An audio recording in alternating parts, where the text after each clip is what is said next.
The early autumn night was imbued with a gentle chill.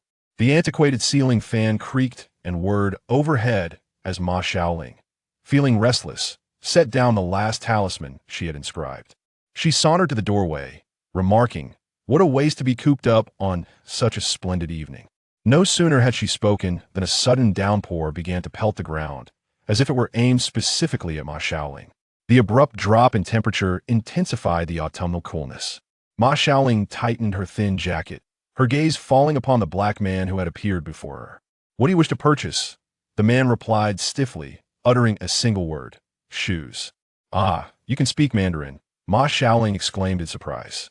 It seemed this foreign gentleman was a resident of the country. Date of birth, he stated, September 1st, 1980. He continued, his demeanor still rigid. Ma Xiaoling furrowed her brow, glancing at her phone. Wasn't today also September 1?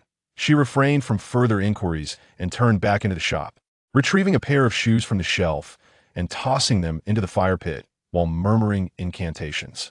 In no time, waterproof shoes manifested upon the man's feet. "Thank you. Hey, raise your payment," he said, placing a stack of money on the counter before turning to leave. "Where are you headed?" Ma Xiaoling swiftly blocked his path. "To deliver a gift to my girlfriend." The man's expression shifted, his eyes reddening, a trickle of blood seeping from them. Ma Xiaoling scoffed lightly. "A gift of death, perhaps? Are you attempting to impede me?" The man raised his hands, his nails elongating sharply as he lunged towards her. Unfazed, Ma Xiaoling sidestepped effortlessly to stand behind him. With a swift motion, she pressed a talisman onto his back, instantly binding him in place. "Do refrain from causing a commotion. You'll create quite the mess in my shop. Just look at this puddle. It will be a hassle to clean up." As she spoke, she approached the man, her mind racing with questions. What misfortune had led this individual to such a tragic demise, drowning in a life devoid of water, his resentment palpable? "I suppose the job my parents undertook today must pertain to this foreign friend, and that paper money was likely from the shop. You have crossed into the realm of the dead. Worldly grievances should cease. Allow me to escort you on your journey." And oh, I refuse to go. The man's eyes brimmed with desperation. "You have no say in the matter." Ma Xiaoling raised her hands, preparing to cast a spell. "Please, they want spare my girlfriend. I implore you, let me return." The man pleaded incessantly, his resentment slowly dissipating. "I beg you, save her. You wish for me to intervene, though our craft adheres to the laws of causality. I am not a practitioner of the arcane." Ma Xiaoling lowered her hands, observing the man intently. "I do not believe your ghostly tales, yet I will investigate your girlfriend's plight. If her life is to be spared, I shall not stand idle. The condition is that you must reside within my essence vessel for 7 days. Your overwhelming resentment is ill-suited for the living realm. Once your bitterness fades, I will aid you in departing. Whatever it takes to rescue my girlfriend, I am willing," the man replied, hope illuminating his features as he gazed at Ma Xiaoling. "Upon completion, I will grant you a final meeting." With a flourish of her fingers, she inscribed a spell, and the man transformed into a wisp of black smoke, entering the gourd of the bracelet upon her left wrist. As she gazed out at the clear night sky that followed the torrential rain, she pondered whether her parents' endeavors had met with success. Chapter 2. Something is amiss. Ma Xiaoling's residence was situated above the shop within a self-constructed 3.5-story building. Her parents, Ma Xiaoling and Yin Yan, returned to the shop in the early hours of the morning. Upon noticing Ma Xiaoling slumbering at the front desk on the ground floor, her father sighed and roused her, inquiring why she was not resting upstairs, as the night air was brisk. Drowsily, Ma Xiaoling leaned her head against her father's shoulder and murmured, "Dad, you're back. Did everything go smoothly today? Has there been an unusual number of deaths lately? I've been quite busy tonight." Ma Xiaoling's eyes flickered as he rolled them in response to her absurd remarks. "What nonsense are you spouting? I am a soul guide. Those spirits must have sought me out for passage, and it seems coincidentally, you were in their midst." At the age of 28, Ma Xiaoling had grown up hearing from her family that she was burdened by a fatal calamity. If she did not accumulate sufficient merit by the age of 30 to dissolve it, her fate would be sealed. Consequently, she returned to her hometown after university to assist her parents in managing the funeral business, learning the family's mystical practices to guide the recently deceased and gather merit. However, she had not anticipated that this night, she would escort 7 or 8 new spirits, leaving her utterly exhausted. A sense of unease lingered within her. Dad, did you send off a foreign man today? Ma Xiaoling nodded. Yes, what of it? Did he seek you out? Was there something amiss at his wake? Did his girlfriend attend? Ma Xiaoling, do you recall what you promised me? Ma Xiaoling's expression shifted to one of stern seriousness. Dad, I was merely curious. You said that the man's birthday coincided with his death day, and that he immediately transformed into a vengeful spirit. Such coincidences are hardly plausible. Ma Xiaoling disregarded her babbling and pushed her towards her bedroom, shutting the door behind him. Ma Xiaoling found herself confined, bewildered by her parents' unusual behavior. Normally, her mother would intervene to mediate, yet silence prevailed. With a slight pout, she lay down on her comfortable bed. In the dead of night, she felt as though someone was sighing beside her, whispering indistinct words. However, her exhaustion rendered her eyelids heavy, and she could hardly comprehend the murmurs. Eventually, she was awoken by a series of knocks and thuds. Whose family is conducting a funeral? Today is not the 9th day of the lunar month. Wait, who is being buried? Startled, Ma Xiaoling's drowsiness vanished as she rose and peered out the window, observing the funeral procession drawing near. As the procession approached, she discerned a familiar photograph at its center, confirming her suspicions. It was the African man. She rubbed her eyes and scrutinized the woman holding the portrait. She must be his girlfriend. Yet, something felt amiss. Her expression was vacant, her eyes hollow, lacking the sorrow typically associated with loss, resembling more someone from whom life had been drained. Those surrounding her appeared far more composed. Recalling the man's desperate pleas from the previous night, a sense of foreboding enveloped Ma Xiaoling. Why was there a burial so soon after death, without even waiting a night? What had transpired? Who sought to harm that girl? And why were her parents withholding information from her? Chapter 3. The Mysterious Woman. As Ma Xiaoling pondered, someone from the funeral procession suddenly lifted their gaze and locked eyes with her. Those were unsettling, sinister eyes, evoking discomfort. Instinctively, she drew the curtains. This cannot stand. I must personally assess the girl's countenance. If someone is indeed meddling with the balance of life and death, I must promptly report this to old He. Ma Xiaoling promptly rose, washed up, and made her way downstairs, where she found her parents crafting paper effigies. Business at the shop had been particularly brisk lately, a troubling sign for the living, as it indicated an increase in death. Since she was awake, she decided to have breakfast before assisting them. As they were preparing to deliver numerous items to the funeral home, on the table lay a bowl of millet porridge, a fried egg, and 4 steamed dumplings. Mom, I can't possibly eat all this in the morning. Ma Xiaoling swallowed her words under her mother's silent gaze. Enough, enough. Just eat quickly, or else your mother will resort to her sad tale once more. Since Ma Xiaoling returned home after graduation, her mother had doted on her excessively, claiming that a hearty diet would provide her with the strength to accumulate merit and avert her looming calamity. After finally finishing the last dumpling, her parents prepared to leave for deliveries. Ma Xiaoling instinctively approached the front desk to inspect the order. Oh no, we've received an overwhelming number of orders. It seems I won't have time to go out today. Resigned to her fate, she set about crafting paper effigies, cutting willow branches, and folding gold ingots. This craft had been passed down through the Ma family. She had learned it from her father, along with various esoteric arts, feng shui, physiognomy, and talismans. From a young age, she had exhibited an uncanny aptitude for these practices, mastering them with remarkable speed. As she toiled, she occasionally glanced out the door, awaiting the return of the funeral procession so she could scrutinize the girl's countenance, as she remained unconvinced that nothing had transpired the previous night. By 2 in the afternoon, her parents finally returned. After setting down their items, her mother instinctively headed towards the kitchen, but Ma Xiaoling quickly stopped her. Mom, you needn't fuss. You're both exhausted. I ordered 19 bowls of food from the restaurant down the street. It should be arriving soon. Just as she spoke, the delivery person arrived with the meal, and the funeral procession returned as well. Ma Xiaoling stood at the doorway, carefully assessing the African man's girlfriend. How strange. How could her visage have transformed in such a short time to one of ease and fortune? The aura of death and despair that had once surrounded her had dissipated. Replaced by visible sorrow, she appeared entirely different from the morning. Could it be that I was mistaken? Impossible. Ma Xiaoling held firm confidence in her abilities, and given her sensitivity to such matters, she was certain the girl's previous aura had been suffocatingly heavy. There was no way it could vanish without a trace in such a short span.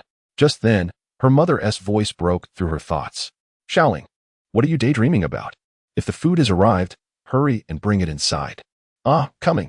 Ma Xiaoling snapped back to reality. During the meal, she contemplated several times raising the topic with her parents but ultimately refrained. She understood her father's character. If he chose not to discuss something, he would remain silent. And her mother unwaveringly supported his decisions. After dining, her parents prepared to leave for deliveries once more. Ma Xiaoling suggested, perhaps I should handle the deliveries. You both could rest at home.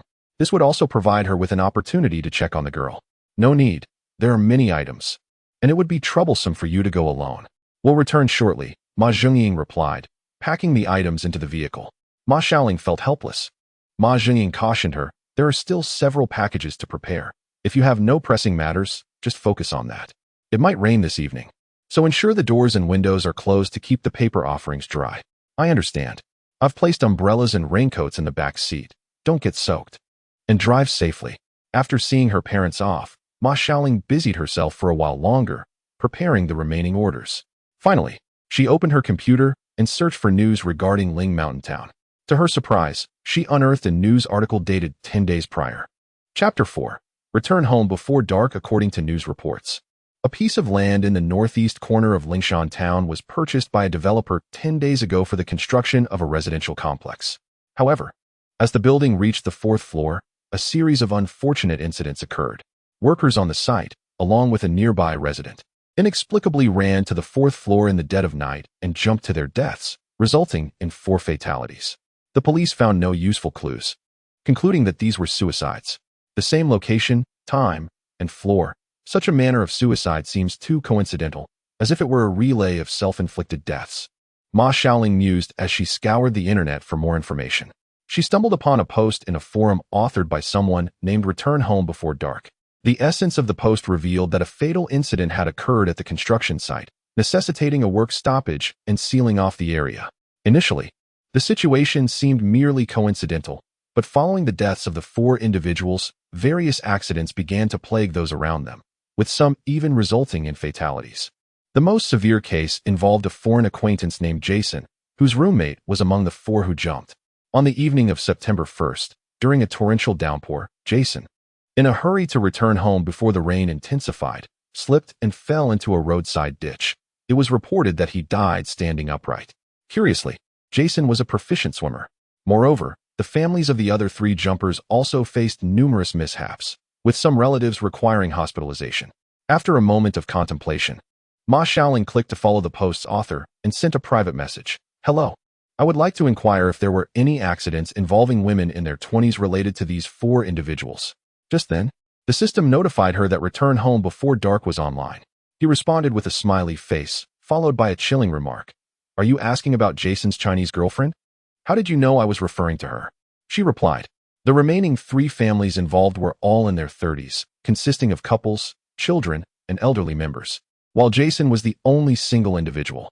Do you truly believe that so many coincidences can exist? He questioned. I only know that such coincidences, if not orchestrated, are akin to winning the lottery worth 5 million. Are you suggesting that the 4 who jumped in Jason were all premeditated victims of the same person or organization? Ma Xiaoling tentatively inquired. How do you know all this? Who are you? The profile of Return Home Before Dark dimmed, and he logged off. When Ma Xiaoling attempted to revisit the post, she discovered it had been deleted, as if he had only appeared to provide her with answers. She found this sequence of events exceedingly uncanny and felt compelled to report to her father's superior, one of the overseers of the supernatural, known as Old Black. Your father has already briefed me on this matter. It is the work of a long-existing malevolent organization. Stay out of it. The special department will handle it.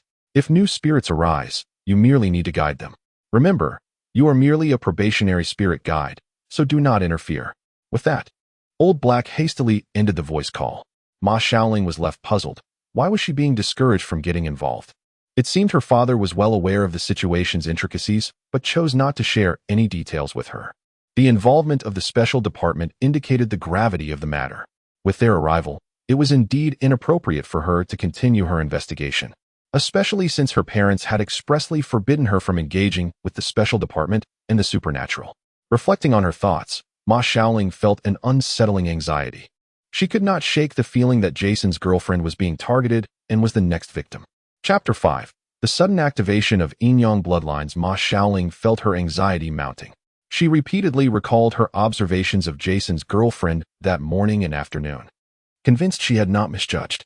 In the morning, she had indeed sensed an aura of death surrounding her, yet by midday, the girl appeared to be in good health. However, if this were part of a calculated scheme, it could be a mere feint to prevent detection, putting the young woman's life in jeopardy. I must go check on her, Ma Xiaoling resolved. Closing the window, she grabbed an umbrella, but just as she was about to leave, her father's car pulled up outside the shop. Where are you going? Ma Xiaoling blocked her path. Father, I am worried about that girl, Ma Xiaoling replied earnestly. The life of a person was at stake, even if her father disapproved. She felt compelled to ensure the girl's safety. As anticipated, Ma Xiaoling began to refuse. You cannot go. Stay out of this. Jason has been insisting that someone wants to harm his girlfriend. This morning, I noticed that she was surrounded by a deathly aura, but by noon, she seemed to have returned to normal. This is suspicious. She looks younger than me, so innocent. That was a talisman I acquired from the old fortune teller in the neighboring town. I gave it to her during the funeral. The special department will be sending people soon, so you need to behave. After saying this, Ma Xiaoling wearily retreated into the house. Ma Xiaoling felt a wave of relief wash over her. Humph, my talismans are far more potent than that old fortune teller's. Why does he resist my involvement with the special department? He has been teaching me the occult since childhood. Such contradictions are perplexing. You've done all this without telling me, leaving me in constant worry, Ma Xiaoling murmured softly. Telling you? How would you approach that girl? Inform her that her boyfriend sought your help because she might die soon and should hide? Ma Xiaoling retorted. Ma Xiaoling was momentarily at a loss for words. Death is a finality. What does it matter to you? You have already sent them off and accrued merit. So do not fret. Just focus on the shop. See. He is sealing my lips again. Fine, fine. Since you've taken action, I shall refrain from meddling. I will go prepare dinner for you and mother. It seemed she could no longer inquire about the organization today, though she felt she had overlooked some vital information. As Ma Xiaoling observed Ma Xiaoling's retreating figure, his expression grew obscure. That night, as Ma Xiaoling lay down, she drifted into a deep sleep. Unbeknownst to her, Ma Xiaoling sat by her bedside for a long while before returning to his own room. In her dreams, Ma Xiaoling felt an intense heat enveloping her body. Akin to a fever, her mind was clouded. She sensed someone applying something cold to her forehead, yet she could not awaken, no matter how hard she tried. When the alarm rang at 7 in the morning, Ma Xiaoling drew back the curtains in Ma Xiaoling's room, allowing blinding sunlight to flood in. Dad, why are you like this? Can you let me sleep a little longer? Time to practice. You've been busy lately and haven't trained for several days. If you don't practice, how can you become a spirit guide like me? The ghosts will flee faster than you. With no choice but to comply, Ma Xiaoling reluctantly rose, washed up, had breakfast, and began her training. Your technique is already quite advanced. When guiding souls in the future, do not be so hasty, or I will have old Black Doc your pay. At this remark, Ma Xiaoling could not help but exclaim, Are you even my real father? Dock my pay. I toil so hard to accumulate merit just to help save your daughter. Look at you, your pride is showing. You don't understand humor at all. Put on this jade pendant. I obtained it for you. Ma Xiaoling produced half a jade pendant and slipped it around Ma Xiaoling's neck, tying a tight knot. Father, this is not a whole piece, it's only half. However, the spiritual energy emanating from this jade pendant is quite abundant. It must be a treasure. Thank you. Dear father, come here, let me give you a kiss. Ma Xiaoling embraced Ma Xiaoling and planted a fervent kiss on his cheek. Ma Xiaoling, forced to lower his head, felt a surge of warmth in his eyes, but he quickly composed himself. By the way, Dad, did I have a fever last night? Ma Xiaoling sighed helplessly, saying, That was not a fever. It was the activation of the yin-yang blood within you. Activated? What does that mean? Didn't you say this was dangerous? If others, especially those from special departments or the mystical sects, found out, they would surely covet this blood within me. Why was it suddenly activated? Sigh. Ma Xiaoling sighed again, pondering aloud. Since you have been accompanying me to exorcise spirits, if you encounter a particularly powerful ghost alone without the yin-yang blood, your current abilities would hardly protect you. I thought it better to activate it. Ma Xiaoling, anticipating her father's next words, quickly shifted the topic. Oh dear, Dad. It's getting late. I need to go buy groceries. With that, she dashed out the door, completely oblivious to the fact that Ma Xiaoling's eyes glistened with unshed tears behind her. Chapter 6. The reluctant head of the family, Ma Xiaoling, visited the market and purchased a plethora of her parents' favorite dishes, as they had been quite exhausted these past few days. Fortunately, she had no orders today and could treat her parents to a delightful meal. 5 dishes and a soup were perhaps a tad excessive for 3 people, but Ma Xiaoling and Yin Yin managed to consume every morsel, filling Ma Xiaoling with immense satisfaction. After dinner, Ma Xiaoling presented her with 2 items.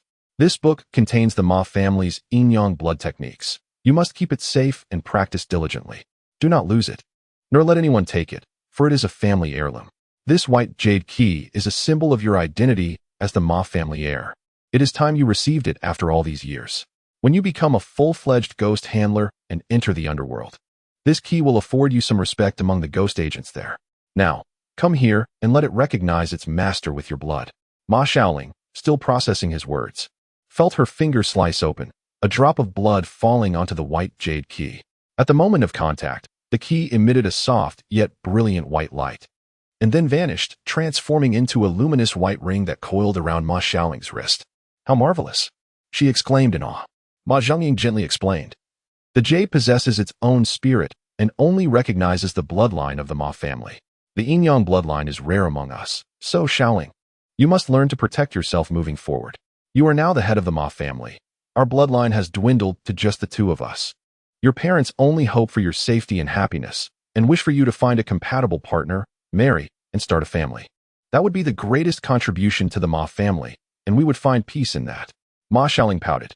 Why does this pressure to marry persist even in the realm of cultivation? Yet she understood that her parents' concerns stemmed from genuine love, wishing for her to leave behind a legacy. Throughout her life, her parents had worried endlessly for her. I do not wish to marry. I only want to stay by my parents' side. She tenderly wrapped her arm around her mother, Yin Yin, resting her head on her shoulder. Ma Xiaoling rolled his eyes. Enough of that.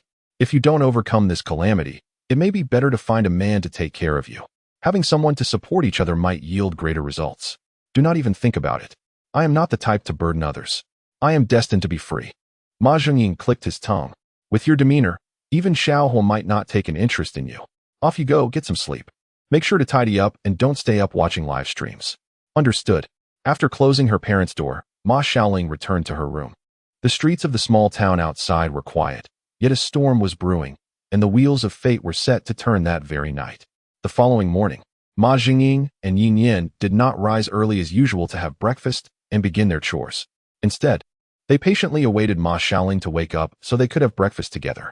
After their meal, they loaded a pile of paper effigies onto their truck. Xiaoling, what's up? Did we forget something? Ma Xiaoling was busy cleaning the dishes. Nothing of the sort. We are heading to the neighboring town today and won't return until late. Make sure to eat well and avoid takeout. It's not clean. Cook for yourself if possible. Got it. Yin Yin and Ma Xiaoling exchanged deep glances with Ma Xiaoling before starting the truck and departing. As Ma Xiaoling watched her parents' retreating figures, an inexplicable sense of unease washed over her. Chapter 7. The arrival of Xiaohua business had slowed down recently, and with fewer orders today, Ma Xiaoling opened the tome of Ma family techniques, yin-yang method, that she had received the previous night. Her yin-yang bloodline had been activated, and the subsequent blood would automatically renew until her entire body was infused with it. By that time, even without talismans, those spectral entities would no longer dare to act recklessly in her presence. The yin-yang blood naturally counters sinister energy. This yin-yang method is a nearly extinct esoteric technique based on the foundational principles of the yin-yang blood. The book contains 5 levels of techniques: breath circulation method, body refinement method, yin-yang stealth method, yin-yang strength technique, and the yin-yang 5-fold dragon. Ma Xiaoling initially thought the breath circulation method was similar to ordinary Taoist breath techniques. However, it was not. The yin-yang breath technique actually circulates blood in reverse. After merely one circulation, Ma Xiaoling felt an unbearable heat coursing through her body, her energy surging. Struggling, she managed to push through to 1.5 circulations, drenched in sweat, her throat parched and nearly on fire. In fact, wisps of vapor were rising from her head. Suddenly, the jade pendant at her chest began to tremble, releasing waves of frigid spiritual energy that enveloped her, bringing immediate relief. Every cell in her body opened wide, eagerly absorbing the energy emanating from the pendant. Time seemed to stretch indefinitely. When the pendant finally ceased its quivering, Ma Xiaoling completed the second circulation. Upon opening her eyes, She was startled to find a stranger standing beside her. Not startled in fear, but in awe. This man was extraordinarily handsome. You should not be so careless practicing the yin-yang blood techniques at home without closing the door, he remarked. Ma Xiaoling, taken aback, hurriedly locked away the yin-yang method in her drawer, her ears catching the man's disdainful scoff. You. I know much more than you. Where is Uncle Zhengying? This woman seems rather dim-witted. Is she really the new head of the Ma family? You know my father? Ma Xiaoling felt a surge of indignation as she saw the man regarding her, as if she were foolish. Hey, Hu Qinming. With a sharp sound, Hu Qinming pulled an object from his pocket and placed it on the counter. It was the other half of her jade pendant. What is going on with your father? Is he really resorting to a jade pendant recognition scheme in this day and age? Ma Xiaoling rolled her eyes and handed the pendant to Hu Qinming. My dad is not home. He went out delivering with my mom. They'll be back late. As she spoke, Ma Xiaoling glanced outside to find that night had fully fallen. How could it take so long? I've only completed 2 circulations. That item originally belonged to you. It was entrusted to me by Uncle Zhengying for safekeeping. Now it simply returns to its rightful owner. Ma Xiaoling was astonished. This man referred to her father as Uncle Zhengying, indicating a familiarity. Perhaps it would be best for her father to return and entertain him. I'll call my dad. They should be back soon. That's futile. I called around 5 o'clock and no one answered. Undeterred, made 2 more calls, one to her father and another to her mother. I'm sorry, the number you have dialed is currently unavailable. Sorry. A flicker of anxiety crossed her face as she dialed another number. Hello? Is this Aunt Chin? Did my parents deliver goods to your town today? Yes, they were here. But they left in the afternoon. Is something wrong? They haven't returned yet. There were no orders this afternoon. Don't panic. I'll have Nyonyo ask around. After hanging up, Ma Xiaoling's heart sank further, fearing that something might have happened to them. Hu Qinming, having overheard the conversation, wore a grave expression. Let's go. I'll drive. We need to search for them. Ma Xiaoling nodded eagerly. Just as they reached the door, a girl rushed in, exclaiming, Master Ma, help me. The newcomer was none other than Jason's girlfriend, Chen Kuei. Once again, Ma Xiaoling noticed a pallor of despair on Chen Kuei's face. It wasn't just her. Another companion accompanying her bore the same ominous aura. What on earth happened? Did you offend someone? Within a mere 48 hours. Had that mysterious organization already shown up? Why would they target a girl with such ruthlessness, such madness? It's a long story, Master Ma. You should first take a look at this talisman, Chen Kuei said, pulling out a small yellow pouch from her pocket and handing it to Ma Xiaoling. Upon opening the pouch, Ma Xiaoling discovered that the talisman had turned to ashes. This has thwarted the malevolent forces. She frowned. Is this the protective charm my father gave you? Yes. Master sent it to me yesterday, specifically instructing that if the talisman turned to ashes, I should hurry to find you. Please, Master Ma, you must help me. Chen Kuei pleaded, tears welling in her eyes, nearly collapsing to her knees. Ma Xiaoling quickly stepped forward to support her. Don't do that. I will not turn a blind eye to this. She lifted Chen Kuei, forming a hand gesture and summoning a radiant golden light from her fingertips, which she then pressed against Chen Kuei's forehead, instantly dispelling the dark aura surrounding her. She repeated the process for Chen Kuei's friend, banishing the lingering negativity.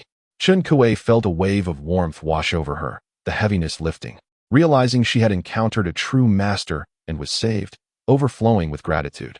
Hu Qinming regarded Ma Xiaoling with a knowing gaze, remaining silent. What kind of wretched organization dares to take lives indiscriminately, disrupting the ledger of life and death? They shall not escape unscathed for committing such an affront against her. An envoy. Ma Xiaoling requested Chen Kuei's birth date and sent it to Lao He. After receiving a response, she began to inquire more deeply into the affairs of Chen Kuei and Jason. The root of the issue lay not with Chen Kuei or Jason, but with Jason's roommate. Consistent with what Ma Xiaoling had gleaned from the forum, this incident transpired not long ago. Jason's roommate, hailing from a less fortunate background, often prepared simple lunches to sell at the construction site, earning a modest income. One day, he stumbled upon a red envelope at the site, which contained 500 yuan and a single strand of hair. The allure of the money dulled his senses to the hair's significance. However, since that day, the roommate was plagued by nightly nightmares, a female spirit incessantly demanding his birth date. If he refused to comply, the ghost would torment him mercilessly. Ultimately, in desperation, he divulged Jason and his girlfriend's birth dates, yet he could not escape the ghost's wrath and tragically took his own life. They believed the ordeal had passed, but their nightmares only escalated. Jason subsequently faced an unfortunate incident. A ghost seeking revenge? Did anyone else witness this? This likely ties back to the hair in the red envelope. It must have been cursed, Chun Kuei replied, looking despondent. I sought help initially, and it seemed effective. But soon the ghost intensified her attacks, and now she aims to torment me again. Have you encountered any unusual organizations recently? Hu Qingming raised an eyebrow, contemplating, yet remained reticent. Chun Kuei thought deeply before shaking her head. Have you noticed any strange occurrences or phenomena? After a moment of thought, Chun Kuei's eyes lit up. Yes.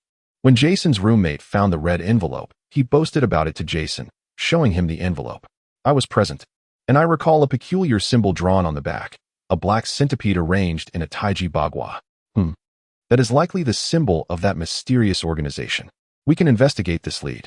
For now, you both should stay at my house tonight. I suspect the ghost will return for you.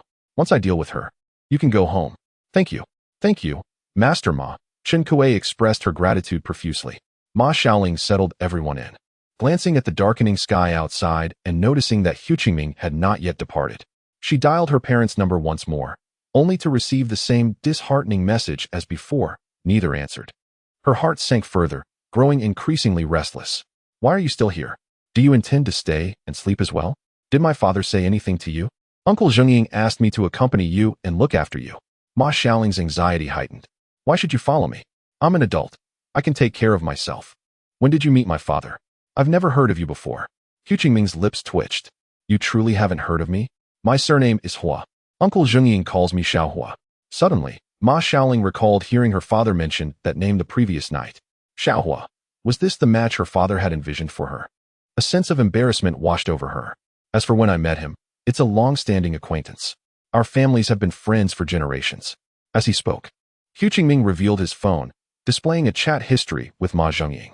Xiao Hua, please look after my daughter Xiaoling. Just then, Hu Qingming's phone rang. Hello, speak, he answered, stepping outside. After about 2 minutes, he returned, stating, I've checked.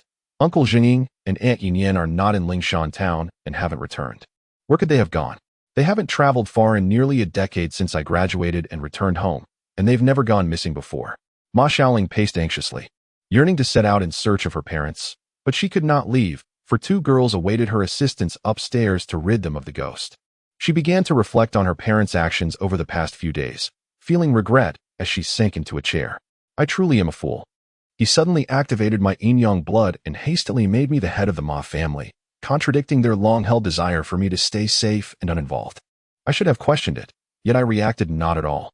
Unable to contain herself, tears streamed down her cheeks. Her parents had left, their whereabouts unknown, and she had no idea how to find them or when they might reunite. Hu Qingming sighed. You are Uncle Zhengying's daughter. They would not abandon you so easily. They are likely occupied with something far more significant. What do you know? Ma Xiaoling suddenly lifted her head, recalling her father's words about a special department and members of the Xianmen returning to this place. How did he know? Moreover, with such bizarre occurrences recently and the emergence of a mysterious evil organization, do you know anything? Are their actions related to these events? Hua Chanming furrowed his brow as he looked at the arm of Ma Xiaoling that he was holding tightly, contemplating how to broach the subject with her. At that moment, Hua Chanming's assistant arrived with the packed dinner. Mr. Hua, dinner is served. Ma Xiaoling glanced at yet another man appearing and exclaimed, You even brought an assistant? Hua Chunming said slowly, Ma Xiaoling, eat something first. Regardless of the circumstances, one must be nourished to have the strength to confront any situation. Ma Xiaoling felt as if she had been struck by a revelation. Eat well was a phrase her parents had often repeated to her. She nodded slightly and walked towards the table laden with food in the hall, but suddenly, her vision was obscured by a flash of red. A female ghost clad in crimson stood behind Hua Qingming's assistant. The assistant felt a chill behind him and swiftly retaliated by throwing a talisman towards the ghost. In an instant, he flashed to Hua Qingming and Ma Xiaoling's side. The assistant can use magical arts too, Ma Xiaoling thought, astonished. Without hesitation, she produced her own talisman, and the ghost emitted a piercing scream as it was struck by 2 consecutive talismans. This ghost was a formidable one. Had it been the unactivated Ma Xiaoling, she would have likely been no match for it. However, this was an opportunity for her to hone her skills. With a flourish, Ma Xiaoling conjured a talisman gleaming with golden light, and with a slight exertion of her inner power, she drew forth a droplet of blood from her fingertip. The golden talisman floated towards the droplet and absorbed it. Sensing the oppressive aura emanating from her blood, the ghost howled in disbelief. Impossible. You are from the Ma family? The Ma family has long since perished. You are mistaken. Even in death, the Ma family will not be extinguished. Ma Xiaoling retorted fiercely. She had heard her father recount how, 30 years prior, their family had been ambushed and annihilated, with only her parents surviving. Infuriated, Ma Xiaoling intensified the gathering of golden light, ultimately ensnaring the ghost. Hua Chunming was astonished by her effortless handling of the ghost, realizing that indeed, the Ma family possessed remarkable abilities. The red-clad ghost was even more astounded. Golden Buddha blood. You truly are a descendant of the Ma family. How can this be? 30 years ago, kill me. My master will not spare you. Your powers may defeat me, but they are no match for my master. In the end, that girl will be trapped as well. How audacious, Ma Xiaoling scoffed. What other minions has your master sent? The ghost laughed, its face twisted in derision, refusing to answer. Enraged, Ma Xiaoling prepared to eliminate the ghost. Just then, Hua Chunming's assistant interjected. Miss Ma, could we pause for a moment? I'd like to start a live stream. Don't worry, your face 1 TB shown. Live stream? Why? Are you certain it 1 TB banned? Ma Xiaoling asked, bewildered. It 1 TB. We tested it thoroughly, the assistant replied swiftly. The purpose of the live stream was to showcase the existence of phenomena beyond scientific explanation to a curious audience, allowing them to gather useful information rather than waiting for supernatural occurrences to happen, thus enabling her to accumulate merit more swiftly. Hua Chunming succinctly added his clarification. Ma Xiaoling couldn't help but roll her eyes inwardly at the absurdity of the idea, yet it was quite reasonable. Fine, go ahead. The assistant received her affirmation and promptly connected to the live stream. Miss Ma, we're live.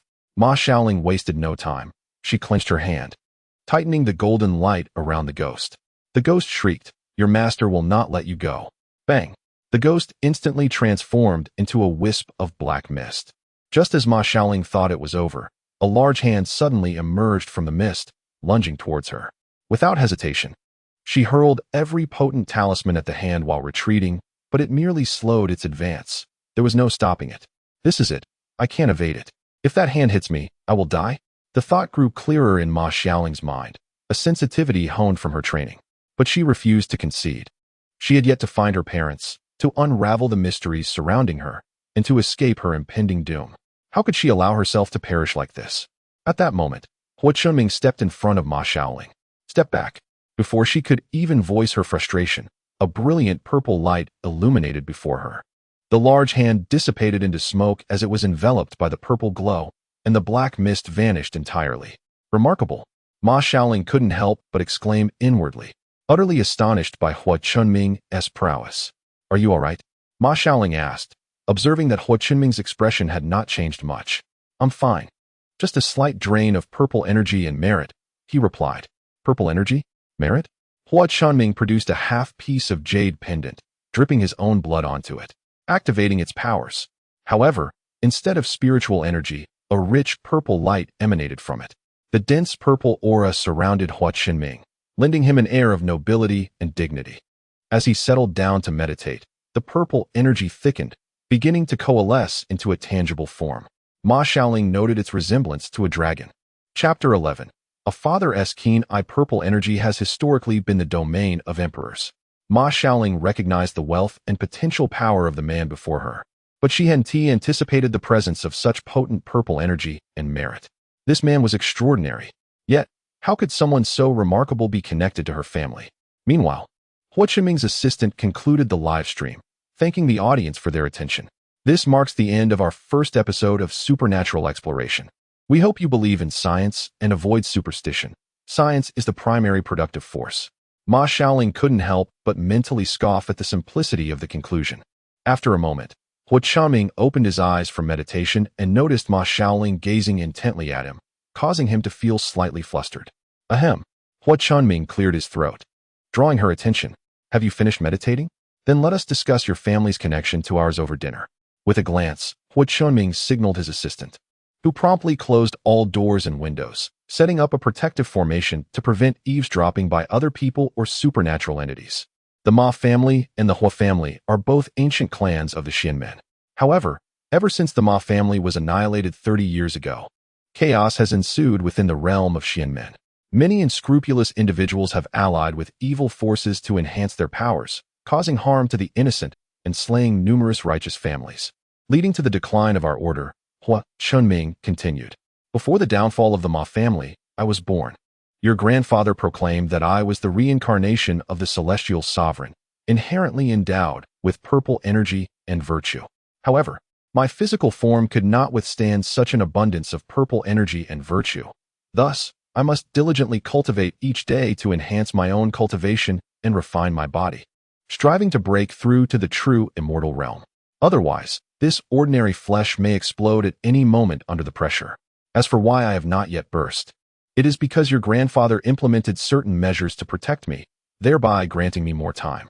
Ma Xiaoling was taken aback. My grandfather? I have no recollection of him. He was already gone when I was born. Why did my father allow you to accompany me? Because you require virtue, and I also need it. Together, we can accumulate virtue.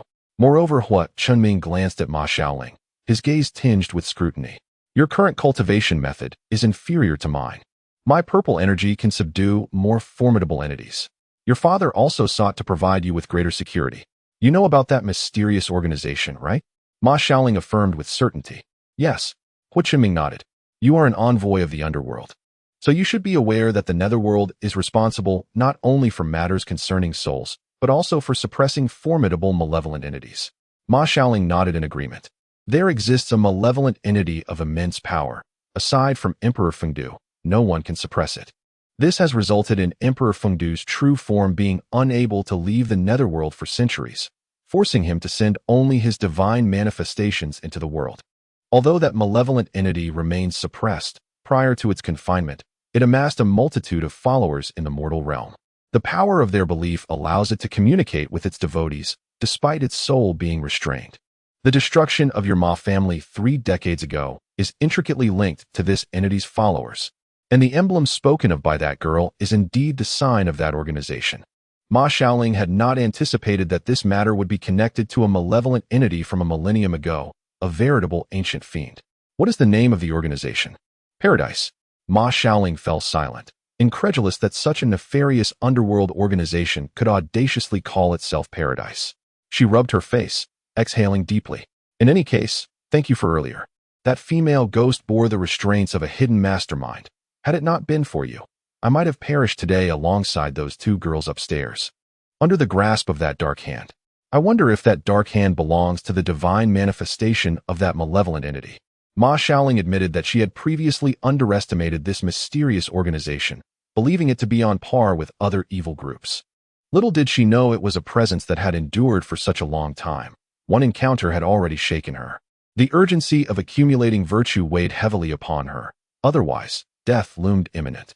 Fortunately, my father has a discerning eye, finding such a reliable companion to accompany me. Otherwise, things would be exceedingly difficult. Chapter 12. Where paradise lies, I shall certainly tread. The 2 quickly finished their dinner, and an assistant came to clear the dishes. Hua Chunming recalled something. Speaking of which, now that the restraint on that female ghost has been lifted, the one who imposed it must be aware of the failure here and may soon send another ghostly entity. What are we to do? Ma Xiaoling was currently at a loss. After all, she had experienced far too much in recent days, her bloodline activated, her parents missing, and a confrontation with a mysterious organization, all of which filled her mind, leaving no room to contemplate her next steps. I don't know. However, now that I am aware that there is a path to paradise, I must forge ahead to find it. Perhaps I will also discover my parents. Ma Xiaoling declared resolutely. Would you care to hear my thoughts? Hua Chunming inquired. Please, share. We both require virtue. It can aid in the manifestation of spiritual energy. The more virtue we accumulate, the denser the resulting spiritual energy will be. The spiritual energy in this world is already far inferior to what it was centuries ago. It is excessively thin. While seeking paradise, we can utilize the influence and reach of new media in this world to live stream and rapidly gather any information and traces related to paradise, which will also aid in our cultivation. Furthermore, there still exist small worlds abundant in spiritual energy, though they remain concealed from our knowledge. We can use this method to simultaneously gather relevant information. Isn't such a grand endeavor tantamount to revealing our movements to those in paradise? Wouldn't it enable them to manipulate our pace according to their designs? Ma Xiaoling raised a differing opinion. Hua Chunming chuckled softly. This is the mortal realm. No matter how swiftly they act, they must adhere to the processes of this world. Would they fly into the sky during the day, thereby exposing their whereabouts to special departments? Don't forget, they have an organization, and we do as well. Ma Xiaoling found herself speechless.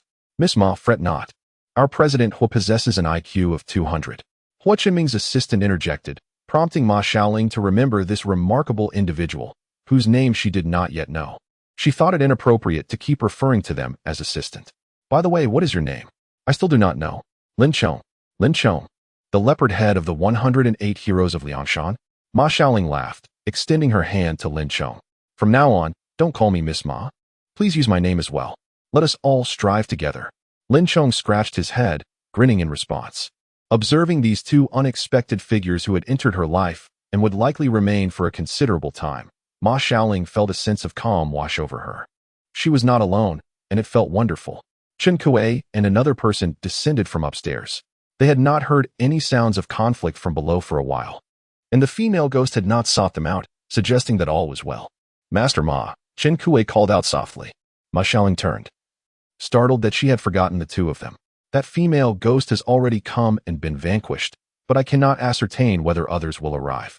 For now, you should stay with me until the matter is resolved, after which you may return home. Chen Kuei sniffled, her voice laced with emotion. Thank you. By the way, Jason is still with me. I have him secured. Once this is all over, you can bid him a proper farewell. I will personally assist him in his passage to the netherworld. At this, Chen Kuei burst into tears. Ma Xiaoling watched, feeling a pang of sympathy, and could only gently pat her back. Alas, she too longed for her parents. Where could they possibly be? Chapter 13.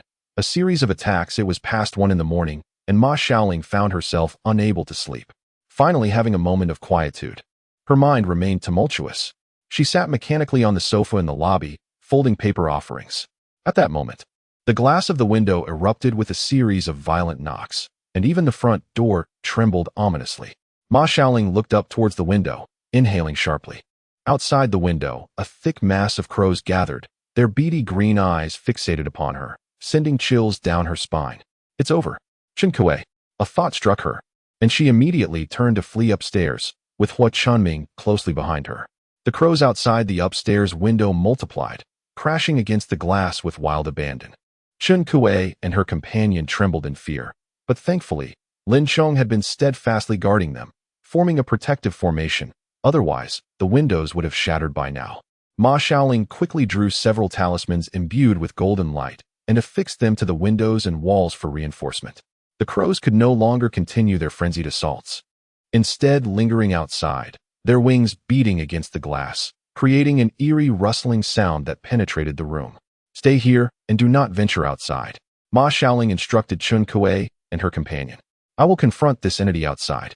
Hua Chunming seized Ma Xiaoling's arm firmly, declaring, I will accompany you. Lin Chong can guard here. Ma Xiaoling was taken aback that this man, whom she had only just met, would act so boldly in such a perilous moment. Yet, she soon recalled that he was from the mystical realm himself. Despite the decline of his sect in recent years, his innate aura and virtue were sufficient to fend off the malevolent creatures lurking outside. However, he had just depleted some of his energy. You have just exhausted your aura. She murmured. It is of no consequence. My destiny resides here. My aura is innate and inexhaustible, unlike spiritual energy. With that, Hua Chunming stepped outside first. As they reached the grand entrance of the first-floor hall, Ma Xiaoling, still uneasy, conjured a multitude of golden talismans, encircling both herself and Hua Chunming to ensure that no malevolent entities could approach them for the time being. After completing this, she drew a larger talisman in midair and thrust it forward, which forcefully opened the magically sealed door. As the door swung open, a horde of crows surged toward them recklessly, only to be repelled by the golden light emanating from the door. The crows that collided with the barrier fell to the ground, dissipating into black smoke. The two quickly shut the door once more. They stood outside, gazing at the eerily silent street, devoid of even the faintest chirp of insects, overshadowed by the gathering crows that obscured the moonlight. A chilling cackle rang out, sending shivers down their spines. Hua Chunming remained impassive, reaching into his pocket to grasp the car keys, unlocking the vehicle and illuminating it with the headlights. As the lights flickered on, they beheld a shadowy figure emerge, a gaunt old man with 2 crows perched upon his shoulder. "Ah, discovered already? How bold of you to step outside. Are you eager for death?" He mocked. "To hell with you. It's you who is courting death," retorted Ma Xiaoling, unleashing a series of golden talismans that obliterated the crows in their wake. "You dare!" the old man bellowed, a surge of dark energy radiating from him, thickening in the air. Surprised by the potency of the talismans against the crows, Ma Xiaoling and Hua Chunming exchanged glances, both igniting with resolve. Fire! Ma Xiaoling swiftly inscribed a row of fire talismans, hurling them at the surrounding crows, while Hua Chunming conjured purple flames from his aura. In an instant, swathes of crows were ignited, with one even singeing the hem of the old man's dark robe. "Huh! Enjoy your feast of bird flesh." Ma Xiaoling laughed mischievously. Infuriated, the old man clenched his teeth, desperate to eliminate the 2 of them. He formed a peculiar hand seal, summoning a swirling black vortex before him, from which dark energy surged forth. The vortex rapidly advanced toward Ma Xiaoling and Hua Chunming. In response, Ma Xiaoling raised her hands, conjuring a golden shield to protect them against the approaching vortex. Within moments, the shield shattered under the force of the dark energy. Hua Chunming, witnessing this, summoned a spear of purple energy and thrust it into the vortex, shattering the dark energy, yet the vortex remained unscathed. Ma Xiaoling's expression turned grave, with a cold huff. She parted her lips to chant an incantation, her hands forming intricate seals. A brilliant golden light erupted, accompanied by a clear dragon's roar. The old man froze, recognizing the golden dragon that emerged from her spell. Though small in size, it radiated an overwhelming pressure. "You are of the Ma clan," he gasped. Before he could react, the little golden dragon surged into the black vortex, causing it to implode. The old man coughed up a mouthful of blood, staggering backward. Seizing the opportunity, Ma Xiaoling hurled explosive talismans at him, creating a gaping wound in his body before he collapsed, lifeless. The phantoms of crows dissipated, leaving Ma Xiaoling breathless. "My technique is still rudimentary. Summoning the golden dragon at this stage was indeed taxing," she reflected. Hua Chunming approached the old man's body, noticing a black centipede tattoo on his neck, an unmistakable mark of the underworld. Chapter 14. The last encounter. Ma Xiaoling followed closely, noting the tattoo and swiftly forming a complex seal. An arcane chant echoed in her mind, unraveling the old man's memories. Hua Chunming frowned slightly upon hearing. "Soul-searching technique. But he's one of us," he mused. Moments later, Ma Xiaoling opened her eyes, her face pale from the effort of summoning the golden dragon and employing the ancient technique. "We shall discuss this later," Hua Chunming said, supporting her as they returned to the shop. Lin Chong, who had been watching from the second-floor window, quietly enacted a formation over the old man's corpse, causing it to vanish, leaving no trace of the encounter on the pristine street. Shortly after Lin Chong turned away, a figure emerged from the shadows. Who would have thought a casual stroll would lead to such encounters? The Ma family still has descendants. How intriguing. Hua Chunming assisted Ma Xiaoling into her bedroom, where she instantly felt drained, collapsing onto her bed. "Are you all right?" he inquired. "I'm fine," she replied, forcing a smile. "My technique is still new to me. Combined with my lack of energy, it has left me somewhat exhausted. I must intensify my training." This battle had profoundly revealed to Ma Xiaoling that her perceived talent was insufficient against formidable foes. True strength was paramount. "I have a request," Hua Chunming said, gazing earnestly at her. "I wish to seize this opportunity to continue my training, which may extend until tomorrow night. During this time, please inform Chun Kuei of the situation and keep an eye on her." Feeling a twinge of embarrassment, Ma Xiaoling agreed, realizing there were no better options. Everything in the shop is clearly priced. Customers can simply pay according to the listed prices. "Oh, and we won't be offering delivery for now." "Very well. Focus on your training," Hua Chunming nodded, turning to leave and closing the door behind him. As Ma Xiaoling stared at the shut door, she took a deep breath. The first layer of the yin-yang blood technique required nearly 12 hours for 2 cycles. Starting now, she should be finished by 6 or 7 in the evening. She needed to hurry. The technique had already made her feel a surge of energy, making it easier and quicker to inscribe talismans and summon the golden dragon. When Ma Xiaoling finally exited her room, darkness had indeed fallen. She felt revitalized, her energy restored and even enhanced. The breathing and circulating technique was truly remarkable. Descending the stairs, she found Hua Chunming, Lin Chong, and Chun Kuei gathered at the dining table, preparing to eat. "Master Ma, you are awake," Chun Kuei exclaimed. Rushing to greet her, Ma Xiaoling embraced the girl, who was of a similar age, and reassured her, "Tomorrow, I will personally escort you to the Xiantang in the neighboring Jiefeng town. The first talisman you used was drawn by the old immortal there. With her and the celestial beings protecting you, you will be safe. As for your friend, she is free to return home now. After dinner, I will let Jason meet you for one last goodbye before I send him on his way." Chun Kuei nodded, understanding without needing further explanation. As long as she was safe, that was enough. After dinner, Ma Xiaoling fulfilled her promise, allowing Jason to say farewell to Chun Kuei. To her surprise, the purified Jason regained all his memories from before his death, bringing unexpected news. They are searching for individuals born on the Yin year, Yin month, and Yin day. His first words left everyone stunned. Hu Chenming and Ma Xiaoling exchanged glances, urging Jason to continue. "You are undoubtedly aware that we have drawn attention due to my roommate. My girlfriend, Chun Kuei, was born on an ominous day in an ominous month of an ominous year, her element belonging to the realm of water, often referred to as Yin water." Jason swallowed hard, his throat dry, for he found no opportunity to target my girlfriend and thus turned his focus onto me. In their words, "As my birthday approaches, dying on that very day would render me a vengeful spirit, making me an excellent offering for their master." Suddenly, a thought seemed to strike Jason, causing his pupils to dilate as he continued to speak with difficulty.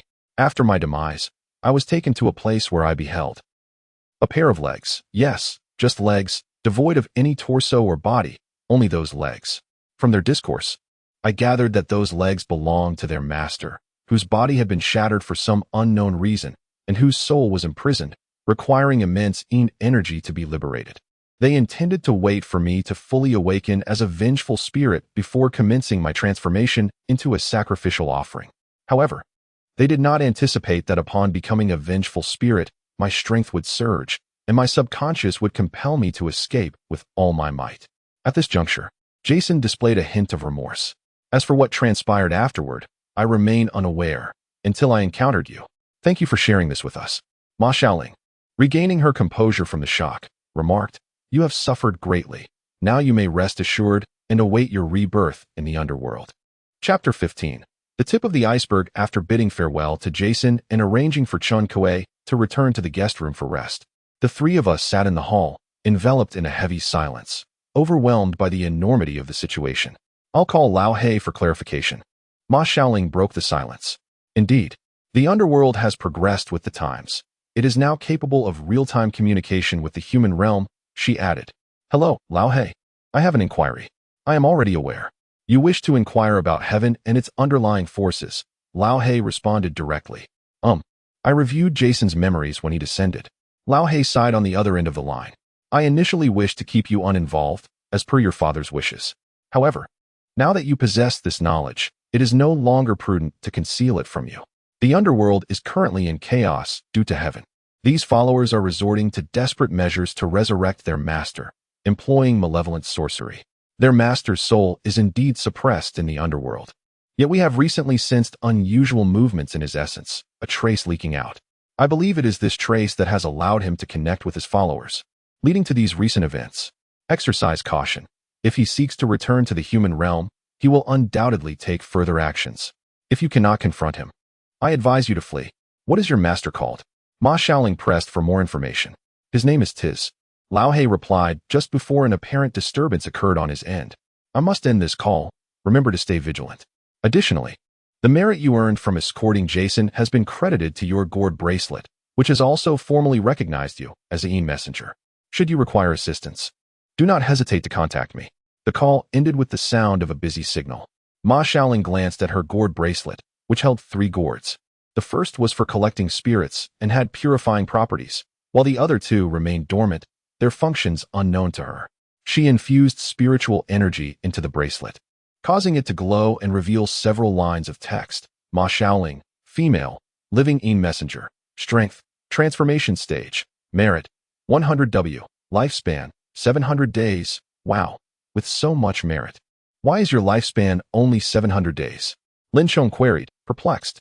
"Perhaps the pressure is too great," Ma Xiaoling retorted instinctively. "What? Have you never encountered a short-lived good person?" Lin Chong, taken aback by her response, quickly reassured her, "It's all right. It's my fault for not choosing my words carefully. This is my fate of death. My father must have mentioned it to you," Ma Xiaoling stated, gazing at Hu Qinming. "Since childhood, I have been prophesied to face a calamity of death. Yet no one can discern its nature or how to avert it. I only know that as my merit increases, so too does my lifespan. Therefore, after graduation, my father urged me to return and work alongside him as a messenger, helping the deceased and guiding the living, collaborating with the underworld to swiftly accumulate merit. If I do not discover a way to break this curse before turning 30, I fear I shall perish." The three lapsed into silence once more. "I place my faith in Uncle Zhengying. Since he has sent me to seek you and accompany you, I believe there is profound significance in our paths crossing. We shall face whatever challenges arise together," Hu Qinming stated with a steady demeanor. "This situation is indeed serious. Tomorrow may bring perilous roads. We should retire early to conserve our strength and composure." Chapter 16. The trio the following day, Ma Xiaoling and her party of four boarded Hu Qinming's vehicle.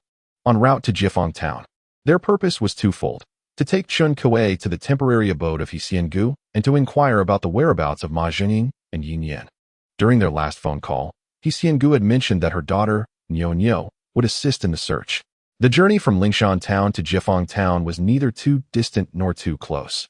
Even at a brisk pace, it would take approximately 90 minutes. As such, the three engaged in casual conversation. Initially, Ma Xiaoling had assumed Lin Chong was merely Hu Qinming's assistant, but after spending time together, she sensed otherwise. "By the way, what is the relationship between you two? I can't help but wonder if I mistook your dynamic as that of a boss and assistant," she inquired. Haha. Lin Chong and Hu Qinming exchanged glances, both chuckling. "I am merely Hu's little follower. Considering me an assistant is not entirely inaccurate," Lin Chong replied. He hails from the esteemed Lin family of the Xianmen, a lineage renowned for its mastery of formations, Hu Qinming added without reservation. "My assistant is not weak," Lin Chong protested. Your assistant is the weakest. He knows nothing. Only I can accompany you through experiences beyond the grasp of ordinary people," Lin Chong retorted, resembling a child vying for attention. "How intriguing that you are a member of the Lin family. It explains your adeptness with formations," Ma Xiaoling expressed her surprise. "But why are you still in the body refinement stage? As a scion of a prominent Xianmen family, you should have access to abundant cultivation resources.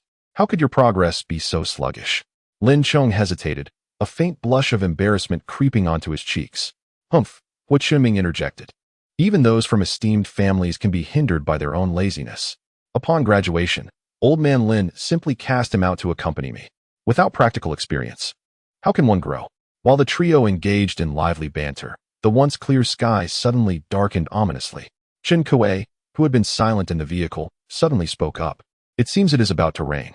Upon hearing this, Ma Xiaoling glanced out the window, her brow furrowing. "That doesn't appear to be rain. It looks more like a gathering of yin energy." As the driver, Hu Qinming also noticed the unusual shift in weather, accelerating the vehicle as if attempting to escape the encroaching darkness before it enveloped them entirely. However, the spread of the yin energy was alarmingly rapid, and the surroundings outside the car became shrouded in thick, oppressive gloom, visibility dwindling to a mere 20 meters. Creaking and shrill sounds accompanied the sudden onset of rain, strikingly clear in the stillness. Could it be that Sister Xiaoling's lineage from the Ma family has been discovered? Lin Chong speculated. Unlikely. That black crow was dispatched swiftly. Surely there was insufficient time to relay such news, Hu Qinming countered. It is highly likely that they are targeting Chun Kuei, as the black crow has not returned. They must suspect that the mission has failed and have sent someone else to retrieve her, Hu Qinming calmly analyzed. In the back seat, Chun Kuei began to tremble uncontrollably at his words. Ma Xiaoling, seated beside her, sensed her fear. "Do not be afraid, we are here with you. Stay in the car when we stop," Ma Xiaoling reassured her. "Lin Chong, once we exit the vehicle, you must set up a protective formation around it to guard against any unforeseen circumstances." Understood. The trio preferred not to stop unless absolutely necessary. So Hu Qinming drove slowly forward. Ma Xiaoling began to draw talismans, affixing them to the car's body until it was covered in protective charms. "There's something ahead." Hu Qinming's composed voice broke the silence. Ma Xiaoling looked forward and saw a disheveled female ghost standing not far ahead. "Charge!" Hu Qinming accelerated towards the ghost. At the moment of impact, the apparition disintegrated into scattered pieces of paper, each bearing a grotesque smile. However, any paper that touched the vehicle was instantly consumed by the talismans. Ma Xiaoling's brow furrowed. Paper figures. In this town, only my family's paper figures can move. The rest are mere fakes. Before the car's momentum could stabilize, they felt a sudden, violent break. Someone has taken control of our vehicle, Hu Chunming frowned. Before they could gather themselves, the car was yanked upward, and the temperature inside plummeted. Not only Chen Kuei, but even Lin Chong shivered from the cold. Outside, a mournful wailing began to echo. Ma Xiaoling gripped the window handle tightly with one hand while casting a talisman, sending forth a beam of golden light that soared out of the car. With a shriek, the vehicle crashed back to the ground. The occupants gasped heavily, fueled by anger. Ma Xiaoling unbuckled her seatbelt and stepped outside. Hu Chunming and Lin Chong exchanged glances and followed her out.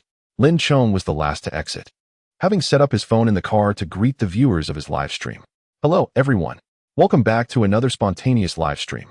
If you encounter any issues, please reach out after the broadcast, as this will be unscripted and open to interpretation. After closing the car door, Lin Chong laid down the strongest defensive formation he could muster around the vehicle. Witnessing this, Ma Xiaoling couldn't help but scoff internally. Wow, you're still so dedicated in a life and death situation. Xiaoling, it's about merit, faith, and gathering information, he replied. Thus, the three of them stood before the car, confronting the overwhelming aura of malevolence. Chapter 17. Malevolence and Paper Figures. Ma Xiaoling was the first to act. She formed a seal with her hands crossed over her chest and quickly cast a spell, Break. A burst of golden light emanated from her, rapidly expanding outward, causing thick smoke to roll away, releasing an acrid scent into the air. With the golden light enveloping them, the temperature inside the vehicle returned to normal. Hu Chunming cautiously surveyed their surroundings, confirming there were no immediate threats. We may need to take further precautions. The path ahead does not seem promising. Ma Xiaoling nodded and proceeded to place another circle of talismans around the car, leaving Lin Chong astonished. The Ma family is indeed formidable. They use talismans as if they were mere paper. How envious the other practitioners must be.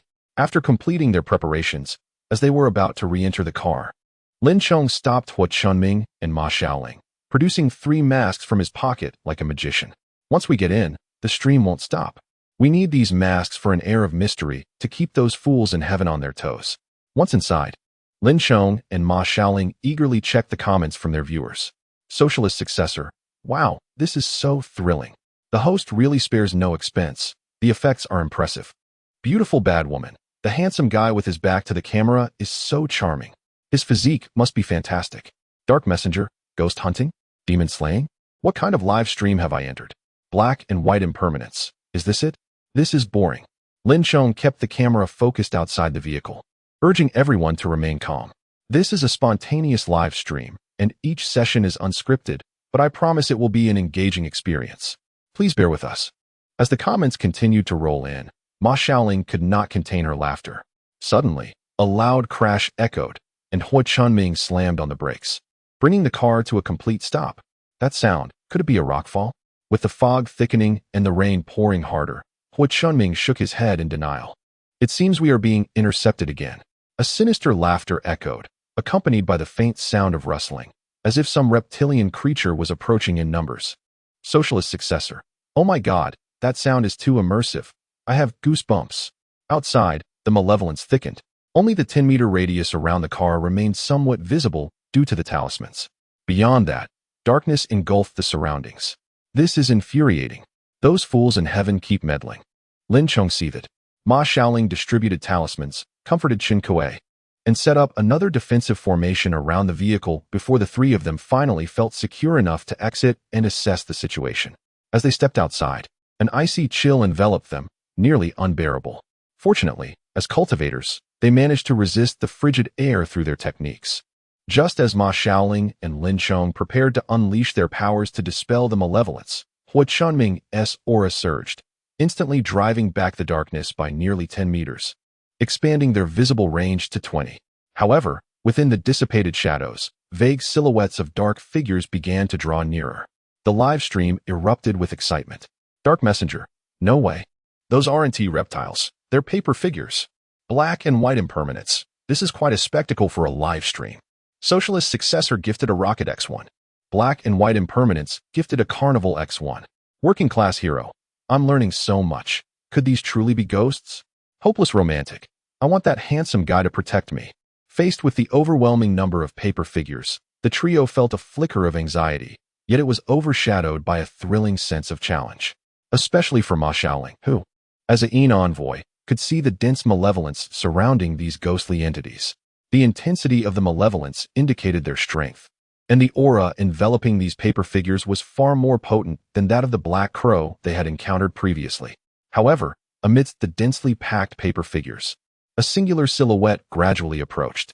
It was a young man, whose face bore a somewhat feminine yet undeniably masculine quality. Upon closer inspection, his eyes were unlike those of a typical human.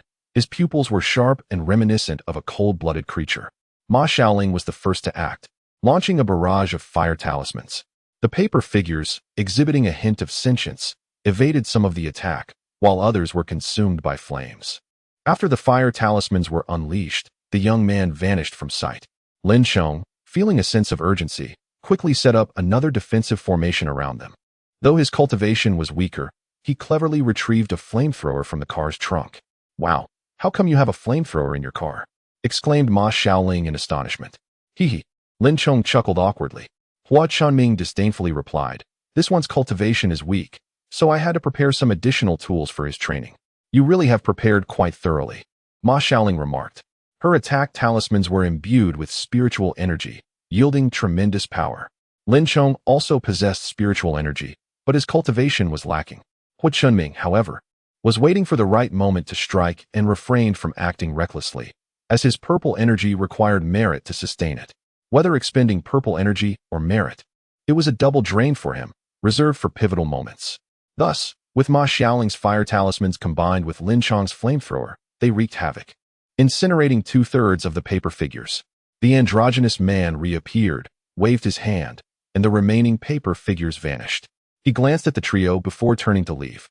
"Hey!" Lin Chong attempted to chase after him, but was halted by Hua Chunming. "Do not pursue. A creature capable of transforming into human form possesses considerable power. You would merely be delivering yourself as a meal." Ma Xiaoling was taken aback by Hua Chunming's words. "Can you discern that?" "Indeed. Ever since I awakened the celestial power of the purple energy, its purity has increased with the accumulation of merit, allowing me to perceive the true forms of these creatures." Chapter 18. Corpse puppetry. After a while, as the trio prepared to return to the car, a shadow emerged once more. "The Black Crow," they exclaimed in unison. "But I clearly used a formation to dissolve its corpse." Lin Chong was perplexed. Without wasting time, Ma Xiaoling hurled a powerful golden light talisman at it. The Black Crow, however, managed to summon crows to defend itself, though with each summoning, its malevolent and dark energy diminished. Just as the Black Crow was nearly exhausted, Hua Chunming suddenly attacked from another direction. The purple energy surged dramatically, golden merit light faintly surrounding it. With a wave of his hand, the purple energy struck forth. A sound akin to someone spitting blood echoed. The Black Crow's corpse seemed to lose control, charging towards the trio while its body continued to swell. "Retreat. It's going to self-destruct," Ma Xiaoling shouted, using her palm energy to redirect the Black Crow towards Hua Chunming's strike. Boom. The Black Crow's corpse exploded, transforming into a cloud of black mist that gradually dissipated, and the surrounding malevolent energy faded as well. "That poor Black Crow," Ma Xiaoling lamented. "Even in death, its body was used as a puppet. This is truly inhumane." Not far away, a man in black rushed into a cave. Upon entering, he leaned against the wall and spat out a mouthful of blood. Gazing at the blood on the ground, a deep resentment clouded his eyes. As the malevolent energy dissipated, only normal mist remained, and the rain began to lessen, revealing a clearer path ahead. The trio finally exhaled the tension they had been holding. Soaked, they climbed back into the car and continued their journey. Inside the car, Chen Kue had already been terrified, trembling despite being protected by formations and talismans. She tightly covered her mouth, suppressing any cries. Once Lin Chong re-entered the vehicle, he checked the live stream status. The chat was ablaze. Fangchi Benchi donated a Yacht X1. I came to liven things up, donated a Carnival X1. Beautiful Bad Woman donated Fireworks X6. Chimu Kakadong donated a Maserati X1. Dear viewers, this live stream comes to an end today. Please trust in science, avoid rumors, and do not indulge in superstition. Until next time. With that, Lin Chong promptly shut down the live stream. Wow, look at that. The chat exploded. If this keeps up, before the news and merits arrive, we might just succeed in our entrepreneurial venture, he exclaimed, displaying the back-end earnings to Ma Xiaoling and Hua Qinming, both of whom gasped in astonishment. No wonder everyone aspires to be an internet celebrity. The money is indeed easy to make. 80,000 in just a short while. This money will cover our expenses along the way. It's perfect to earn and spend on ourselves, helping out with household costs, Hua Qinming quipped lightly. With no further hindrances, they swiftly arrived at the abode of old immortal Aunt Chun in Liberation Town. From a distance, Ma Xiaoling spotted someone waiting outside to greet them. Aunt Chun, yo, she called, rushing forward to embrace them, but halted at the thought of her drenched clothes. What happened? Didn't you come by car? Why are you all soaked? Old immortal Aunt Chun exclaimed with concern. I apologize for the trouble, Hua Qinming said gratefully as they entered the house. Aunt Chun, whose surname was Chun, was a disciple of the Bai family, renowned for their healing abilities. Thus, many locals had received her assistance, affectionately calling her Old Immortal. Nyo was her brother's child, left orphaned due to a tragic car accident that claimed her siblings' lives. The Bai family intervened to save the child, and Aunt Chun felt a connection, allowing Nyo to live and learn at her establishment. Now, Nyo was already in high school. After tidying up and finishing their meal, Ma Xiaoling formally explained their purpose to Aunt Chun. Aunt Chun, we need your help to look after this young lady for a while. Aunt Chun waved her hand dismissively. It's no trouble at all. She can stay here comfortably. Just let me know if anything arises. It's a perfect opportunity for Nyo to learn a thing or two as well. Chen Kuei repeatedly expressed her gratitude, though she felt a twinge of anxiety. After everything that had transpired, she had grown reliant on Ma Xiaoling and the others. Sensing her unease, Ma Xiaoling reassured her. Do not worry. The mastermind has perished, and the other is gravely injured. They likely won't target you again, as you are not irreplaceable to them. I've arranged for you to stay with Aunt Chun as a precaution. The celestial beings here are formidable. Just as Ma Xiaoling settled Chen Kuei's arrangements, Lin Chong approached, a troubled expression on his face, holding his phone and hesitating to speak. What is it? Lin Chong handed his phone to Ma Xiaoling, showing a private message from someone in the live stream's backend, warning him of a potential issue at a certain location. Longyuan Villa District in Huahai City? Ma Xiaoling read aloud from the screen. That's where I live. Chapter 19. First encounter with the Lin family. Have you tried calling to check on things? Yes, but no one answered, Lin Chong replied, biting his lip. Having experienced the disappearance of his parents, Ma Xiaoling instantly grasped the weight of Lin Chong's emotions. Book a flight immediately. I will accompany you to check it out. I've already booked it, Hua Qinming stated solemnly. The small town lacked an airport, and the nearest one was over 200 kilometers away in the city, with limited flights. Hua Qinming managed to secure tickets for the following midday. Lin Chong felt immense anxiety. Yet he understood the need for patience and refrained from creating further distress indoors, opting instead to pace in the courtyard. Based on the information from the private message, it was likely that his home had been targeted by rivals or a cult, as ordinary individuals could not bypass their formations to trigger explosions within the villa. However, rivals, they were all part of the mystical realm. Despite many practitioners being incompetent or harboring ulterior motives, few possessed the true strength to confront his family head-on. At dawn on the following day, preparations commenced for their departure. Before leaving, Ma Xiaoling left a substantial number of talismans with old immortal Aunt Chun. Although Aunt Chun's Bai family talisman was quite formidable, it was evident that Aunt Chun, due to her advanced age, faced a considerable burden from the consumption of spiritual energy required for drawing the symbols. Since she was assisting at my request, it was only prudent to consider all aspects thoroughly. Perhaps due to the early hour and the significant physical exertion from the previous day, Hua Qinming appeared somewhat fatigued, remaining silent throughout the journey. Ma Xiaoling, noticing this, glanced at Lin Chong, who seemed energetic, likely preoccupied with thoughts of home. She poked Lin Chong gently and gestured towards Hua Qinming. Lin Chong immediately understood. Mr. Hua, let me drive. You've already been on the road all day yesterday and must be quite tired. Hua Qinming remained silent, pulled over to the side of the road, and switched places with Lin Chong, settling into the back seat and quickly falling into a deep slumber. Ma Xiaoling felt that she was still unfamiliar with Hua Qinming and Lin Chong, so despite sitting in the passenger seat, she refrained from engaging in conversation or gossiping about their backgrounds.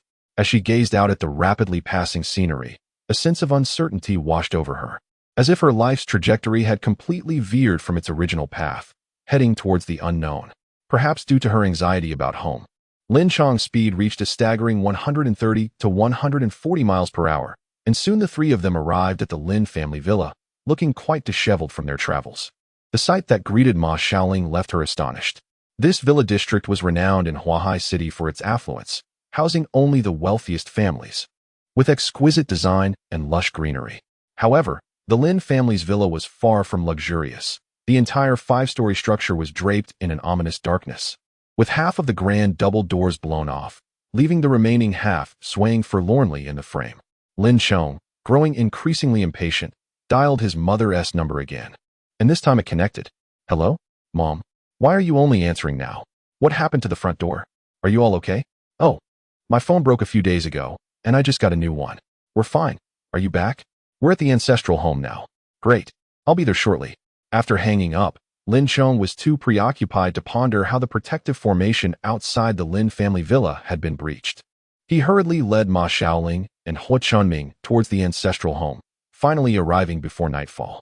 Chapter 20. Ms. Yin Yan's close friend. The Lin family ancestral home bore an incredible contrast to the villa.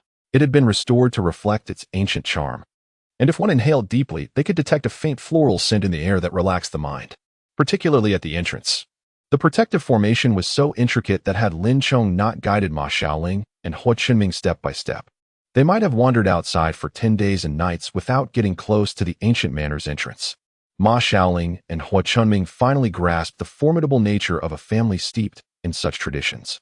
Following Lin Chong through a series of twists and turns, they arrived at the entrance of the ancestral villa. This complex array was left by our ancestors to protect the Lin family's descendants, Lin Chong explained. The formations at the entrance are merely trivial. The real power and danger lie within the villa itself. However, every member of the Lin family must navigate these formations unaided to enter the ancestral home. There are no exceptions. It is the rule. Follow my lead carefully. Stray from my path, and I cannot guarantee your safety. Ma Xiaoling nodded in understanding, but a moment later, she felt dizzy, as if she could hear the echoes of fierce battles and glimpsed flashes of blades and swords. In that chaotic scene, she thought she saw her parents fighting ahead. Panic surged within her, urging her to rush forward and assist them. Ma Xiaoling, a sharp reprimand jolted her back to reality. She turned to see Lin Chong and Hua Chunming looking at her with concern, Hua Chunming gripping her arm. "You scared me. How could you zone out like that?" Thankfully, Mr. Hua reacted quickly. "Otherwise, you would have stepped into the illusion array, and even our ancestors couldn't have saved you." Ma Xiaoling looked at Hua Chunming, grateful. "Thank you." Hua Chunming nodded. After several twists and turns, the trio finally traversed all the protective formations in the Lin family courtyard. Exiting the array, they spotted a man and woman waiting at the entrance to the living room. They were Lin Chong's parents, Lin Chong and Zhu Mingming. Zhu Mingming glanced at Lin Chong before her gaze settled on Ma Xiaoling. "Who is this?" "Mom, this is Ma Xiaoling. I've been out training with her and Mr. Hua." Lin Chong replied quickly. "Call me Qinming." "No need for formalities," Hua Chunming interjected. Ma Xiaoling Zhu Mingming repeated thoughtfully, "Is your mother Yin Yan?"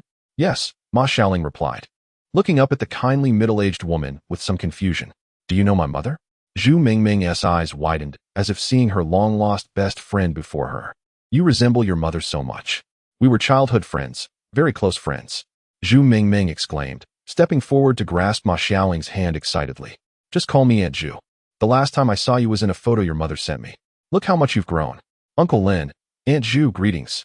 Hua Chunming also stepped forward to greet them. Lin Chong smiled warmly. "Ah, this young man from the Hua family. It's been a while." Lin Chong stood there, bewildered. "Wait a minute. Shouldn't I be the center of attention? How is it that Chunming knows my parents, and my mom knows Ma Xiaoling's mom too?"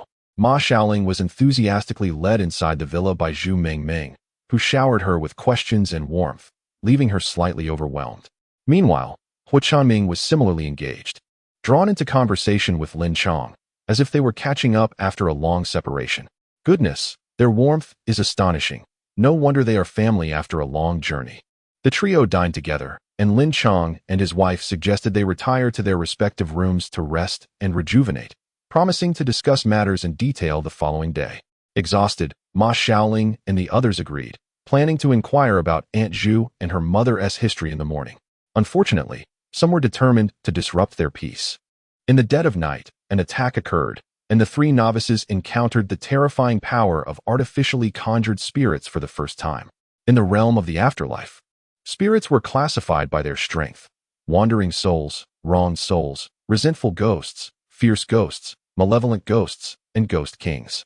For instance, Jason, who had only been dead for a mere 24 hours and had narrowly escaped the grasp of heaven, had already transformed into a fierce ghost, a feat not typical for ordinary spirits.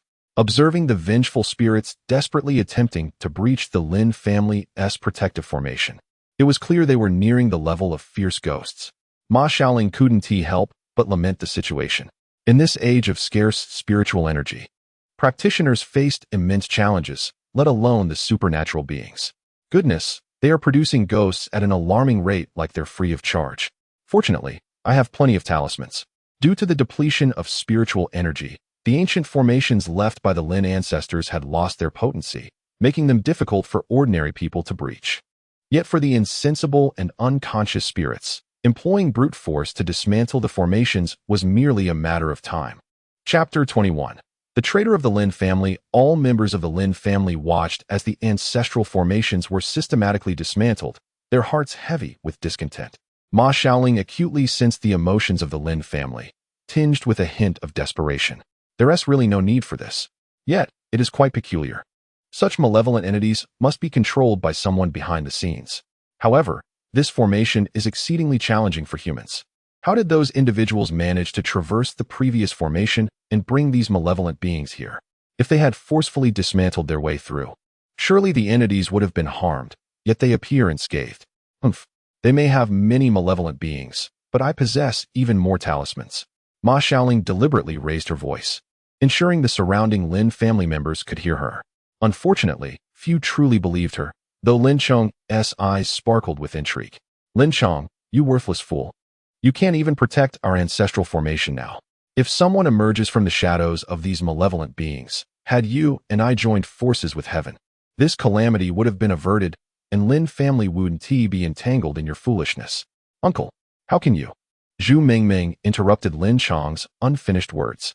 It turned out that the individual in question was Lin Chong's uncle, Lin Chang's biological brother, Linda, who had betrayed the Lin family. As the shock subsided, Lin Chong quickly pieced together the chain of events. Ignoring his mother's protests, he erupted in anger. Bah, you shameless wretch. I address you as uncle out of respect for your age, but since you are a traitor, I can rightfully call you a scoundrel. Linda, you are unworthy of the virtue in your name, betraying grandfather's goodwill. You yearn for the position of family head, yet lack both the strength and talent. Harboring jealousy that grandfather bequeathed the title to my father, and now you plot against him at every turn. Look at yourself. Ugly, wicked, and weak. People like you will never become the head of the Lin family. Lin Chong chuckled at his son's outburst, but placed a comforting hand on Lin Chong's shoulder, signaling him to cease. Do not be agitated. Linda has already been expelled from the family by your grandfather for colluding with nefarious organizations. He is no longer part of our lineage. I intended to inform you of this tomorrow, but it seems he could not wait to attack tonight. Linda smirked arrogantly. Foolish child. Once you are all dead, I shall naturally become the head of the Lin family. A bunch of incompetents. Do you still think you are the Lin family of 1,000 years ago? With these 5 vengeful spirits, I can annihilate you all. As his words echoed, 5 vengeful spirits encircled the entrance of the Lin ancestral home. Linda, a venerable and stern voice resounded from behind the crowd. Lin Guangzhong, the father of Lin Chong and Linda, Lin Chong's grandfather, and the previous head of the Lin family, approached with the aid of others. Trembling as he leaned on a cane. You wretched spawn, cease this at once. Upon seeing the elder, Linda momentarily faltered, his expression shifting. But as the old man's chastisement echoed, his resolve returned. Old man, do you regret the things you have done to me? Do you regret your choices? Regret is futile. I shall not halt my progress because of you. Without my Lin family, there is no reason for existence. You are utterly beyond redemption. Lin Guangzhong, now advanced in years, nearly choked on his words, overwhelmed by his son's provocations. Lin Chong hurriedly stepped forward to support him, gently patting the elder's back to ease his breath. Father, please do not get worked up. Lin Chong attempted to comfort his father, but found himself at a loss for words, especially since this traitor was also his own brother. He felt a chill from his brother's actions, and how much more so for his father. Uncle, you've been frequently consorting with those bearing death's dark attributes. Are you not complicit in the creation of these 5 elemental malevolent beings? Linda laughed maniacally, fixing his gaze on Lin Chong as he declared, Indeed, it is I. I participated in crafting these 5 elemental entities, and I shall make you all submit to me. Refuse, and you shall perish. In any case, I no longer wish to remain in this Lin family.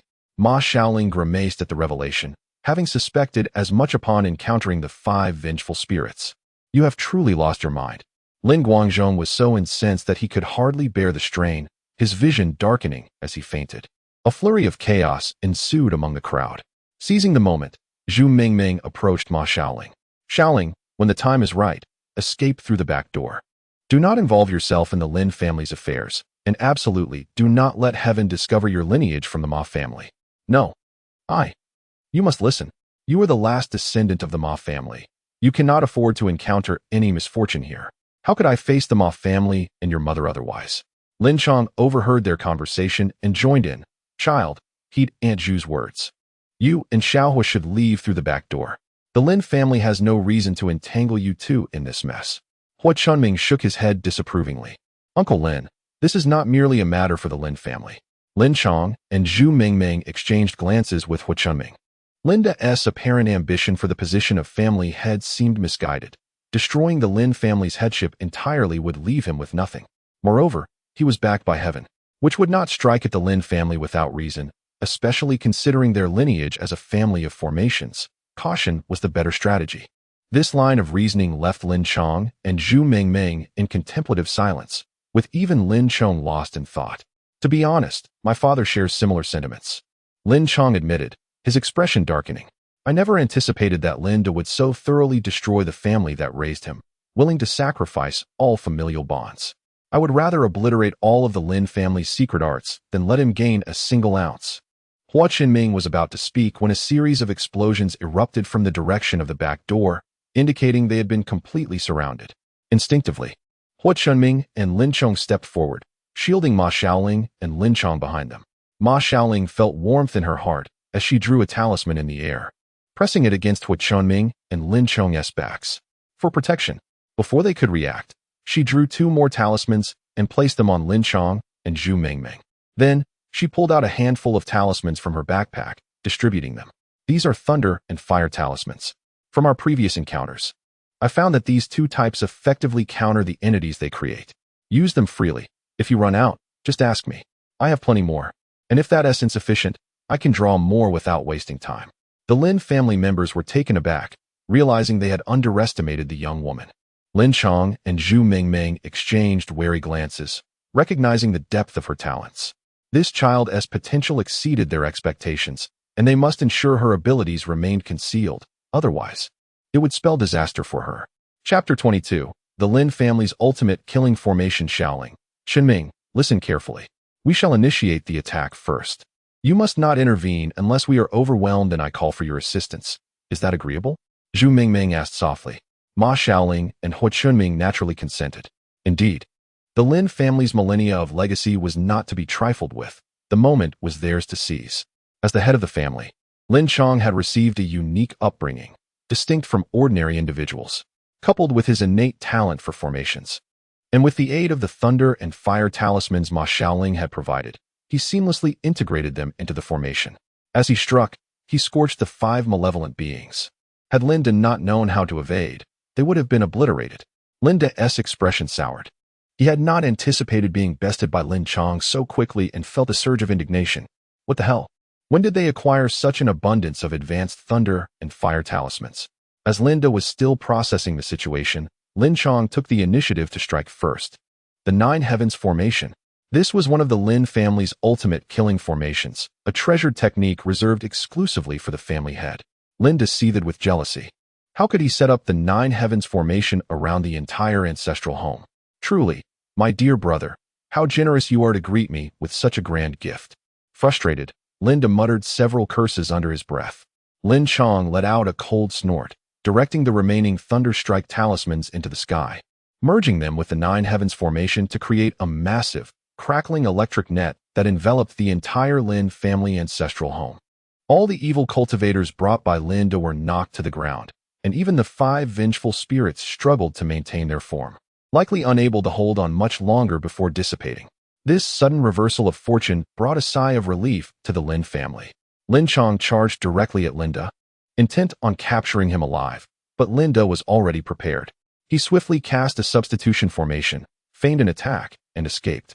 Meanwhile, the 5 vengeful spirits were gradually reduced to ash under the continuous assault of the 9 heavens formation. Linda's betrayal had been premeditated, taking away a third of the Lin family's power and assets. As the onlookers beheld the damaged formation, they realized it would require considerable time and manpower to restore. The Lin family had truly been struck at their core, their vitality wounded, and would need time to recuperate. Lin Chong and Zhu Mingming approached Ma Xiaoling and Hua Chunming. Thank you both for standing by the Lin family in our time of peril. Ma Xiaoling and Hua Chunming hurriedly attempted to stop the couple's gratitude. Please don't interrupt us, Lin Chong said. Xiaoling provided us with so many high-level talismans, and Chunming's unique and powerful cultivation method is meant to support us.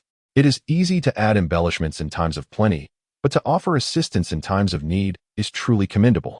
Uncle Lin, Aunt Zhu, you are far too kind. Ma Xiaoling replied. From now on, we are family. If there is anything you need, do not hesitate to ask. The Lin family will always be your support. Ha ha, that sounds wonderful. Now I have an extra family. Ma Xiaoling laughed. The Lin family's formations have truly opened my eyes. This support is extraordinarily formidable. Hua Chunming thought to himself, how naive, the most powerful backing has already been provided by Uncle Ma, yet she remains unaware. In the current situation, Ma Xiaoling felt too embarrassed to inquire about her parents, forcing herself to suppress her worries and smile. The Lin family faced immense challenges ahead. Coupled with the fact that Ma Xiaoling had used her talismans excessively over the past few days, her stock was nearly depleted, necessitating the crafting of a new batch. However, creating talismans would consume a significant amount of spiritual energy, and ultimately, she needed to devote all her time to cultivation. As the sky began to brighten, Ma Xiaoling bid farewell to Hua Chunming and Lin Chong before retreating to her room to cultivate. After this session, she discovered that her cultivation speed had improved remarkably. It now took less than 3 hours to complete 2 cycles of her breathing technique. Moreover, she felt as though her pores had opened wide, greedily absorbing every ounce of spiritual energy available, particularly from the half of the jade pendant she wore at her chest, which seemed to flow forth an inexhaustible stream of energy, almost sentient, assisting her in her practice. Thoughts of her parents flooded back to her. How could they leave behind such a treasure and then depart? Feeling despondent, Ma Xiaoling lost her motivation to continue crafting talismans, opting instead to set down her brush and turn on her computer to search for information. Chapter 23. Please sell me some talismans. Ma Xiaoling instinctively logged into the forum to seek news, only to unexpectedly find Darkness Falls, Hurry Home online. He had also posted a new thread titled Heaven Returns, Great Calamity Approaches. The post elaborated on the origins of heaven and various nefarious tactics, revealing that in addition to attacking the Lin family, heaven had launched assaults on other prominent families and even special task force branches across the country. Several weaker families had been completely annihilated, their treasured techniques stolen. After reading the entire post, Ma Xiaoling felt a surge of anger. How outrageous! Does this heaven have no regard for the law? What do they intend to achieve? Are they not afraid of a united front from the law enforcement agencies? Darkness Falls, Hurry Home replied. They likely aim to create chaos to seize what they desire amidst the turmoil.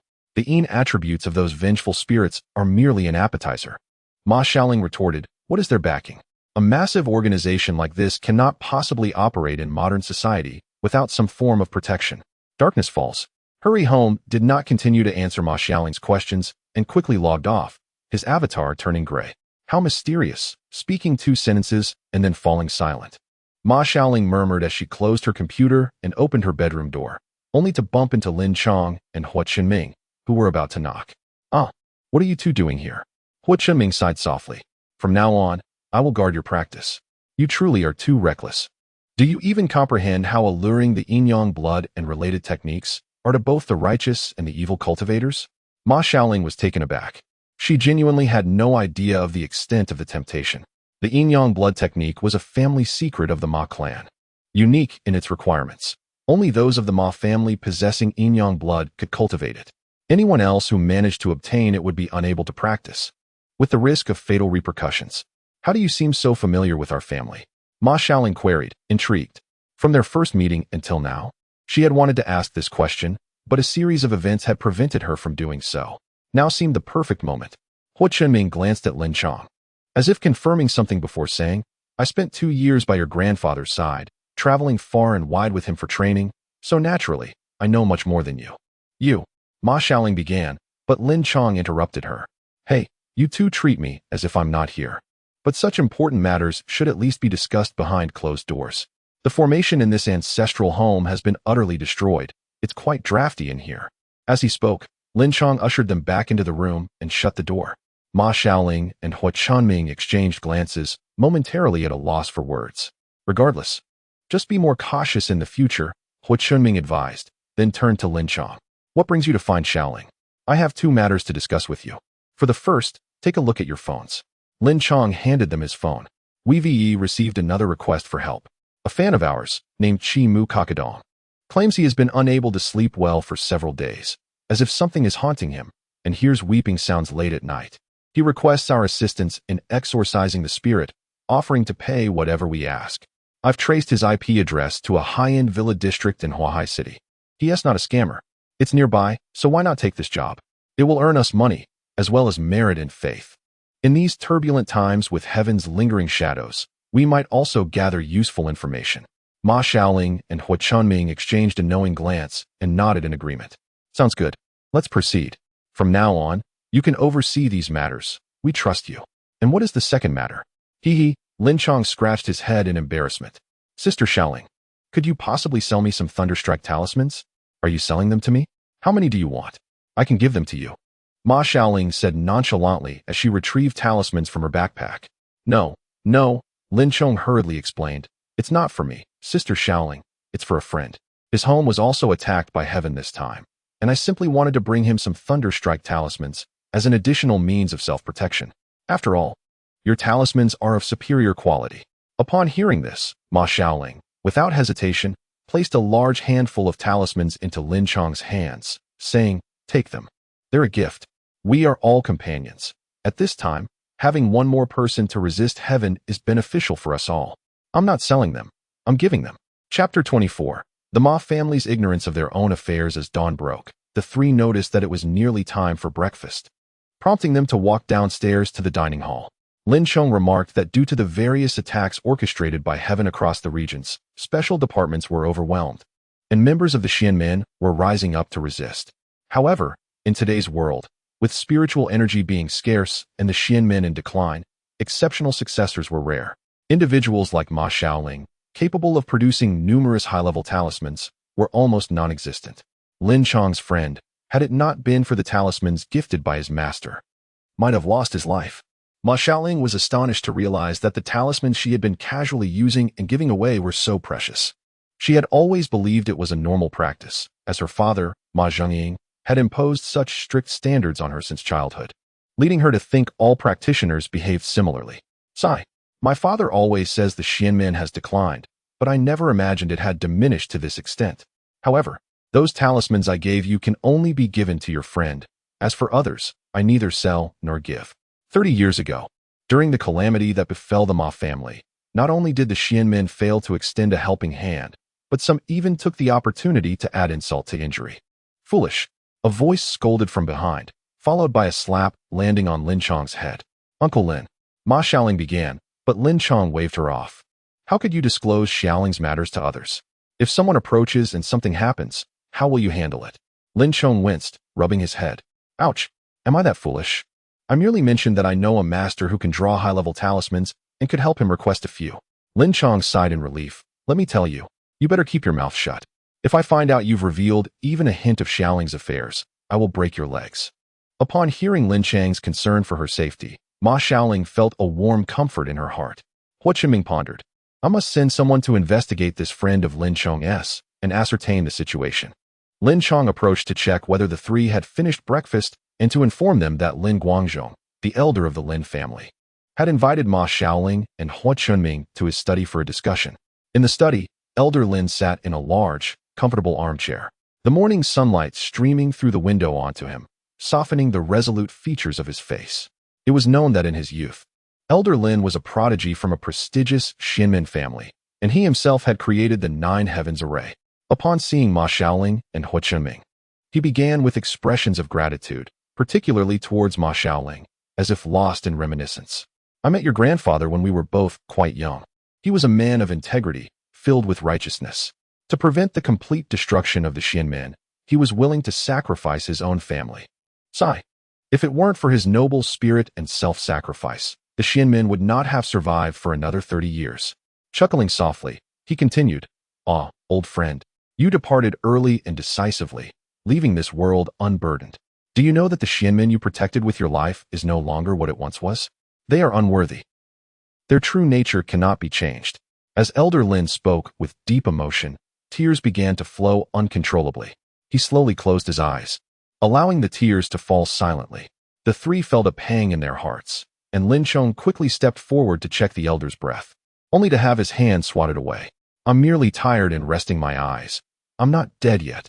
Can you not wish me well? Just go outside." The three exchanged glances, silently shutting the door as they exited. However, seeing Lin Chong's crestfallen expression, they couldn't help but find it amusing. How was I to know he was simply asleep? He had just started speaking, and at his age, isn't it normal to worry? Lin Chong said, feeling wronged. Lin Chong, who had been quietly observing, finally spoke. "Do not blame your grandfather. He and your grandfather from the Ma family were close friends in their youth, but later, for the sake of the Lin family, Ma's grandfather publicly severed ties with ours. Enough of that. We haven't even finished breakfast. Let's go downstairs and enjoy the soup Aunt Zhu made. It will surely replenish us." Upon reaching the dining table and seeing the bowl of winter melon and pork rib soup, Ma Xiaoling's eyes instantly welled with tears. Zhu Mingming, noticing this, hurried over and patted her shoulder. Don't cry. It will change the taste of the soup. Hurry and taste it. See how it compares to what your mother makes." After the meal, Elder Lin presented an ancient wooden box to Ma Xiaoling. Confused, she asked, "What is this?" Although unsure of its contents, Zhu Mingming encouraged, "Take it. It's the elder's kind gesture." With that, she placed the box firmly in Ma Xiaoling's hands. "If you don't accept it, I want to tell your parents about the situation." Zhu Mingming feigned a threat. Ma Xiaoling felt warmth in her heart and had no choice but to accept. "Lin Chong has already told me about your parents' disappearance. Actually, before they set out, your mother contacted me. With Heaven's return causing such a commotion, it will inevitably lead to unforeseen chaos. Your parents did not want you to be involved in these matters. But perhaps it is destiny that has drawn you in. 30 years ago, the reason the Ma family was annihilated overnight, leaving only Ma Xiaoling and her immediate family, was due to her grandfather opposing Heaven, thwarting their nefarious plans, which led to a full-scale assault on the Ma family. That night, the once renowned Ma family, the pinnacle of the Xianmen, vanished, and Heaven subsequently fell silent, retreating into obscurity. Do you know about your ancestral home? In the wake of such significant events, your parents would surely return to the ancestral home, for it is the foundation of the Ma family. As long as it remains intact, the Ma family will always have the potential for resurgence. Ma Xiaoling was taken aback. She had no idea that the ancestral home of the Ma family still existed. "Ah, Sister Xiaoling, you surely do not know that your family has an ancestral home, do you? Ha ha ha, the Ma family knows nothing of their own affairs." Lin Chong teased without mercy. "Brat." Zhu Mingming smacked Lin Chong on the head. "Mom, I was just trying to lighten the mood." No one noticed Hu Chenming's eyelids slightly flickering nearby. The Ma family's ancestral home. No wonder no one can find Uncle Ma. This provides a reasonable explanation. After all these years, no one has known the location of the Ma family's ancestral home, and it has gradually faded from memory. Then, "Aunt Zhu, do you know where my ancestral home is?" Chapter 25. Hiki Kakashi after resting for a day at the Lin residence. Ma Xiaoling and the others set off once again. Because Zhu Mingming was unaware of the location of the Ma family ancestral home, it was Mr. Lin who possessed this knowledge. However, Mr. Lin was exceedingly cautious and led the three into his study, where he set up a protective array to prevent eavesdropping before revealing the approximate location of the ancestral home to Ma Xiaoling. Nevertheless, the trio decided to investigate the fan known by the pseudonym Chimu Kakadong first. Mr. Lin advised that it would be best for them to enhance their own strength before visiting the Ma family ancestral home, as the Ma family valued power above all. The greater one's strength, the more immeasurable the opportunities one could obtain. Having experienced several real battles, Ma Xiaoling had reached the late stage of transformation and was on the verge of a breakthrough to the golden core stage with just a bit more effort. Following the coordinates provided by Chimu Kakadong, the three arrived at the entrance of the Binhai Imperial Scenic Area half an hour later. Wealthy indeed, Lin Chong remarked, observing the luxurious neighborhood. In Huahai City, only the affluent could afford to reside in such a community. Ding dong, ding dong. As the trio pressed the doorbell, a response quickly came through the intercom. Coming. The voice's owner clearly sounded weak. When the door opened, a man clad in a gray silk robe, sporting dark circles under his eyes, appeared before them. Upon seeing Lin Chong, the man perked up. In previous live streams, Lin Chong occasionally revealed his true self, while Ma Xiaoling and Hua Chunming had always been masked, so he only recognized Lin Chong. However, he could easily guess that the two beside him were the main forces in ghost hunting, the masters who never showed their faces on camera. He was eager to embrace the three but restrained himself. Masters, you have finally arrived. I was almost unable to endure any longer. Come in, come in. As they entered, they observed their surroundings. Chimu Kakadong, how should I address you? I can't keep calling you by your online name, Lin Chong inquired. Masters, you can call me Zhu Chaoyang. Whatever you find convenient works for me. All right, Mr. Zhu, do you mind if we livestream here? Lin Chong asked. Not at all. Zhu Chaoyang replied, a hint of excitement in his voice. I am a fan of your livestream. Upon hearing this, Lin Chong nodded and skillfully set up his phone to begin the livestream, while the trio donned their masks. Mr. Zhu, could you take us to your bedroom? Ma Xiaoling asked. This way, masters, follow me, Zhu Chaoyang responded, leading them upstairs. It was already evening, with a few hours until nightfall, making it the perfect time to start the livestream as a warm-up. This immersive, complete format was a favorite among their fans. Upon reaching the middle of the second floor, Zhu Chaoyang opened the door to his bedroom. Masters, this is the place. The moment they stepped inside, all three frowned. Although the entire house was warm, a distinct chill permeated the bedroom. Simultaneously, Ma Xiaoling detected a faint trace of Yin energy lingering in the room. The energy was not overly strong, likely not reaching the level of a vengeful spirit. Confirming it was a soft target, Ma Xiaoling stated directly, we will be staying here. Please arrange a room for us. We will resolve this tonight. You should maintain your normal routine and act as if nothing is amiss. Is it really going to happen so quickly? Zhu Chaoyang asked, astonished. Before watching Ma Xiaoling and her companion's live stream, he had invited other masters, but none had succeeded, all claiming they could not handle it. Would you like to take another look or prepare? No need, Lin Chong firmly rejected. Ghost hunting is our specialty. Chapter 26, a professional ghost hunting livestream as night fell. Lin Chong glanced at his watch. It was 11:51 p.m. The time is nearly upon us, he announced to Ma Xiaoling and Hua Chunming, who were seated comfortably on a large sofa.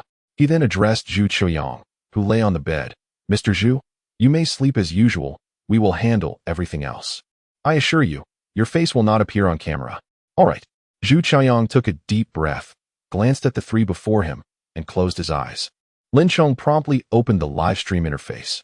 The moment the stream started, the online viewer count surged past 10,000, and given the momentum, it was likely to exceed 100,000 that night. Look at this. This is the effect of the small preview live stream I conducted earlier today. Lin Chong exclaimed happily to Ma Xiaoling and Hua Chunming. The two shared a resigned smile. They were still somewhat unaccustomed to being the focus of the live stream, each adeptly putting on their masks. Hello everyone, I am your humble cameraman and host. With me are the familiar masters of demon slaying, Lin Chong announced, directing the camera toward Ma Xiaoling and Hua Chunming, who waved at the lens. Greetings, masters. The livestream chat erupted with excitement. The socialist successor, the master's recent productions truly keep pace. The frequency is remarkable. Beautiful bad woman. Are we live streaming from the bedroom today? I see a bed. Obsessed fan, huh? Will I finally see the male master's abs? Dark Messenger. This is a question worth anticipating. I treat the world like my first love. Is this the explosive discussion we see upon entering? Obsessed fan. Hold on. Only I can make lewd jokes about the young master. You can't. Noticing the conversation veering off topic, Lin Chong quickly interjected. This live stream is not a supernatural adventure. We are here at the invitation of our viewer Chimu Kakadong to assist with a problem. Just as he finished this sentence, Lin Chong felt a sudden chill. He immediately hung the phone around his neck and entered a state of alertness. In the next moment, a young girl's voice echoed, Daddy, don't sleep. Come and play with me. Daddy doesn't he love Tuanzi anymore? Wah? Dark Messenger. Is this time's performer a child? The trio searched around Zhu Qianyang's bedroom, but found nothing suspicious. We lack the ability to see the duality of the world, so we cannot perceive it directly. However, I can identify the areas with the most concentrated yin energy. Ma Xiaoling understood immediately. Watch me. She quickly drew a revealing talisman. This type of talisman would expose all monsters, no matter their nature, once affixed. If you want to play, then let us play hide and seek, she declared, tossing the talisman toward the direction Hua Chunming indicated. Whoosh. The talisman vanished into thin air. TSK. I missed. Without hesitation, Ma Xiaoling threw a second talisman. I was unaccustomed to the darkness and slow to react earlier. This time, I won team miss. However, as the second talisman flew, a figure flashed past and disappeared. Ma Xiaoling's competitive spirit ignited. Yin and Yang officials. Oh dear, this child ghost is hard to catch. Believe in the light. This ghost can become invisible. It's truly a game of hide and seek. I treat the world like my first love. What should we do now? The masters just said they don't have the ability to see the invisible. Alright, if that is how you want to play. It won't be so easy for you, little ghost. Ma Xiaoling flipped her hand, producing a stack of revealing talismans, and began to walk around the room, tossing them indiscriminately. The scene transformed into a minefield. Though this method was simple and crude, it proved effective. Before she had even finished tossing the first round, footsteps echoed. Thud, thud, thud. Without a moment's thought, Ma Xiaoling followed the sound and hurled her talismans in that direction. Watching the talismans hover in the air without disappearing, Ma Xiaoling smiled. At that moment, a petite figure slowly materialized from the empty space. It was a 7- or 8-year-old girl. The young girl didn't acknowledge Ma Xiaoling or the others, and, disregarding the talismans on her body, immediately bolted for the door. However, before she could escape, she seemed to collide with something at the threshold and was bounced back. Haha, run if you can. Where do you think you can escape to? Lin Chong chuckled. Having already set up barriers around the doors and windows, ensuring that no one could enter or exit. Upon hearing this, the little girl became agitated, turning abruptly to reveal her fierce demeanor, baring her teeth and bleeding from her eyes, ready to lash out in desperation. Before the viewers in the live stream could fully comprehend the little ghost's terrifying appearance, Ma Xiaoling sprang forward, enlarging the energy-imbued gourd bracelet and placing it over the little ghost's head, trapping her inside the first gourd. In the live stream, comments erupted. My love for the world is like a first love. The female master is amazing. The inheritor of socialism, a technique for making the living disappear. Such an eye-opener. The beautiful wicked woman. Too bad the male master didn't get a chance to intervene this time. Believe in light. Doesn't anyone wonder what this little girl truly looks like? The host's minor protection mechanism is quite effective. Truly a professional ghost-catching livestream. Meanwhile, the little ghost struggled ceaselessly within the gourd.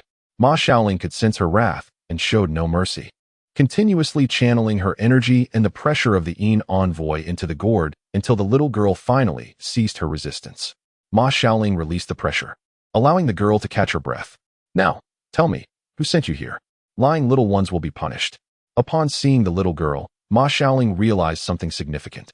Typically, individuals transformed into aggressive spirits only harbor immense resentment or fixation after death, but for a child to possess such intense malevolence seemed implausible. Perhaps, this was yet another fabricated ghost. Chapter 27. A master of deception with children who sent you? The longtime viewers in the live stream buzzed with excitement upon hearing her question. Interesting, it sounds like this Konoha ninja has made an enemy. Is there going to be a follow-up? Are we entering the interrogation phase? Dark Messenger, be careful with your words. Sensitive terms could get the live stream shut down. Upon hearing Ma Xiaoling, the little girl had no intention of replying. Oh my, such a tough little one despite the situation. Before Ma Xiaoling could act, Hua Chunming, who had remained quiet, suddenly raised his hand, emanating a purple aura. If you refuse to speak, I shall let this purple energy play a game with you.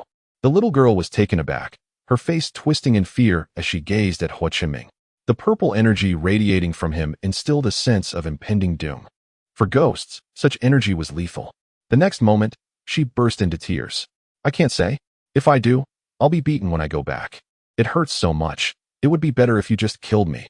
The three looked at the little ghost's breakdown, exchanging glances of helplessness. Ma Xiaoling shook the gourd bracelet in her hand. Do you know what this is? Sensing a familiar aura from the gourd bracelet, the little girl detected a trace of Yin energy. Of course, it's something related to ghosts. Have you read Journey to the West? She nodded. That monkey is so ugly. Do you know the black and white impermanents, Oxhead and Horseface? I do. They're in charge of me now. They're stronger than I am. I died. The mention of her death caused the little girl's spirit to wane momentarily. Unfazed, Ma Xiaoling pointed to herself with a thumbs up. They are my colleagues. The little girl was once again astonished, her fear transforming into admiration. Hua Chunming and Lin Chong exchanged incredulous glances at Ma Xiaoling. My goodness, this female master really knows how to charm children. Catching ghosts isn't easy. You also have to know how to soothe kids. Impressive. With the Oxhead and Horseface involved, are we heading for the underworld next? This is getting serious. Seeing the change in the little girl's expression, Ma Xiaoling realized she had succeeded. Now tell me, who sent you? It was Uncle Zhang who sent me, the little girl replied, looking pitiful. Who is Uncle Zhang? Uncle Zhang is the owner of a big company. 5 minutes later, Ma Xiaoling and her companions pieced together the situation.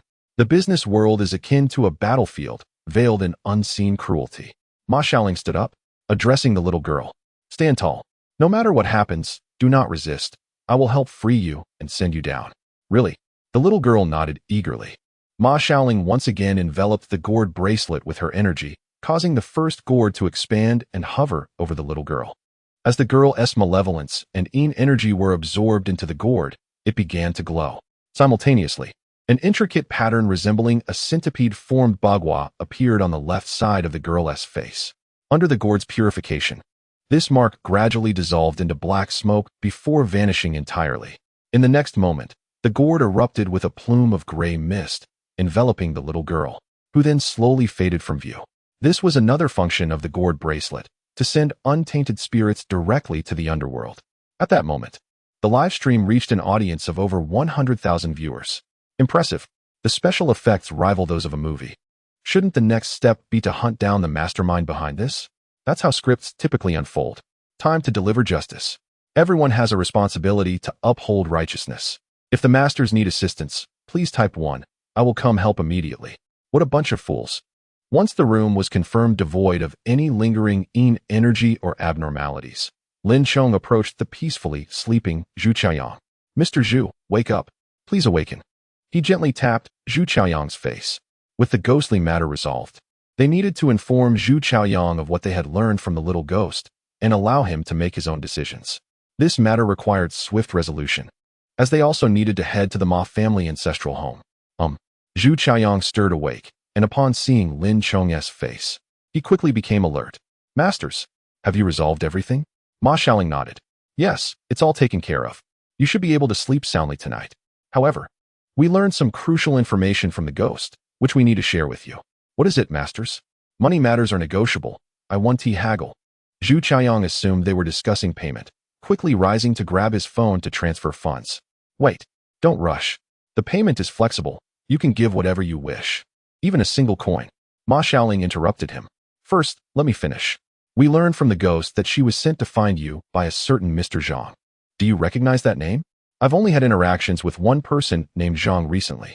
Last week, we both bid on a piece of land at an auction, but he didn't outbid me. That must be him. We're concerned that since he employed such unconventional methods against you, this could happen again. What do you plan to do? Without hesitation, Zhu Qiaoyang replied, Of course, I would like to request the master's help to thoroughly resolve this matter, ensuring his ghost cannot harm anyone again. With that, Zhu Qiaoyang began to operate his phone rapidly, leaving the three in suspense but quietly waiting. 1 minute later, in the live broadcast room, Vampire Hunter, a person named Hataki Kakashi, has sent the host 10 carnival gifts in rapid succession. Successor of socialism, a newcomer perhaps? This Kakashi is the unfortunate soul in the live stream. Believing in light. Oh wow, live streaming gifts, payments made. Boss Zhu is quite generous. Masters, please take on orders. We are eager to see what follows. 20 minutes later, having obtained the address of Boss Zhang from Zhu Qiaoyang, Ma Xiaoling and her companions hurried over. While in the car, Lin Chong addressed the camera of the live stream, stating that we live in a society governed by law, urging viewers not to believe in feudal superstitions, but to trust in the power of science. If any issues arise, we can resolve them through scientific means.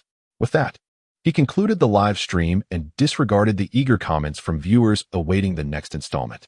A continuous live broadcast lacks excitement and poses exposure risks. Thus, safety must be prioritized. Chapter 28. Master Yin inside a luxurious villa, a middle-aged man in pajamas, his belly protruding, frowned at the incense burner on the table, which held a half-burned stick of incense. He had been staring at it for quite some time, yet the incense showed no signs of burning further. This man was none other than Boss Zhang Huanda, as referred to by the little ghost. Zhang Huanda furrowed his brow deeper as he picked up a lighter and approached the incense burner. Snap! The lighter's flame flickered towards the half-burned incense, yet it refused to ignite. Zhang Huanda's frown deepened. He was familiar with raising little ghosts and how to manipulate them, but this was an unprecedented situation. After a moment's contemplation, Zhang Huanda took out his phone and dialed a number. The phone rang once before being answered. Boss Zhou, is there something urgent that requires my attention at this late hour? Came a hoarse voice. Master Yin, it seems I have encountered a problem and seek your counsel on how to resolve it. Zhang Huanda replied respectfully. What issue? I recently dispatched little ghosts, and everything went smoothly until just now, when the incense used to control them suddenly extinguished and refused to relight. The soul incense has extinguished? Retrieve it from the bone box and see if you can summon the little ghost back. Understood. Moments later, Zhang Huanda emerged from the room carrying a box. Placing it on the table, the box was made of dark red ceramic, adorned with yellow talismans on all four sides. The living room remained dim, illuminated only by flickering candles, casting an eerie atmosphere throughout the space. Boom! As the box opened, a cloud of white smoke billowed forth. Zhang Huanda, ignoring the choking smoke, leaned closer to inspect the contents. He had opened the box before, but never had he encountered such a phenomenon. Upon seeing the inside, Zhang Huanda's eyes widened in disbelief. The box, which once contained a child's skeleton, now held nothing but a pile of white ash. Zhang Huanda quickly called Master Yin, who remained on the line. Master, the skeleton inside the box has turned to ash. The transformation to ash indicates the absence of spiritual support. Your little ghost must have encountered someone knowledgeable. Are you certain the other party is merely an ordinary person? I am sure. I have been monitoring them closely. That person has not left their home for days, supposedly due to insomnia and lethargy, undoubtedly influenced by the little ghost. It appears they have sought assistance from an expert. They may have already learned about you through the little ghost. What should I do? Realizing he may have been exposed, Zhang Huanda grew anxious. I will come to your location shortly. With that, Master Yin hung up. Reassured by the confirmation, Zhang Huanda closed the box, awaiting Master Yan's arrival. On the other end of the line, a gaunt man with a vulture-like expression put away his phone. These wealthy fools are truly naive. Yet, without such gullible individuals, earning money would be difficult, and the organization could not grow so rapidly. He donned a black cloak and exited through the door. Meanwhile, Ma Xiaoling and her companions had already infiltrated the villa while Zhang Huanda was conversing with Master Yin, concealed by invisibility talismans, thus going unnoticed. Listening to Zhang Huanda's remarks and observing the scene, the three felt an involuntary heaviness settle upon them. The box, the skeleton, the ash, the child, Master Yin. Initially, they believed they were confronting a ghost exorcist, only to discover that they were dealing with someone who raised little ghosts. Such practices are exceedingly cruel, requiring the sacrifice of a child, subjecting them to extreme torment before death, all to ensure that the child's spirit is filled with terror, leading to a deeply malevolent little ghost. However, it appeared that this particular little ghost had never been released to frighten anyone, lacking experience and bloodshed, making it relatively easy to handle. Chapter 29. Off air and back on, unable to contain themselves any longer, as Master Yin was soon to arrive. Ma Xiaoling and her companions reached a consensus to deal with the vile Zhang Huanda first. They removed their invisibility talismans and stealthily approached the unsuspecting Zhang Huanda from behind. Lin Chong produced a burlap sack from somewhere, and with a swift motion, Zhang Huanda, now bereft of his little ghost, was subdued and beaten into unconsciousness. Wasn't it just half an hour ago that they went off air? Why are they live again? Exclaimed a viewer. I knew it wouldn't be that simple to end the stream. So many people are waiting for the follow-up, remarked another. Kakashi Masters, did you truly find the location so swiftly? Socialism's successor, Kakashi, you encountered something supernatural and brought the masters over? Kakashi, indeed. I was just about to indulge in a cozy nap when I saw the masters had gone live again, so I came to check it out. I must thank the masters. Without them, I might have become the first person to be trapped since the founding of the country. Lin Chong's sudden live broadcast ignited excitement among the viewers who hadn't had enough yet. TSK, they never anticipated that at this hour, so many would still be awake. Just as the trio dragged the unconscious Zhang Huanda into the bedroom, a dark shape flew before them, and gray smoke quickly spread around. Two figures surged forth from the smoke, revealing themselves to be two hellhounds, but upon closer inspection, their fur stood on end like needles, and their eyes gleamed a blood-red hue. They were corpse wolves. Hua Qinming recognized them immediately. Heavens! Are they releasing the dogs when they can't win? Believing in light, what is happening? Has this turned from a ghost-catching show into a pet training program? Opening the game with a knife, perhaps they are the pawns of the second boss. Observing the charging corpse wolves, the trio remained unfazed, feeling rather revulsed. This Master Yan, concocting little ghosts and corpse wolves, was exceedingly vile. Even in death, they remained animals, their instincts deeply embedded within their souls. Hua Qinming and Lin Chong simultaneously produced fire talismans given by Ma Xiaoling, and together they hurled the talismans with precision toward the two corpse wolves.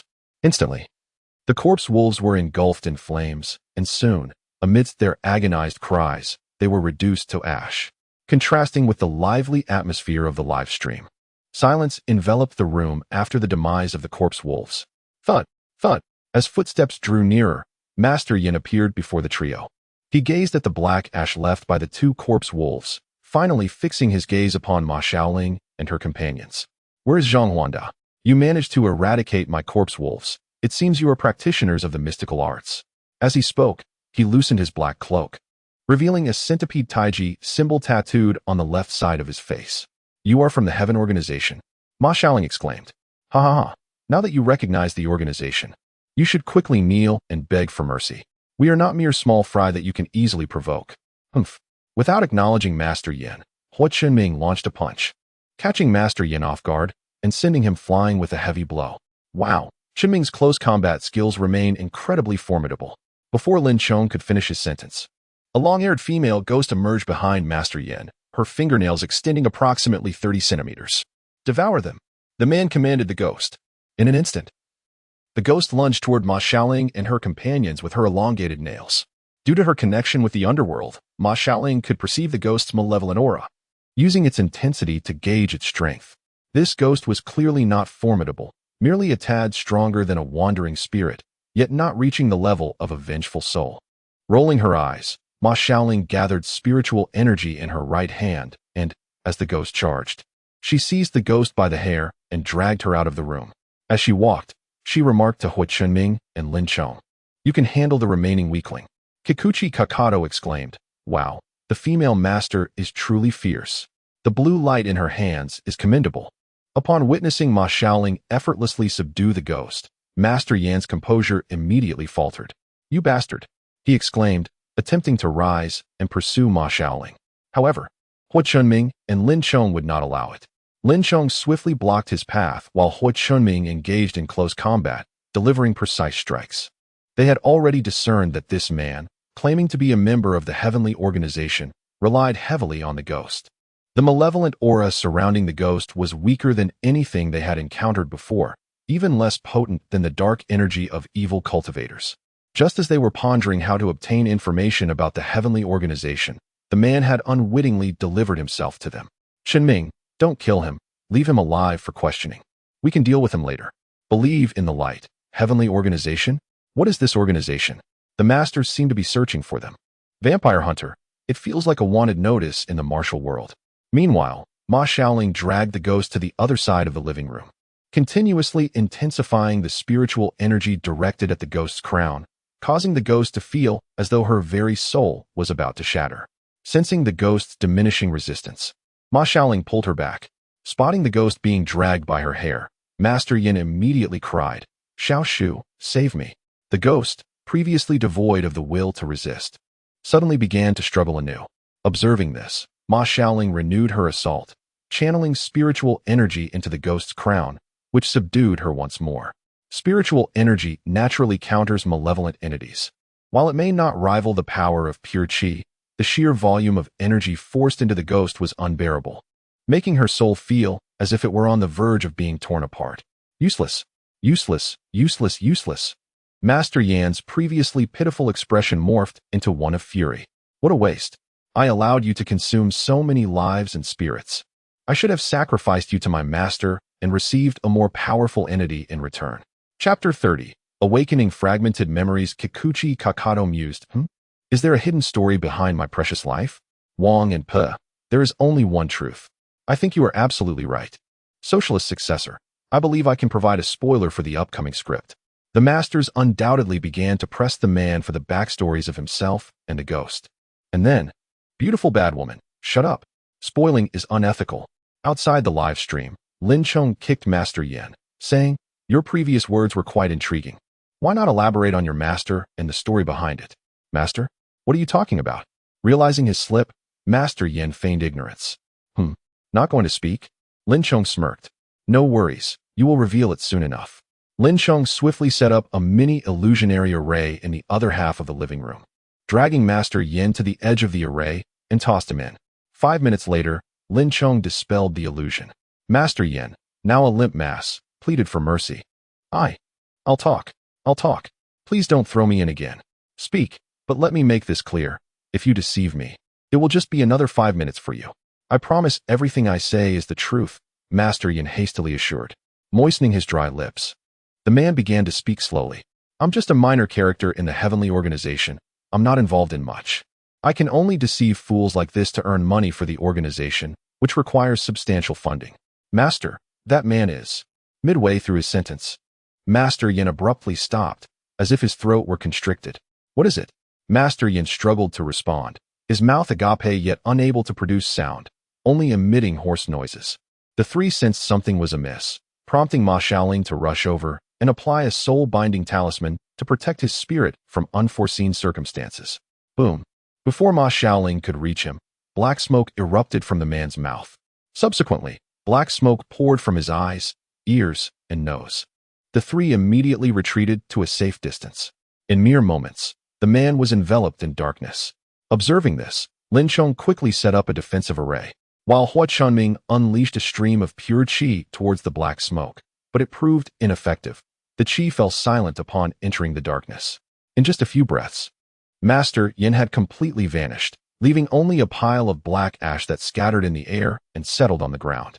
Clearly, this was a method employed by the heavenly organization to ensure that its members could not disclose any information about it.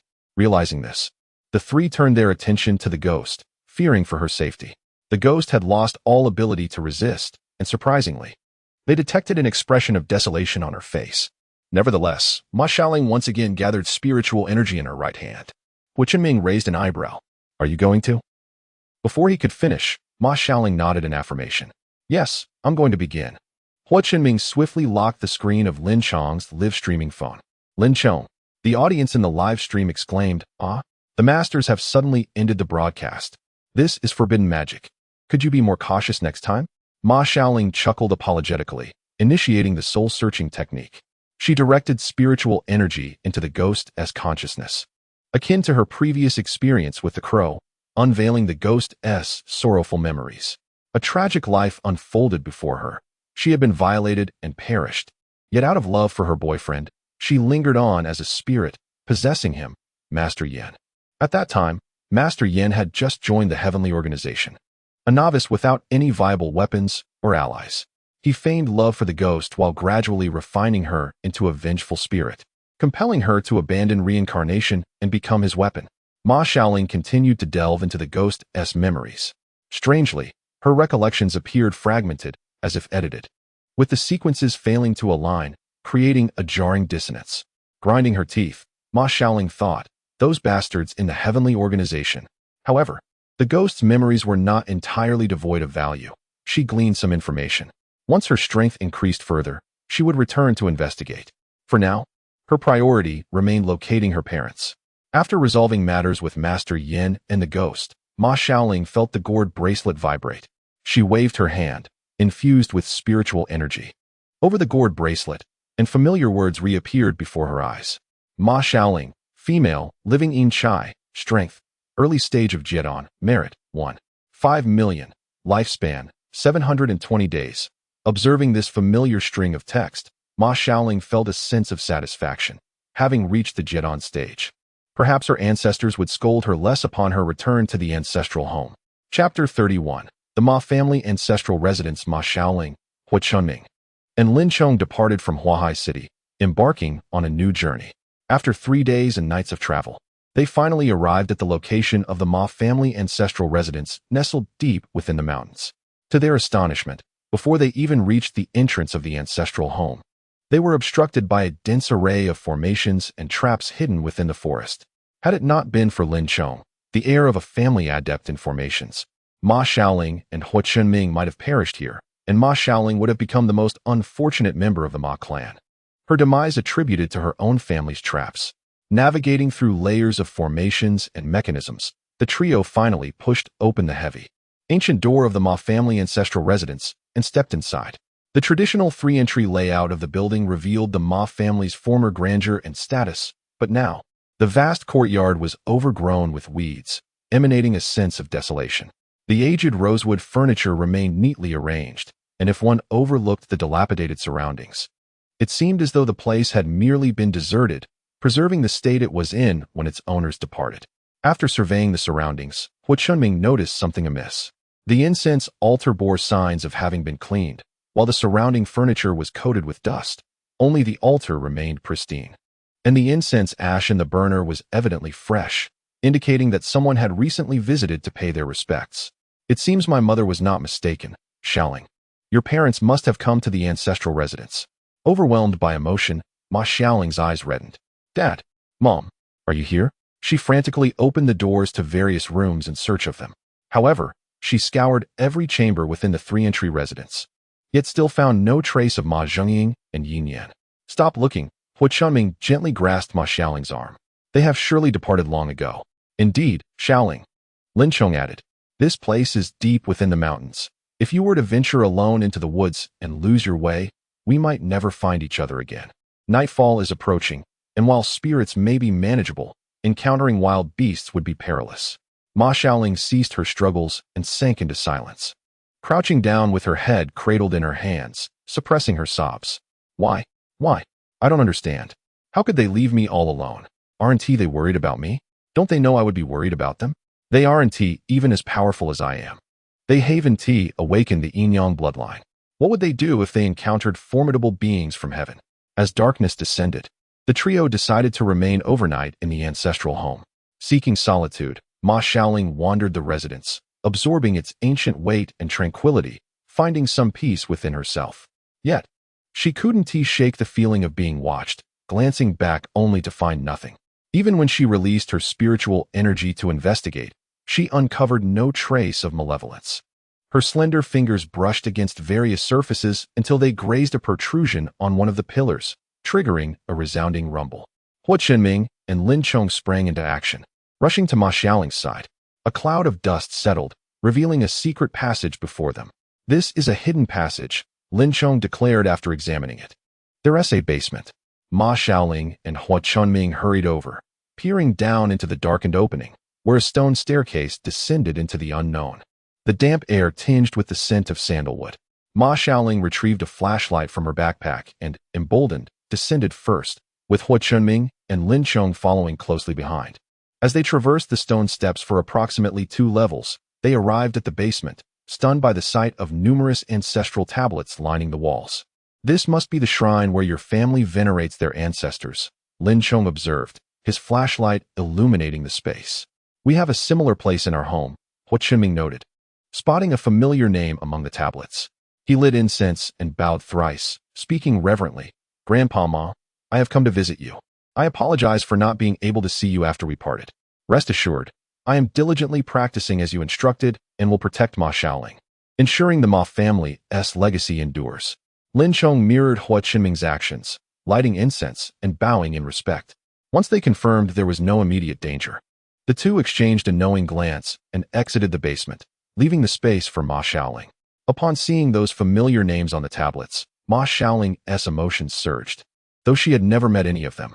The tales of the Ma family's downfall recounted by her parents instilled in her a profound sense of kinship and belonging toward these ancestors she had never encountered.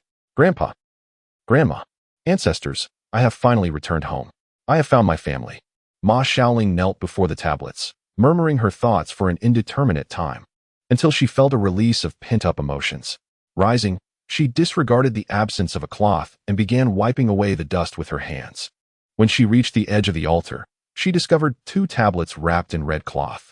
Sniffling, she unwrapped them and gasped upon seeing the names inscribed, Ma Xiaoling and Ma Yi Nian.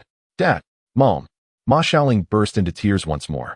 The Ma family had a tradition. If a member felt endangered and uncertain of survival, they would prepare a tablet for themselves, wrapped in red cloth and placed in the ancestral hall. Where are you both? Hua Chunming and Lin Chong, hearing Ma Xiaoling's anguished cry, rushed back to her side. Upon seeing the names on the tablets she clutched, they instantly comprehended the source of her distress. Lin Chong clenched his fist. Rest assured, Uncle and Aunt will be fine. Heaven's ostentation will lead to their demise. They will not escape unscathed, and the practitioners of the Xianmen have already been incited. Hua Chunming, however, was not as optimistic as Lin Chong. The Xianmen was already weakened.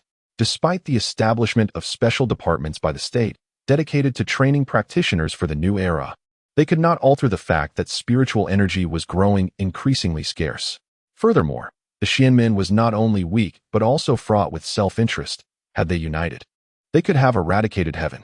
20 years ago, the Ma family would not have had to bear the brunt of the conflict alone, resulting in their tragic downfall. The resurgence of heaven indicated they had found a stronger backing and were no longer afraid of the Xianmen, even if a second Ma family were to emerge. Ma Xiaoling shared this sentiment, feeling that the path ahead was bleak and uncertain. Listening to Lin Chong's words, she could only manage a bitter smile. Chapter 32, The Wrathful Ancestors. With a sudden thud, one of the tablets toppled over. The trio was startled, exchanging bewildered glances at the overturned tablet. Before they could react, more tablets began to topple one after another, except for those of Ma Xiaoling's parents. Lin Chong, unable to contain himself, jumped up. Could it be that the ancestors have collectively returned to the realm? Ma Xiaoling noticed that the incense she had just lit had been extinguished mid-burn. Hua Chunming followed her gaze, his heart sinking at the sight. Ma Xiaoling stared at the incense for a moment, forming a possible hypothesis. She stepped forward, picked up a nearby stick of incense, and attempted to relight it. However, as soon as she inserted it into the burner, it snapped in half. Humph. As Ma Xiaoling's stubborn temperament flared, she let out a heavy snort. What's the matter? You old fellows, are you still unwilling to partake in the incense I offer? In the vast ancestral hall, silence reigned, with no one responding to her bold declaration. Lin Chong was taken aback by Ma Xiaoling's audacity. After all, these were the ancestors of the Ma family. He hurriedly urged her to adopt a more respectful demeanor and speak kindly. An old saying goes, one hand cannot clap alone. It seemed the ancestors had heard her words and were displeased, as the inverted tablets began to rhythmically strike the table with a resounding clamor. Unable to suppress her rising temper, Ma Xiaoling formed a seal with her fingers, forcing a drop of blood from her fingertip, which floated in the air. Calmly, she took incense and brought its tip close to the suspended blood. The moment they made contact, the incense ignited. Then, with poise, she raised the incense high above her head, knelt, and bowed her head in reverence. The incense stood firmly in the incense burner, unbroken and unextinguished. However, the tablet's rhythmic tapping grew louder and more insistent. Hua Chunming grasped the situation. It appeared to be a contest of wills. Ma Xiaoling had employed some secret technique of the Ma bloodline to assertively present incense to their ancestors, which only fueled their discontent. Perhaps the ancestors wished to impart a lesson, Hua Chunming softly remarked to Ma Xiaoling. A low, resonant voice echoed within the hall. Oh, the audacity of the young. As the words fell, one of the inverted tablets miraculously stood upright. It was Ma Xiaosu, Ma Xiaoling's great-grandfather, the grandfather of Ma Xiaoling. Heavens! How did I end up with such stubborn descendants? A wisp of white smoke emerged from Ma Xiaosu's tablet, swirling above the hall, eventually coalescing into a venerable figure with a white beard. An invisible aura of power emanated from him, leaving Ma Xiaoling and the others gasping for breath. As a descendant of the Ma family with the Yinyang bloodline, Ma Xiaoling felt the pressure the least, while Hua Chunming and Lin Chong struggled under its weight, drenched in sweat. Seeing this, Ma Xiaoling fired back. Old man, don't be so indiscriminate. They are not Ma family members and have done you no wrong. They even came to pay their respects. This unwarranted pressure is no different from the bullying of thugs. It truly tarnishes the Ma family's reputation. Ma Xiaosu was incensed. With a heavy grunt, Hua Chunming and Lin Chong could no longer withstand the pressure and fell to their knees. Upon witnessing this, Ma Xiaoling bit her teeth, steeled her resolve, and activated her yin-yang blood, igniting it. A torrent of spiritual energy, enveloped in blood aura, surged forth, forming a protective barrier around the three of them to resist her great-grandfather's oppressive force. What do you want, you old fool? If you have grievances, direct them at me. Let's see your true capabilities and whether your tears are sincere or feigned. The old man flicked his wrist, unleashing waves of golden light imbued with merit. Pressing down upon the trio, Hua Chunming and Lin Chong had no choice but to summon all their merit, combining their purple energy and spiritual essence to resist. Yet it was like a drop in the ocean. Before absolute strength, they felt as fragile as ants, utterly powerless. Upon seeing the purple energy, Ma Xiaosu's heart trembled slightly. Purple energy, the aura of the emperor. This person is the child of destiny. Perhaps they are the reincarnation of some esteemed figure. With a sudden outburst, Hua Chunming and Lin Chong could no longer bear it and spat out blood. If this continued, they would surely suffer irreparable internal injuries. Ma Xiaoling, now frantic, disregarded the consequences and intensified the burning of her yin-yang blood. If she could activate all of it, perhaps she could withstand her great-grandfather's strike. Normally, cultivating the yin-yang blood required a gradual approach, allowing the energy to circulate through the meridians, nourish the body, and stabilize one's cultivation. Conversely, forcefully activating all of it, while potentially successful, risked inflicting irreversible damage on her meridians. Yet, considering these two were allies chosen by her parents, individuals they valued, she could not allow them to be harmed because of her. This price was nothing. Hua Chunming seemed to perceive her intentions, desperately attempting to rise and shout a warning. But he was powerless to move. His eyes reddened with urgency. As the yin-yang bloodline surged to its fullest activation, Ma Xiaoling cried out in agony. Simultaneously, her spiritual energy erupted. The golden light surrounding Ma Xiaosu began to crack and splinter. When the golden light finally shattered and vanished, Ma Xiaoling was left in stunned disbelief. Before her, Hua Chunming and Lin Chong stood unscathed. They had neither bled nor knelt, their faces devoid of pallor. Ma Xiaoling found it hard to believe, but before she could voice her astonishment, she coughed up blood. The moment her inner support dissipated, overwhelming pain surged through her, nearly causing her to collapse. Witnessing this, Ma Xiaosu enveloped her in golden light, its force becoming gentle, safeguarding her innermost being. Harmonize with the Tao, return to simplicity, and cultivate inner tranquility. Listening to the solemn and profound voice, Ma Xiaoling gradually calmed her mind, realizing she had fallen victim to her great-grandfather's illusion. A failure on her part for not recognizing it. With her spiritual energy in disarray and her meridians swelling, if she did not promptly channel it, she risked catastrophic rupture. With this in mind, Ma Xiaoling settled down on the ground, crossing her legs to guide and reorganize the chaotic spiritual energy in swollen meridians. Fortunately, under the protective golden light of her great-grandfather, the turbulent energy within her dared not stir, obediently flowing under her command, while her meridians gradually returned to normalcy. Time passed, and circles of golden light rippled around Ma Xiaoling. Soon, circles of blue light joined in the dance. As the two auras converged, the golden light began to whirl faster, growing increasingly radiant. A clear dragon's roar resonated through the once silent ancestral hall. The golden blue aura surrounding Ma Xiaoling halted, morphing into a small golden dragon, albeit this time with a deeper hue. The little dragon raised its head in triumphant song, proudly coiling around Ma Xiaoling's shoulder. This is the first layer of heaven. Hua Chunming's immediate reaction was to recall how Ma Xiaoling's grandfather had practiced for 5 years to reach its pinnacle, achieving the perfect fusion of energy and dragon form. This was the ultimate manifestation of the breath cycle technique, the coiled dragon. Her talent is indeed extraordinary, Hua Chunming mused. Only Lin Chong, still bewildered, circled around the little golden dragon in awe. Such a formidable talent warranted caution, for those who drew attention could find themselves beset by stronger adversaries before mastering their techniques. Ma Xiaoling's body would become a perfect vessel or nourishment for her foes, a temptation few could resist. Indeed, the Ma family's yin-yang blood technique contained at least a decade's worth of cultivation for an ordinary practitioner, with the upper limit determined by the purity of the Ma bloodline. Additionally, Practicing this technique required not only spiritual energy, but also a vast reservoir of merit. The deeper the merit, the mightier the golden dragon. Thus, it is evident why, upon entering the modern era, the cultivation speed of the Ma family has considerably diminished. And no one has managed to break through the fourth realm.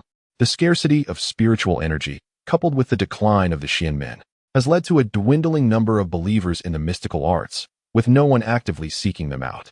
Relying solely on personal endeavors to accumulate merit proves to be exceedingly slow and insufficient. In Chapter 33, The Calamity of the Ma Family, the Death Tribulation of Ma Xiaoling. While Hua Chunming was lost in contemplation, Ma Xiaoling gradually withdrew her cultivation power, and the small golden dragon coiled around her shoulder re-entered her body. Upon closer inspection, one could see a glimmer of golden light swirling within her open eyes. The spirit of old Master Ma, hovering in the ancestral hall, observed this spectacle in silence, marveling at Ma Xiaoling's swift breakthrough to the first realm of supreme mastery. Remarkable talent. No wonder you are the chosen descendant of the golden dragon, he mused. The first action Ma Xiaoling took after her breakthrough was to ascertain the condition of Hua Qinming and Lin Chong, only feeling a sense of relief once she confirmed that both were unharmed. What is wrong with you, old man? Engaging in a duel yet resorting to illusionary techniques, such a lack of integrity. Old Master Ma's beard bristled with indignation. As a member of the Ma family, one must be sufficiently powerful to protect oneself and those around them. You, on the other hand, have only just begun your cultivation and haven't even broken through to the first realm. Yet, you recklessly venture out in search of your parents. Do you believe their whereabouts are not concealed enough, and you must draw attention to yourself for a family reunion? Do you think your current abilities can withstand the onslaught of heaven's wrath? Ma Xiaoling found herself silenced by old Master Ma's relentless questioning. Do you think your parents wish for you to be involved in this? Ultimately, it is because you lack the ability to protect yourself. What good is talent if you cannot safeguard your own life? Throughout history, many prodigies have met untimely ends. What capabilities do you possess to flaunt, when you cannot even discern my illusions? At this moment, Ma Xiaoling's heart turned cold. The scene of witnessing two young men injured while she remained powerless served as a stark reminder, if one is not strong enough. Blind arrogance will only lead to failure in protecting not only oneself, but also those dear to them, potentially costing one's own life. When the time comes, will your impressive rhetoric save you? I'm sorry, great-grandfather. I was wrong. Old Master Ma sighed. Do you think the downfall of the Ma family 30 years ago was our true calamity? No, the real tribulation lies within you. If you cannot overcome your death tribulation, the Ma family's calamity remains unbroken. Heaven merely accelerates our misfortunes. Whether the Ma family can endure this trial within a limited time frame relies entirely upon you. The calamity of the Ma family? Ma Xiaoling was about to inquire further when old Master Ma, wishing to say no more, turned to Hua Chunming with a benevolent expression. Good child, you have been taught by your Ma grandfather and Uncle Zhengying. You conduct yourself with prudence. Henceforth, remain by her side and guide her, preventing her from acting recklessly. I will, great-grandfather, rest assured. Ma Xiaoling felt a sense of peace as old Master Ma waved his hand. A beam of golden merit light descending into Hua Qinming's body, enveloping him in warmth. Hua Qinming bowed respectfully in gratitude, acknowledging the weight of the merit bestowed upon him. After instructing Hua Qinming, old Master Ma addressed Lin Chong. In the loft of the ancestral residence, there are numerous ancient texts regarding formations. Feel free to peruse them. Take what you find useful for your cultivation. The fact that the three of you traverse this path together, though influenced by fate, is no mere coincidence. The road ahead is fraught with danger. You must treasure it. With that, old Master Ma's figure transformed into white smoke, dissipating within the ancestral hall. The previously overturned tablets stood upright once more. Great-grandfather, old Master Ma. The three of them called out desperately, fearing it was all an illusion. What are you shouting about? I'm merely going to rest. I haven't departed this world, came old Master Ma's voice from the ether. Hua Qinming immediately bowed deeply once more. The profound merit light was not something bestowed upon just anyone. It was reserved for those who had made significant contributions to the family and country. A legacy passed down through generations. The fact that old Master Ma granted it to him instead of Ma Xiaoling moved Hua Qinming deeply, for the Ma family had given him so much. Lin Chong followed suit, bowing respectfully. The trio then made their way to the Ma family's library. Upon reaching the loft, they were astounded by the depth of the Ma family's heritage, truly deserving of their title as the foremost Xianmen sect for millennia. Not only were there ancient texts on formations, but all aspects of the mystical arts were thoroughly represented. The preservation of such rare volumes attested to the ancestors' unwavering commitment to safeguarding knowledge, both in life and death. Is this for real? So many. Sister Xiaoling, does your family truly study every art of the Xianmen? Lin Chong was dumbfounded. Ma Xiaoling, equally astonished by the vast collection, instinctively responded to Lin Chong's question, of course. Isn't it expected that we learn them all? Her nonchalant tone made Lin Chong feel a sense of inferiority, yet he had no evidence to counter her statement. And his pride was bruised. Certainly not. It is nearly impossible to master every aspect of the profound and intricate Xinhuang arts. Practitioners usually focus on what interests them or where their talents lie, for mastery requires specialization. Ma Xiaoling pouted, both understanding and not understanding. After all, every member of the Ma family adhered to this principle, learning everything, for knowledge is never wasted. Especially since she bore the weight of a death tribulation. She felt the need to learn even more. Chapter 34.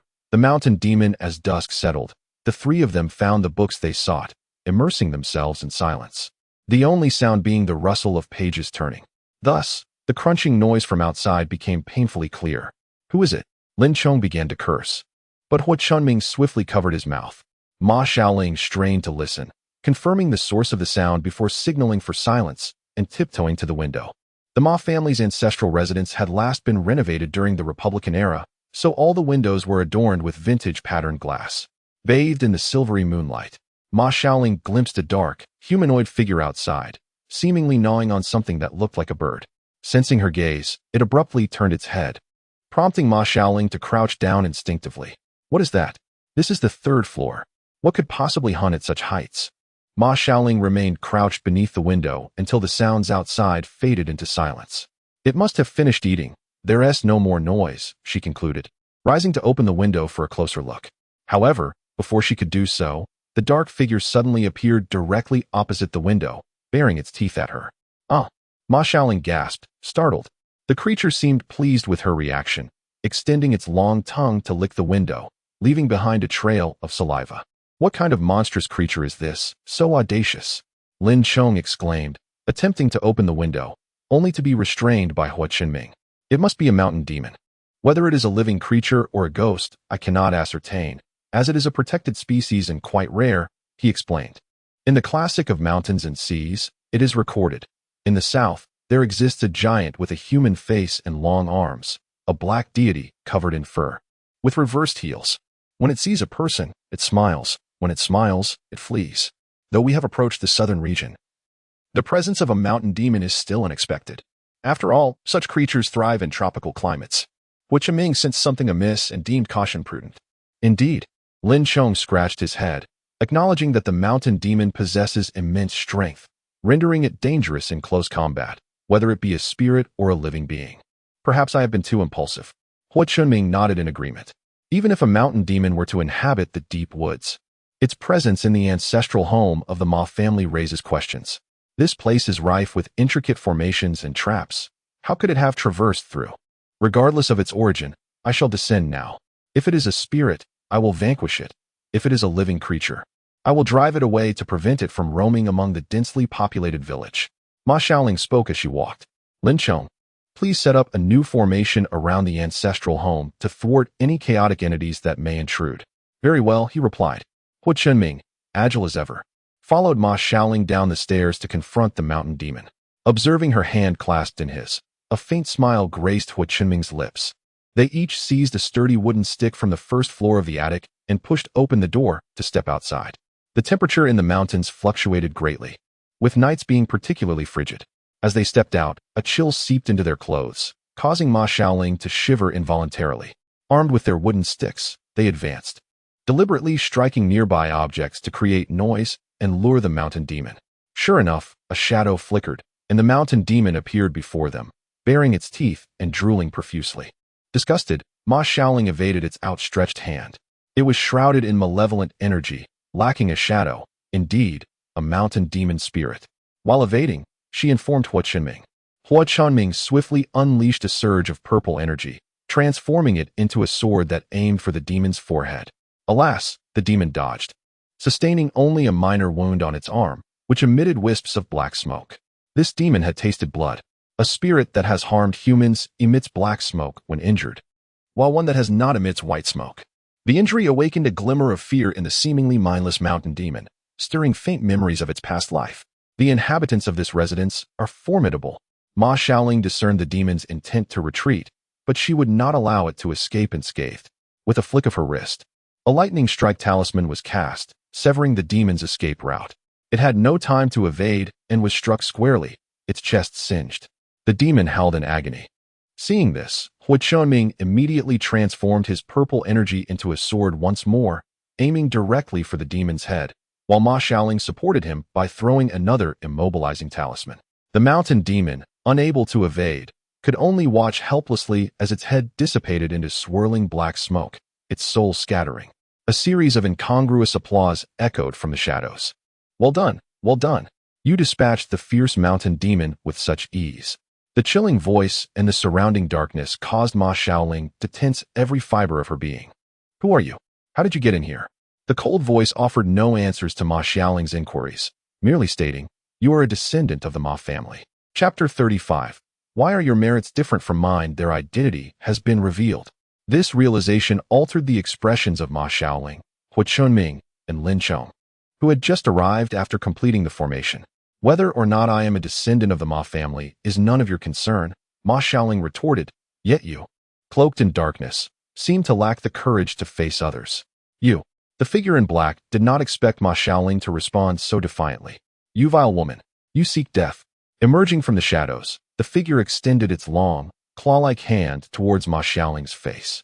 Hui Chunming hurled his wooden stick to intercept the attack, stepping forward to shield Ma Xiaoling behind him. Your actions are ruthless, and your aura is steeped in darkness.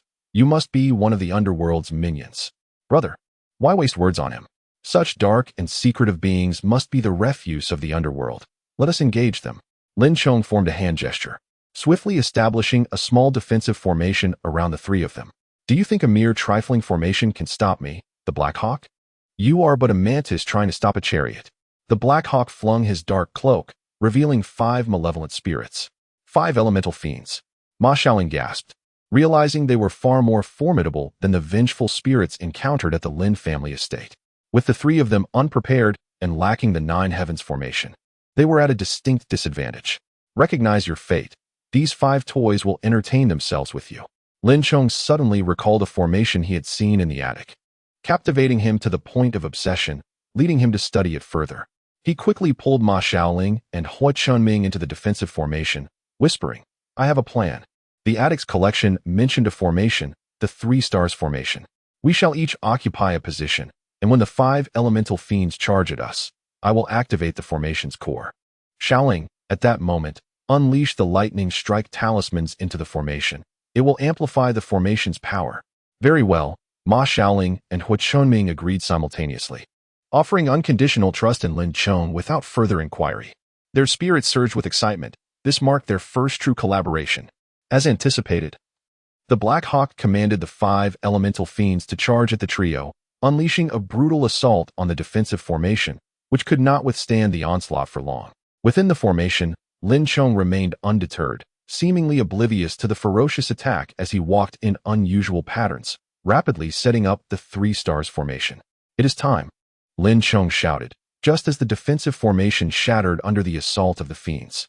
He activated the 3 stars formation, while Ma Xiaoling hurled 3 lightning strike talismans, each merging with a star. The power of the stars, bolstered by the talismans, detonated with a resounding explosion.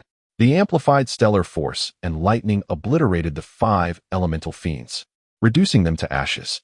The Black Hawk clutched his chest, expelling a mouthful of blood. Ma Xiaoling and her companions exchanged triumphant glances. The 3 stars formation continued to unleash its power, and the lightning strikes persisted, scorching everything in their vicinity. The natural environment provided ample conductive materials, and before the Black Hawk could act, he was already trembling and freezing from the electricity. As the effects of the lightning talismans began to wane, Ma Xiaoling decisively formed a hand gesture, preparing to strike the Black Hawk with a lethal blow. To her surprise, upon witnessing the annihilation of the 5 elemental fiends, the Black Hawk turned to flee. Is this how the underworld operates, with cowards like you? Lin Chong taunted, shouting after the fleeing figure. Humph, such a swift escape. It seems this individual is merely a minor leader, lacking true strength. Having lost the fiends, he must have suffered backlash. Ha ha, truly pathetic. I possess a talent for innovation. How brilliant is the 3 stars formation, wouldn't you agree? Lin Chong beamed like a child seeking praise. Impressive indeed. Our young master of the Lin family has grown. How delighted would Grandfather Lin be to hear this? Ma Xiaoling laughed. Hua Qinming also gave a thumbs up, recognizing the limitless potential ahead.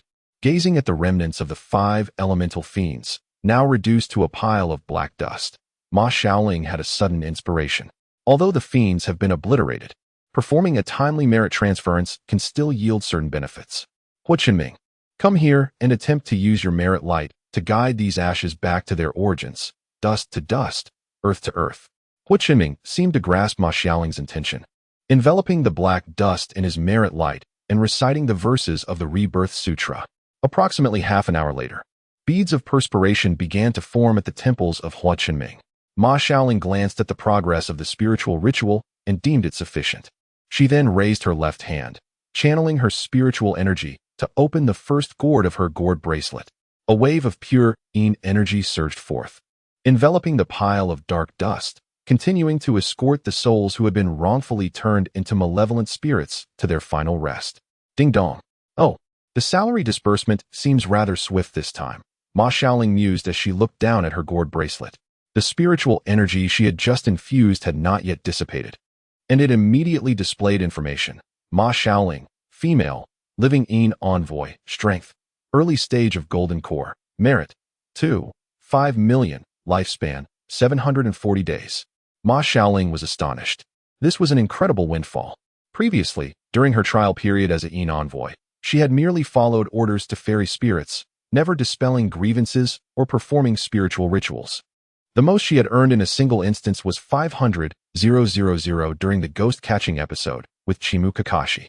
Yet this time, having merely raised her hand to complete the final step, she had doubled her earnings, directly acquiring 1 million in merit. You naughty girl. I told you not to meddle in heavenly affairs, yet you have only plunged deeper.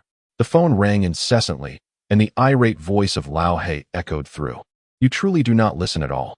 This time, I advise you, should you find yourself in a situation beyond your control, come to the underworld to take refuge. This is out of consideration for your parents' years of hard work. Do not be headstrong. Despite the reprimands, a smile graced Ma Xiaoling's lips. Oh, the sharp-tongued yet soft-hearted Lao He. Who would have thought that the illustrious Black Wu Chang would exhibit such a side? The underworld is not a place where the living can simply wander. I understand. You must take care of yourself and avoid falling into the traps set by those malevolent spirits wishing to bring you down. There was a brief silence on the other end before the call was abruptly ended. Though rudely terminated, Ma Xiaoling felt a surge of happiness in her heart.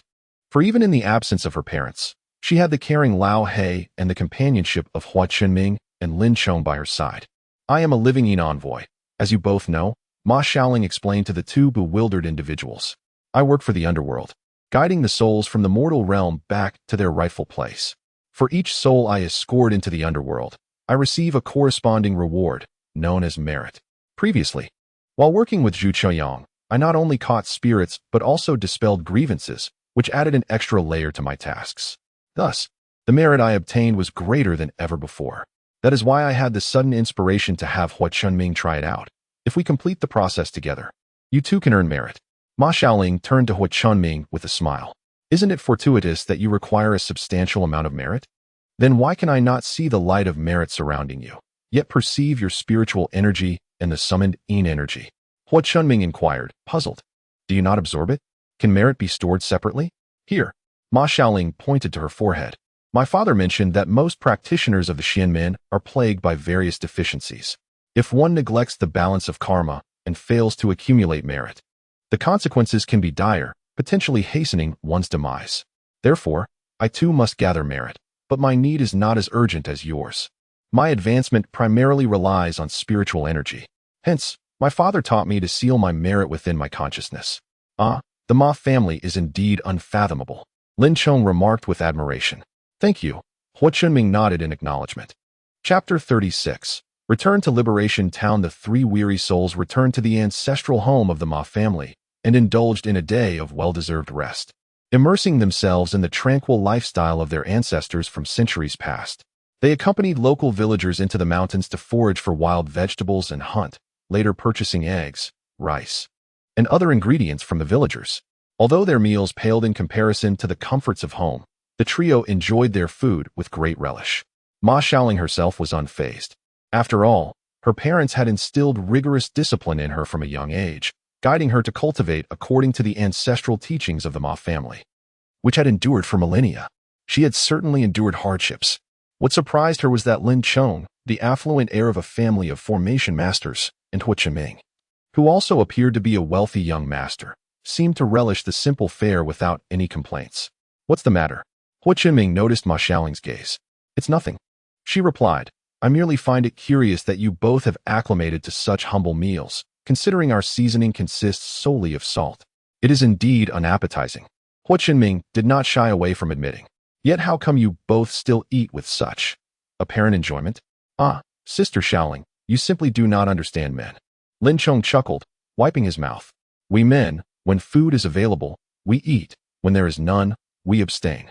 As for the taste, we assess based on the circumstances at hand before deciding to critique. Most men are easy to please," he added with a grin. "Indeed, you all are quite easy to please." Ma Xiaoling marveled in disbelief. "When I was in college." Lin Chong opened his mouth and began to chatter incessantly. Although Ma Xiaoling and Hu Qinming were not particularly interested, they did not wish to dampen the mood. Thus, the three spent a rare, carefree day together after their acquaintance. The following day, the trio resolved to return to Liberation Town, stopping along the way to deliver talismans to Lin Chong's previously mentioned friend. Having been away from home for too long, Ma Xiaoling felt that although she knew her parents would not return in the short term, she still believed there might be some news from old immortal Chen. After all, the matriarch had stated that when her parents departed the ancestral home, they took some items with them, yet the matriarch refused to disclose what those items were, leaving her quite helpless. The trio took turns driving back to the old shrine of old immortal Chen in Liberation Town. "Xiaoling, you're back." The old fortune teller greeted them warmly. "Aunt Chen, have you had any news about my parents recently?" "Oh dear, if only you had returned a couple of days earlier," Aunt Chen lamented. "Your parents came back a few days ago, stayed for 2 days, and then left. They told me to inform you to cultivate diligently and to protect yourself until you have reached the 3rd level of yin-yang blood. Honestly, couldn't they just call or message me directly?" Ma Xiaoling exclaimed in frustration. "What is this, a game of chase?" The old fortune teller comforted her with a hug. "Do not be upset, they mean well. Since you are back, you three should take a couple of days to rest.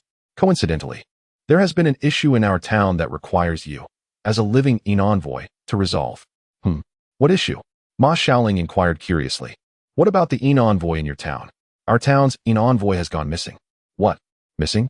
Where?" "Aunt Chen, please, take your time and explain," Ma Xiaoling urged. "There is a prominent private school in our town called Town Ing Middle School. The living envoy in our area, knowing that I am acquainted with you, sought me out before his disappearance. He instructed me to inform you that if he did not return, you would need to take over and manage the situation, stating that you could contact your superior in the underworld for specifics." Aunt Chen recounted in one breath. "I understand. Thank you, Aunt Chen." Ma Xiaoling, disregarding her fatigue from just disembarking the car, immediately called Lao He for inquiries. Indeed, the living envoy in Liberation Town had vanished, yet his guiding lantern remained lit. It was reported that there were malevolent spirits trapped within the school, and each night the air would grow frigid. Initially thought to be a trivial matter, it had escalated to the current predicament. "Please go check on it as soon as possible," Lao He urged, his tone unusually anxious. A rarity for him. "Understood, I will head over promptly. Do not worry." After concluding the call with Lao He, Ma Xiaoling turned apologetically to Hu Qinming and Lin Chong, preparing to speak. "Do not say anything. We have heard everything," Lin Chong interjected hastily. "The entrapment of malevolent spirits is a grave matter. When spirits are trapped, the envoy cannot guide them, and the souls cannot report to the underworld, which leads to chaos.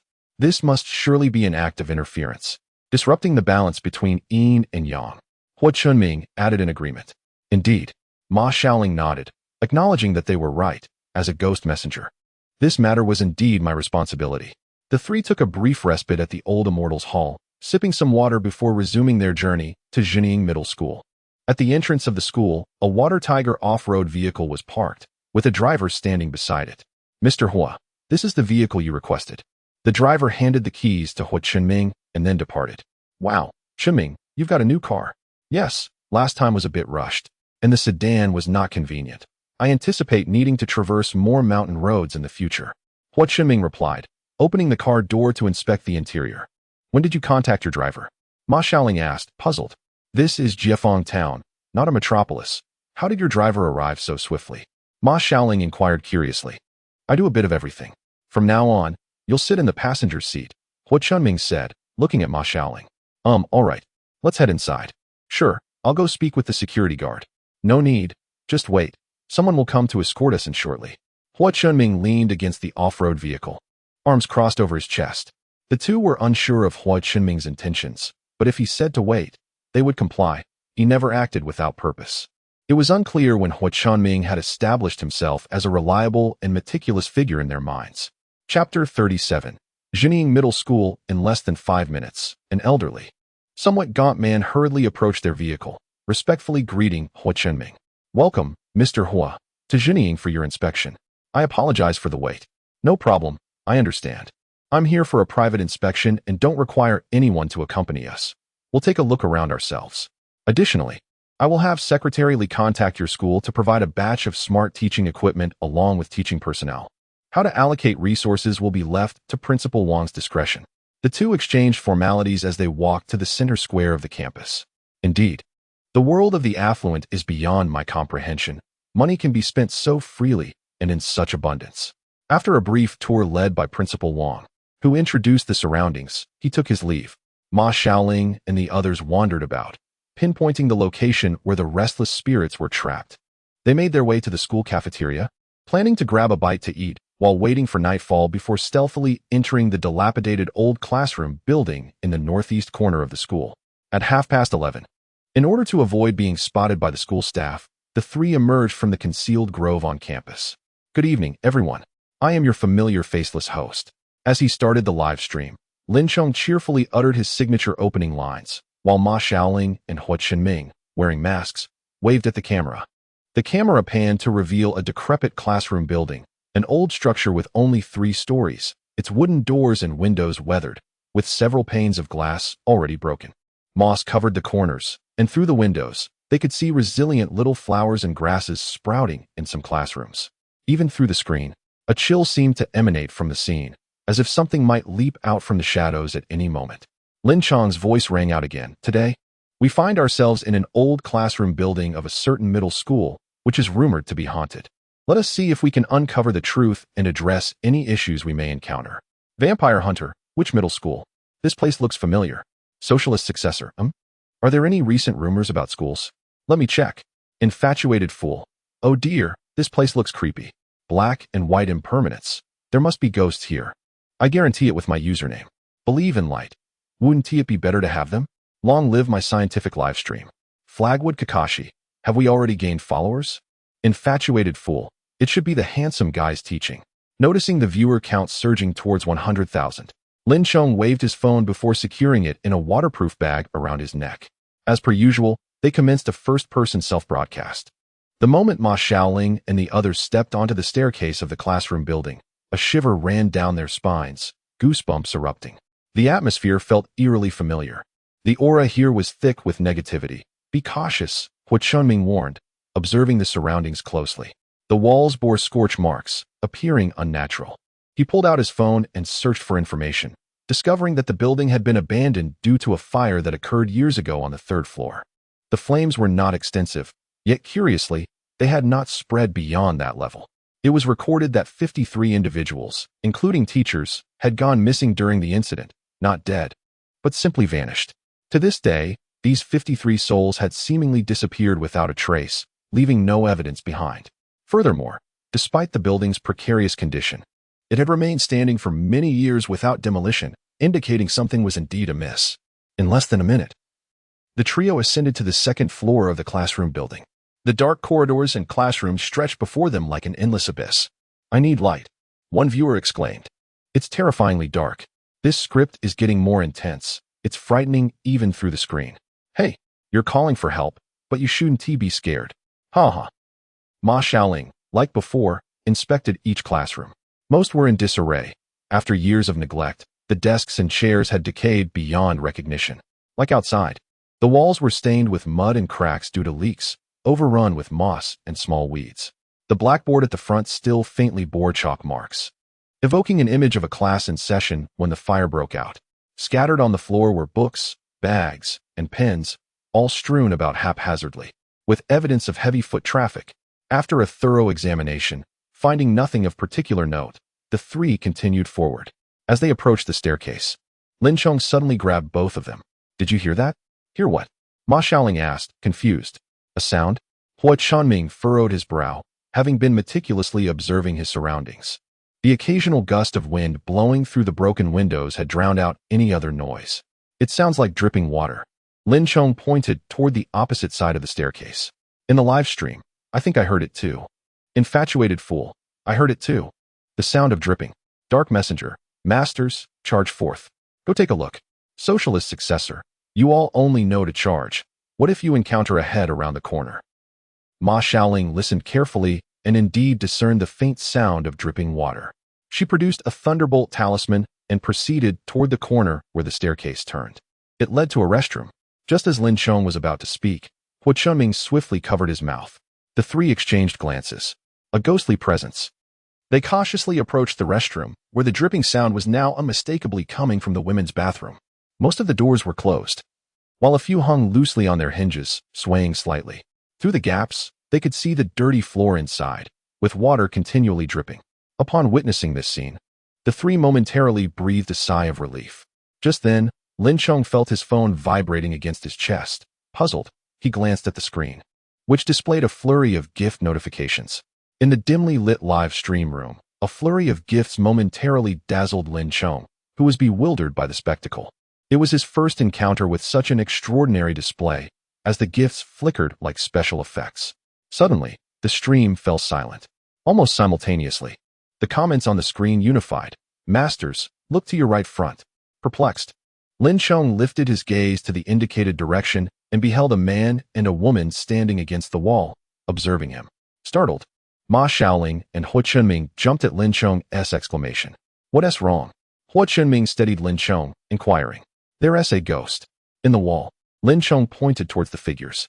Both Ma Xiaoling and Hua Chunming turned to look, but the pair swiftly melded into the wall, transforming into shadowy figures that scurried away. The trio immediately gave chase, only to find themselves thwarted by the wall's impenetrability. The corridor remained eerily vacant and cloaked in darkness. As they traversed the second floor, Ma Xiaoling contemplated the absence of sound or the palpable presence of malevolent energy, indicating that the spirits here could manipulate their essence, remaining undetectable. They could traverse walls, suggesting they were bound spirits, trapped here against their will or perhaps voluntarily. However, after thoroughly scouring the entire second floor, they found no further signs of the supernatural. All classrooms, restrooms, and offices appeared unchanged. Let us ascend, Ma Xiaoling declared, leading the way up the dilapidated staircase, which, despite its state, was broad and bifurcated, allowing the trio to ascend side by side. The only sounds echoing in the darkness were their footsteps and the rapid beats of their hearts. After 5 minutes, they halted, puzzled by the seemingly endless ascent. The building had 3 floors, approximately 10 meters in height, making each floor just over 3 meters. Yet, they remained on the second floor. As they pondered their situation, Ma Xiaoling turned and was met with the disturbing sight of a bloodied face descending from the ceiling, mere inches from her own. What the? Even the seasoned Ma Xiaoling, accustomed to the paranormal, involuntarily uttered an exclamation, instinctively brandishing a talisman. Ah, that hurts. The apparition recoiled, clutching its face before vanishing. Hua Chunming and Lin Chong, alerted by the commotion, exchanged glances. Were caught in a ghostly loop, Hua Chunming concluded, suggesting they follow the path laid out by their spectral pursuers. Thus, they retraced their steps to the second floor. Suddenly, Hua Chunming halted, pointing towards a classroom. Look over there. Following his gaze, Ma Xiaoling and Lin Chong's eyes widened. The weathered nameplate outside the classroom read Class 3, Grade 2. It hung precariously, but the clarity of the inscription was alarming. They had traversed the entire second floor without encountering this sign, which appeared newly inscribed, unlike the others, worn beyond legibility. The trio exchanged wary glances and approached the classroom. Yet, the closer they drew, the more their brows furrowed. While an individual's memory could falter, the recollections of three could not simultaneously be flawed. They had seen no intact windows on the second floor, yet here stood a classroom with all windows intact. Peering through, they discerned vague silhouettes within. "Prepare the talismans. Let us enter," Ma Xiaoling urged, pushing the door open. Inside, they were met with an unsettling emptiness. Lin Chong meticulously examined every corner, yet found nothing. "This is odd," he mused, perplexed by the absence of any presence. Just then, Ma Xiaoling felt something brush against her hand and instinctively grasped it. To her astonishment, a strand of yellow hair was entwined around her finger. Given that she was the sole female among them, with black hair, she pondered whose hair it could be. Looking up, she was confronted by a multitude of figures clad in school uniforms, clustered upon the ceiling. Ma Xiaoling gasped in shock. In her time as a spirit guide, she had never encountered such a congregation of souls. She nudged her companions, who, upon seeing the sight, gasped in unison. The students, suspended like spiders, all turned their gaze towards the trio. Some grinned, while others bared sharp, triangular teeth reminiscent of a shark's. The audience watching the live stream reacted with astonishment and terror, with comments flooding in. As the air thickened with tension, Lin Chong was the first to react, exclaiming in fear, "This is the first time I've seen so many spirits at once." The apparitions, seemingly startled, began to scurry away along the walls. Hua Chunming, without hesitation, conjured a barrier of purple energy to seal off the classroom. "You're not escaping." Some of the quicker spirits, upon encountering the barrier, were singed but continued to flee, deterred by the pain, yet unwilling to abandon their peers. "Humph, come down here." Ma Xiaoling gathered her energy and reached for the hanging spirits, managing to grasp one. It seems these spirits are not particularly strong, just unique. As she prepared to interrogate the captured spirit, a rustling sound caught their attention. The suspended spirits, sensing danger, began to descend, with a few having escaped the classroom's confines returning, heedless of their pain as they collided against Hua Chunming's barrier. "So, middle school spirits fight for their friends too?" Ma Xiaoling observed, bemused by the unexpected display of camaraderie. A companion was captured, and they were all determined to risk their lives together. Even after so many years, their youthful fervor remained undiminished. Hua Chunming resolutely dismantled the barrier formed by the purple aura, and the three of them locked eyes with the multitude of spirits. At that moment, a studious-looking ghost student, sporting black-rimmed glasses, stepped forward and commanded them to release him. "Oh dear, you say to let him go just like that? How embarrassing for me." Ma Xiaoling replied with a grin. "Then do not blame us for being impolite." The studious ghost raised his right hand, fingers twitching. The surrounding ghost students immediately tightened their encirclement, planning to gang up on us. Lin Chong flexed his hands, unperturbed. Come. Let us see whether you shall overpower us, or we shall educate you." Among the trio, Ma Xiaoling had already reached the golden core stage. Lin Chong, though the weakest, had just entered the initial stage of transformation, while Hua Chunming's true strength was indiscernible.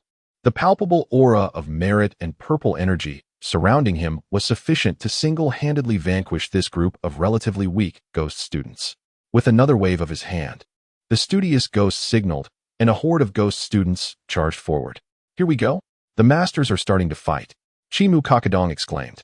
"This feels like a scene from a blood-boiling academy," Xiang Guang remarked. Let me join in the excitement. A brawl between humans and non-humans? How fascinating." As the ghost students surged forward, the trio responded without hesitation. In unison, they refrained from employing talismans or other magical techniques, instead concentrating their spiritual, purple, and ghostly energies into their hands and feet, opting for close combat as the viewers in the live stream suggested. "Wow, close combat," one exclaimed, realizing these were indeed not ghostly apparitions, merely scripted characters. They contemplated how one could touch a spirit otherwise. Bang! A shadow was sent flying. Thud! 2 more shadows followed suit. Each of the 3 dispatched a ghost student, sending them crashing into the walls of the hallway. The once boisterous classroom fell into an eerie silence, all eyes on their comrades embedded in the walls. Heavens! What a display of strength! Is it just me? Or are these ghostly students even weaker than the last master who targeted Chimu? Meanwhile, the trio looked at the 3 students stuck in the walls and simultaneously relaxed. They are weak. Let us wrap this up quickly and escort them back to the underworld. Are you still planning to fight? If you aren't, we shall continue. Ma Xiaoling announced as they charged into the crowd of ghosts.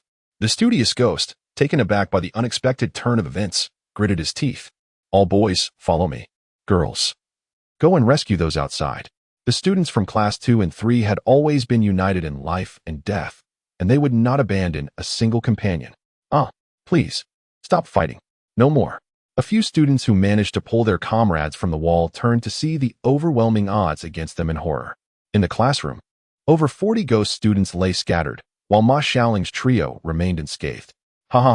This truly captures the essence of high school girls. It feels like those involved in the role-playing game industry could take notes from the streamer's script. Their performance is on point. However, the trio did not share the same optimism as the viewers. Although these ghost students were weak, they surprisingly possessed a remarkable resilience, quickly rising to charge at them again. If this continued, even if their spiritual energies could sustain them, their stamina would not hold out. A swift resolution was imperative. As they deliberated on whether to employ talismans and spells, an aged voice resonated from the doorway. Cease this at once. Upon hearing the voice, all ghost students paused. Turning to the corridor, an elderly man with white hair and clad in a traditional suit strode into the classroom. Observing the fallen students, he frowned, exuding an aura of authority that commanded respect. What did I instruct you? To drive these individuals away, not to engage in conflict. What on earth are you doing? How embarrassing. Principal. The previously studious ghost rushed to the elder, indignantly pointing at Ma Xiaoling's group. They initiated the attack. This woman even captured one of us. And when I demanded they release him, she refused. Moreover, this matter does not concern anyone else. I was the one who commanded them to act. Fenghua. The old man glared at the studious ghost. Even if you led the charge, those who engaged are equally responsible. They acted of their own volition. Do not attempt to shoulder the blame alone. None shall escape punishment. Now, all of you, line up in the corridor. Punishment. Upon hearing this word, the spirits visibly wilted, heads drooping as they formed a line to exit. This old man seems quite imposing. Perhaps he is the boss of this encounter. Indeed, we are facing a boss, but I feel he looks somewhat familiar. Has he starred in any films? At this point, we have a cast of spirits from all age stages represented. The old man shook his head, sighing. He then turned his gaze to Ma Xiaoling and her companions. The trio exchanged glances. To command such respect from this multitude of students, one must either possess extraordinary power or immense prestige. The elder scrutinized each of them, eventually settling his gaze on Hua Qinming. Recognizing the elder's scrutiny, Hua Qinming met his gaze without flinching, having immediately identified him. Tai Shenlin, the former principal of Jinying High School, was the teacher who had gone missing alongside his students during the fire incident years ago. After a long pause, Tai Shenlin broke the silence. I never expected to encounter the reincarnation of the celestial sovereign here. He clasped his hands respectfully toward Hua Qinming and the ghostly official, then addressed Ma Xiaoling similarly. Might I inquire as to your purpose here? I have heard that souls are trapped here, unable to pass on. So the underworld dispatched me to investigate, Ma Xiaoling replied. And who might he be? Tai Shenlin gestured toward Lin Chong. He is my partner. Ma Xiaoling fabricated a story without hesitation. Times have changed, and the underworld system has evolved. One official is now paired with 1 or 2 partners to respond to exceptional circumstances. Especially given the current shortage of personnel below. It is even more essential that we seek help from those above. Indeed, Tai Shenlin wholeheartedly agreed with this perspective. Having encountered similar situations in life, he understood the necessity of finding solutions when the higher-ups issued directives. Among my 2 partners, one you have recognized, while the other lacks a notable background but possesses commendable strength. Rest assured, Principal, we are not malevolent. Greetings, Principal Tai, Lin Chong said earnestly. Let me assist in enlivening the atmosphere. I truly did not anticipate that the intricacies of human relations would be universally applicable, even in the underworld. The specters of black and white, I am genuinely curious as to what lies beneath. Successor of socialism, my dear friend upstairs, your thoughts are perilously dangerous. Why not take a peek yourself? You might just uncover the truth. Chapter 41. Old Tales. Upon hearing the words of Ma Xiaoling and her companions, Tai Shenlin nodded. These 3 individuals appeared to have no connection to the previous ghost messenger. They were merely personnel dispatched from the netherworld, unaware of the circumstances surrounding them. They had been deceased for over a decade. and it was only a month prior that they encountered a ghost messenger who vanished without a trace. Now, another ghost messenger had fortuitously arrived, and he was determined not to miss this opportunity. He yearned to lead his students away from this place and into the cycle of reincarnation. With this thought in mind, Tai Shenlin turned to Ma Xiaoling and solemnly requested, "Respected ghost messenger, I have a matter to entrust to you. Speak freely. I came here with the purpose of aiding you. It is indeed a peculiar situation. It seems that articulating the reasons for our entrapment is the most advantageous course of action. Here is the matter," Tai Shenlin began 12 years ago. As the former principal's words barely left his lips, the entire building began to tremble violently, as if this dilapidated structure might collapse at any moment. Items both inside and outside the classroom toppled chaotically, leaving both the living and the dead struggling to maintain their footing. Such tremors seem alarmingly realistic, remarked Bu Nengqi Tuesday. Were it not for the absence of earthquake reports in the news, I might have believed we were experiencing a genuine quake. Allow me to interject, said Taoist Xiaoshan. Have any of you bothered to investigate the name of that former principal? Out of boredom and curiosity, I just searched it. And it turns out he is indeed the teacher who went missing in the fire at Jinying Middle School 12 years ago. Ah, so are they human or ghost? Exclaimed Xiang Xian Guang. I feel as if my worldview is crumbling. Goodness. Gasped Hua Qi Ben Shi. I also looked it up, and the name does exist. Let us not jump to conclusions, cautioned Heian Shizha. We have been observing for quite some time. Simply take note without taking it too seriously. Scripts can indeed be adapted from real events. If we continue down this path, the live stream will be harmonized, and it will lose all excitement. Rest assured, a day will come when you will all believe, as I do. Just as the discussion intensified within the live stream, the tremors of the building gradually subsided. What has transpired? Hu Qingming inquired of the former principal. Alas, Tai Shenlin sighed deeply. Dear friends, please follow me. The matter at hand awaits on the 3rd floor, and I shall lead you there. As the former principal walked, he recounted, I had previously discussed this situation with another ghost messenger who was aware of the circumstances. He indicated that he would return after reporting the matter, yet he has not returned in over half a month. You see, we have been waiting here for 12 years, only to finally have a ghost messenger capable of resolving our predicament, only for it to be a false hope. I had feared we would endure endless waiting once more. Yet your arrival has offered us hope. Until this issue is resolved, we remain unable to depart and reincarnate. It is not that we wish to linger here. Listening to the former principal's account aligned with the facts gleaned from Old Hay. The previous ghost messenger had indeed vanished, yet had not returned to the underworld, and the soul's lantern remained lit, indicating that he was still alive. What had transpired? The underworld itself was unable to locate him. This matter was surely more complex than it appeared. The fire, the missing ghost messenger, the trapped souls. These elements intertwined across the span of over a decade, suggesting an intricate web of fate rather than mere coincidence. Following Tai Shenlin, they exited the classroom and ascended the staircase to the 3rd floor, where ghostly students parted to make way. Upon reaching the corridor on the 3rd floor, the former principal clapped his hands, illuminating the corridor, dispelling the darkness. Remain here and do not venture further, he instructed the ghostly students trailing behind him. The layout of the 3rd floor mirrored that of the 1st and 2nd floors, save for the presence of the teacher's office on this level. This way, Tai Shenlin gestured ahead.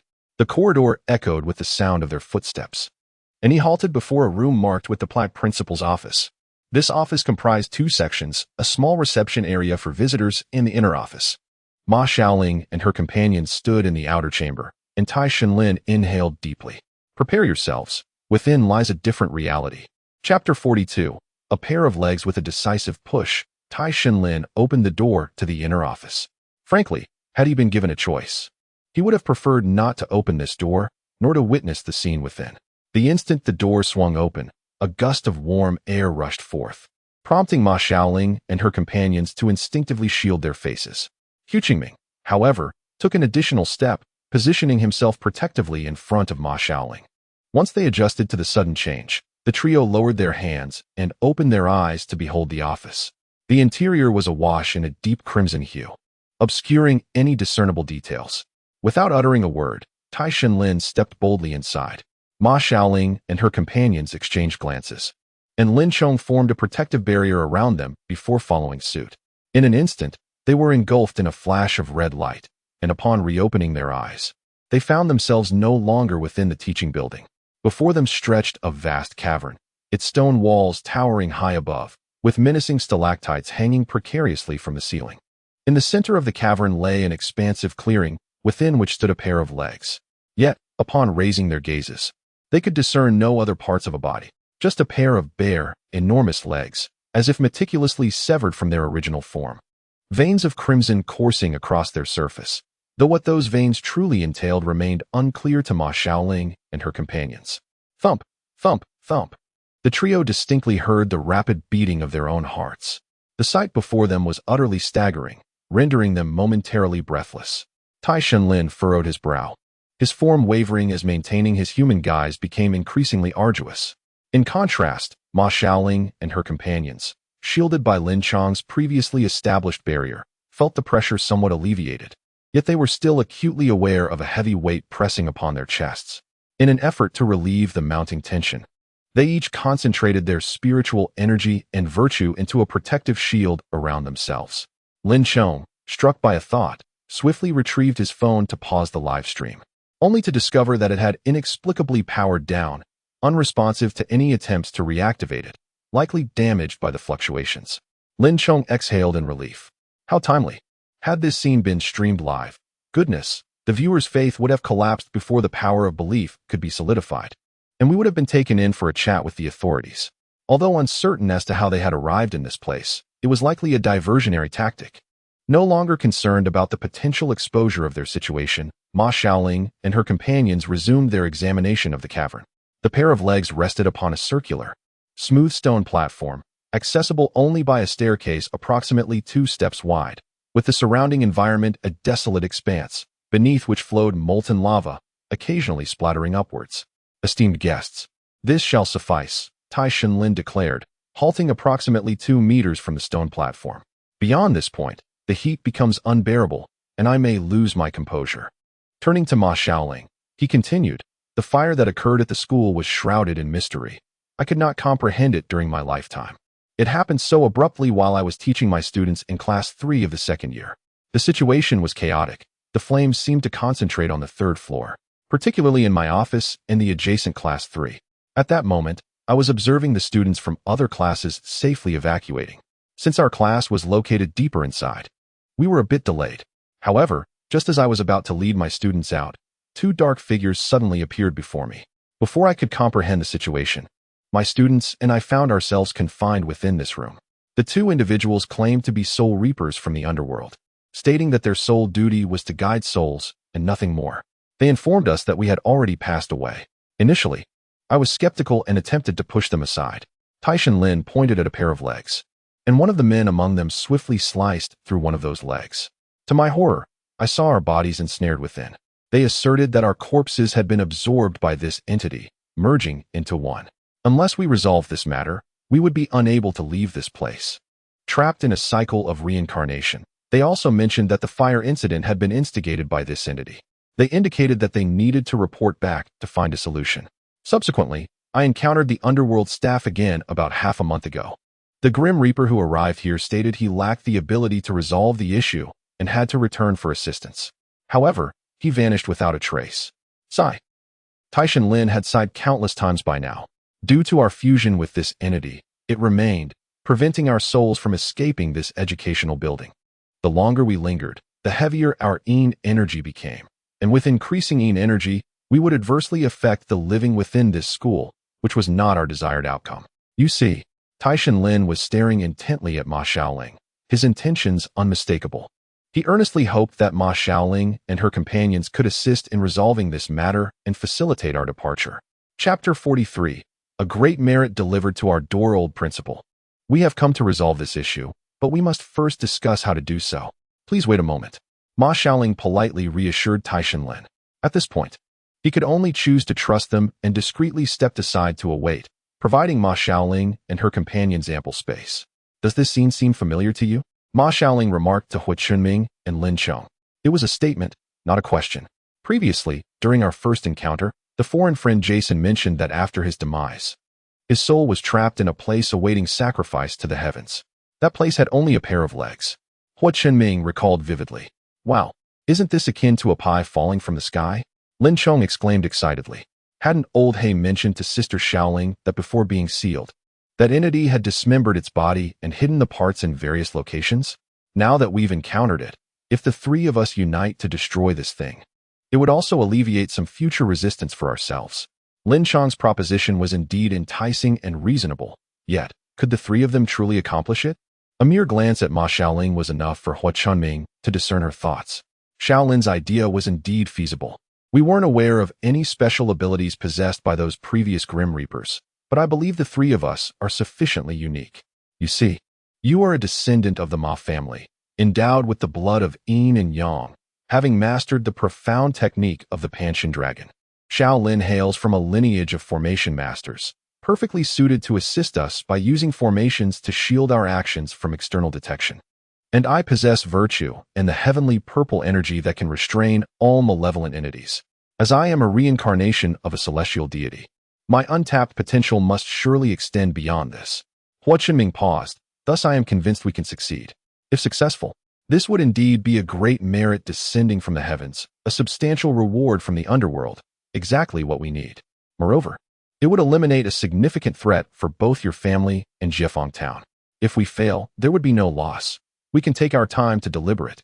You certainly wouldn't abandon the souls here simply because of failure, would you? Occasionally, Taishan Lin cast anxious glances towards Ma Xiaoling and her companions, fearing they might disregard the situation. Old principal, please come closer to us. Ma Xiaoling noticed Taishan Lin's subtle movements, smiled, and positioned herself behind them to avoid being affected later. Upon hearing this, Taishan Lin's eyes brightened, and he hurriedly approached. Just as Taishan Lin steadied himself, Ma Xiaoling hurled a lightning strike talisman. When the talisman was merely 0.1 centimeters away from the pair of legs, a cloud of black smoke suddenly emerged, blocking the talisman. This black smoke did not solidify and could freely change shape. It faced the lightning talisman without sustaining any damage, merely dissipating a small portion of itself. The black smoke seemed to possess a modicum of intelligence, albeit limited. Feigning weakness, the three of them retreated under the pressure of the black smoke. While they had already gauged its strength, it must be a remnant of the soul energy left by the owner of those legs, they mutually concluded. Seemingly underestimating Ma Xiaoling and her companions, the black smoke launched an attack on Lin Chong, the weakest among them. Why am I always the chosen one? Is there no respect for the weak? Ma Xiaoling and Hua Chunming had anticipated this moment. As soon as the black smoke solidified to attack, she could use the soul-locking technique as a feint. Sure enough, when Ma Xiaoling unleashed the soul-locking technique, the black smoke evaded to the side to avoid her targeting, and Ma Xiaoling's left index finger had already drawn a drop of blood, striking towards the predicted position of the black smoke's evasion. Subsequently, a crimson gold dragon emerged from the palm of Ma Xiaoling, roaring majestically and swishing its tail to encircle the black smoke. The radiant golden light formed an impenetrable barrier, swiftly purifying the black smoke. At that moment, Hua Chunming also released the purple energy, mingled with glimmers of virtuous golden light, aiming directly at the pair of legs, determined to strike true. Sensing danger, the black smoke became agitated, recklessly crashing against the barrier, yet despite its full strength, it could not breach it. The purple energy imbued with virtuous light was lethal to the malevolent entity. The legs visibly began to burn and dissolve under the purple energy, soon revealing white bones. At this rate, the bones would swiftly turn to ash. Meanwhile, in some abyss of the underworld, the black smoke suddenly oozed red blood, gradually coalescing into a monstrous red-eyed sphere. What in the world is that? Lin Chong, straining to maintain the barrier, questioned. Regardless of what it is, let's annihilate it first. Ma Xiaoling, with one hand summoning the dragon to ensnare the black smoke and the other channeling her spiritual energy, formed a single-handed seal, condensing most of her spiritual energy into a spear aimed at the transforming black smoke. Bang! The solidified black smoke disintegrated completely. United with the small golden dragon and the spiritual energy, not a trace remained. As the black smoke dissipated, the skeletal legs seemed to lose their spiritual support, collapsing instantly and shattering into dust. Witnessing this scene, the shock within Taishan Lin was beyond description.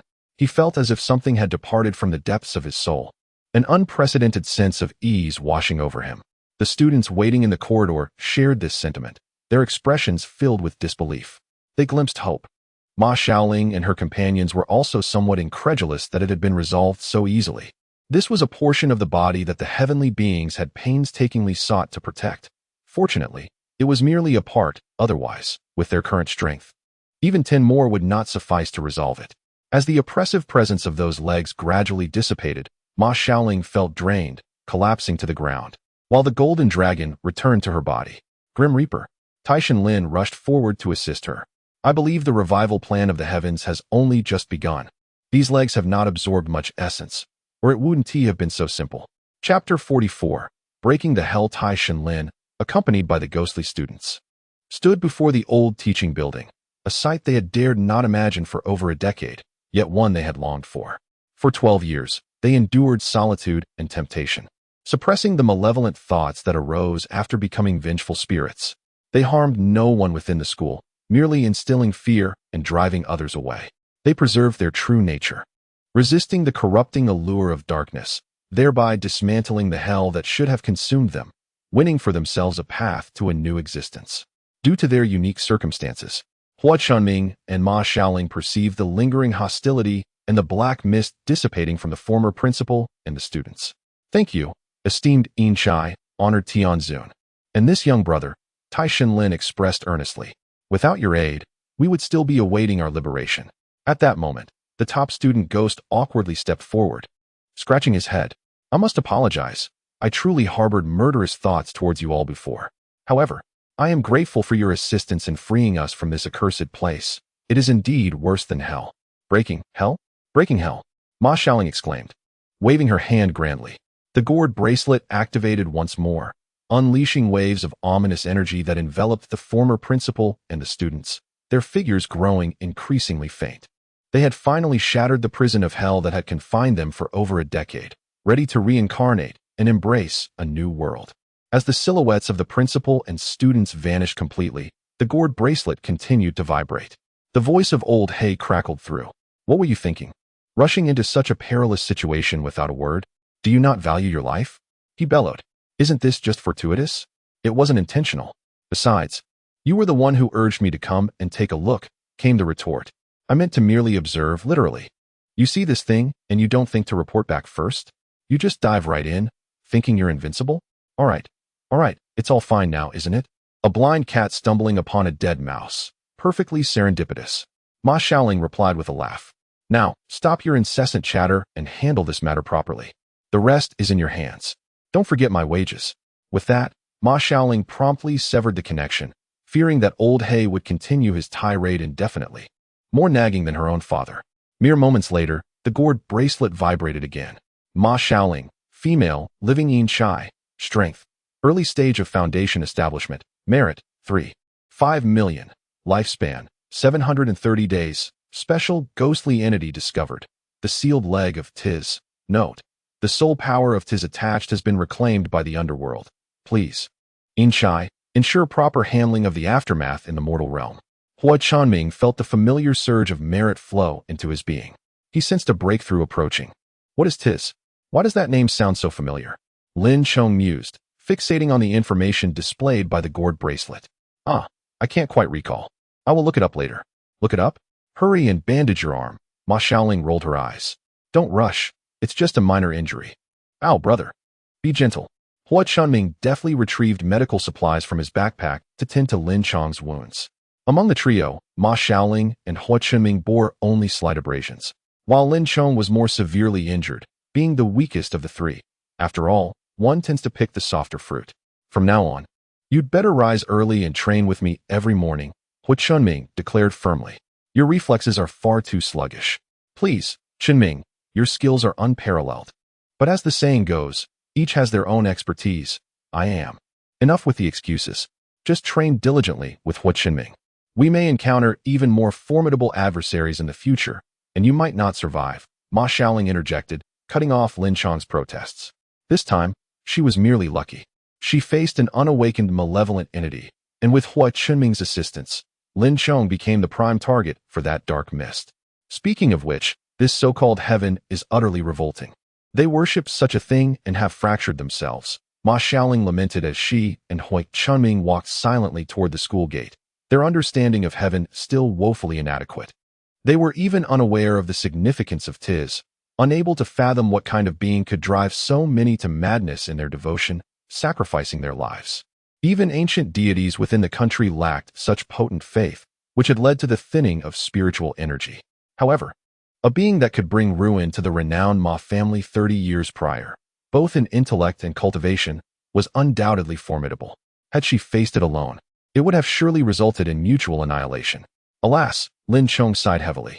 Those who understood the power of heaven 30 years ago are either dead or have retreated from the world. Tiz is one of the progeny of Cthulhu, an ancient entity, Hua Chunming disclosed, prompting Ma Xiaoling and Lin Chong to gaze at him in astonishment. How do you know this? They inquired. Hua Chunming retrieved a notebook from his bag and handed it to Ma Xiaoling. This was given to me by your grandfather. Take your time to peruse it. It contains all the malevolent entities he encountered. Ma Xiaoling, taken aback, accepted the notebook. Why does Grandpa share everything with him? As she flipped through the pages, she realized her grandfather's artistic skills were rather abstract. After much contemplation, she barely grasped some of the contents. Goodness, this is quite a challenge. Lin Chong leaned in to observe, exclaiming, Wow, Xinming, you can actually comprehend this abstract art? Does your family have ties to the art world? Hua Xinming nodded seriously. Indeed. Applause erupted from Lin Chong. Truly, if you don't achieve success, who will?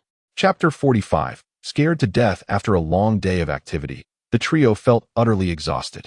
They yearned to return home, no matter the distance, to indulge in a warm bath and a good night's sleep, planning to seek out the old immortal and liberation town once they had rested. As they neared the small shop belonging to Ma Xiaoling's family, the car headlights illuminated two pallid figures standing at the entrance. Are they human or ghost? Ma Xiaoling pondered.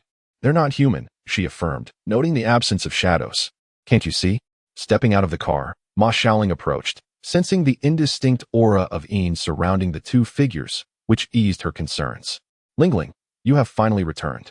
The paper figures exclaimed, their heads spinning 180 degrees to face her, familiarity evident in their tones.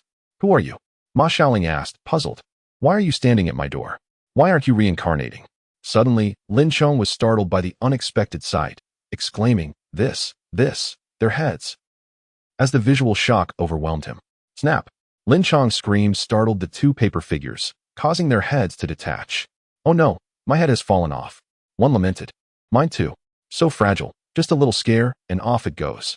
The two paper figures hurriedly scrambled after their rolling heads, creating a scene that rendered Lin Chong speechless. His mouth agape in shock, while Hua Chunming barely managed to suppress a laugh, his expression still inscrutable. In that brief moment, Ma Xiaoling remembered who the paper figures were. Yet confusion lingered.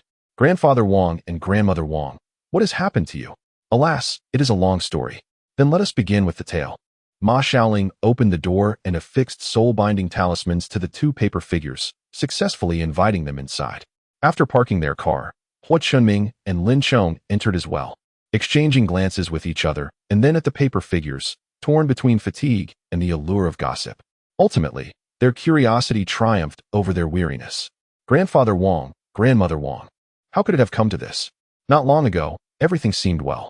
Ma Xiaoling expressed her bewilderment once again. Grandfather Wang's name was Wang Guangming, and Grandmother Wang also bore the surname Wang, named Wang Lanhua. They had but one son in their lifetime, Wang Xiaoren. Although his name bore a beautiful meaning, he was, in truth, an utter scoundrel. Wang Xiaoren was naturally flirtatious, attracting a myriad of romantic entanglements, ultimately driving his first wife, Chen Zuolian, to her demise. On the fateful day, Wang Xiaoren brought his mistress home, only to be caught red-handed by his wife. Chen Zuolian, unable to contain her fury, confronted the mistress. In a one-on-one confrontation, she might have held her own, but the scoundrel Wang Xiaoren shamefully sided with his mistress against his own wife.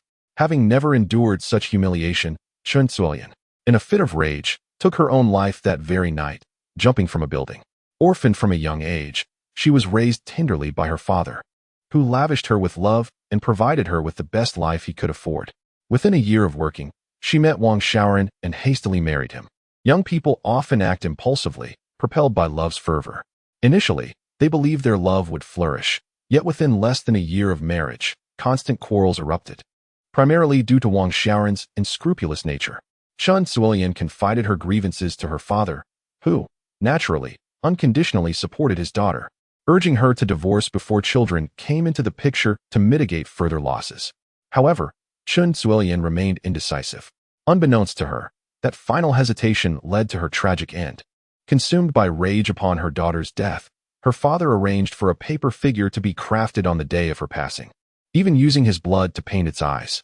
On the 7th day after her death, with the paper figure's eyes opened, Chun Tian's spirit attached itself to the figure, leading to the frightful demise of Wang Guangming and his wife.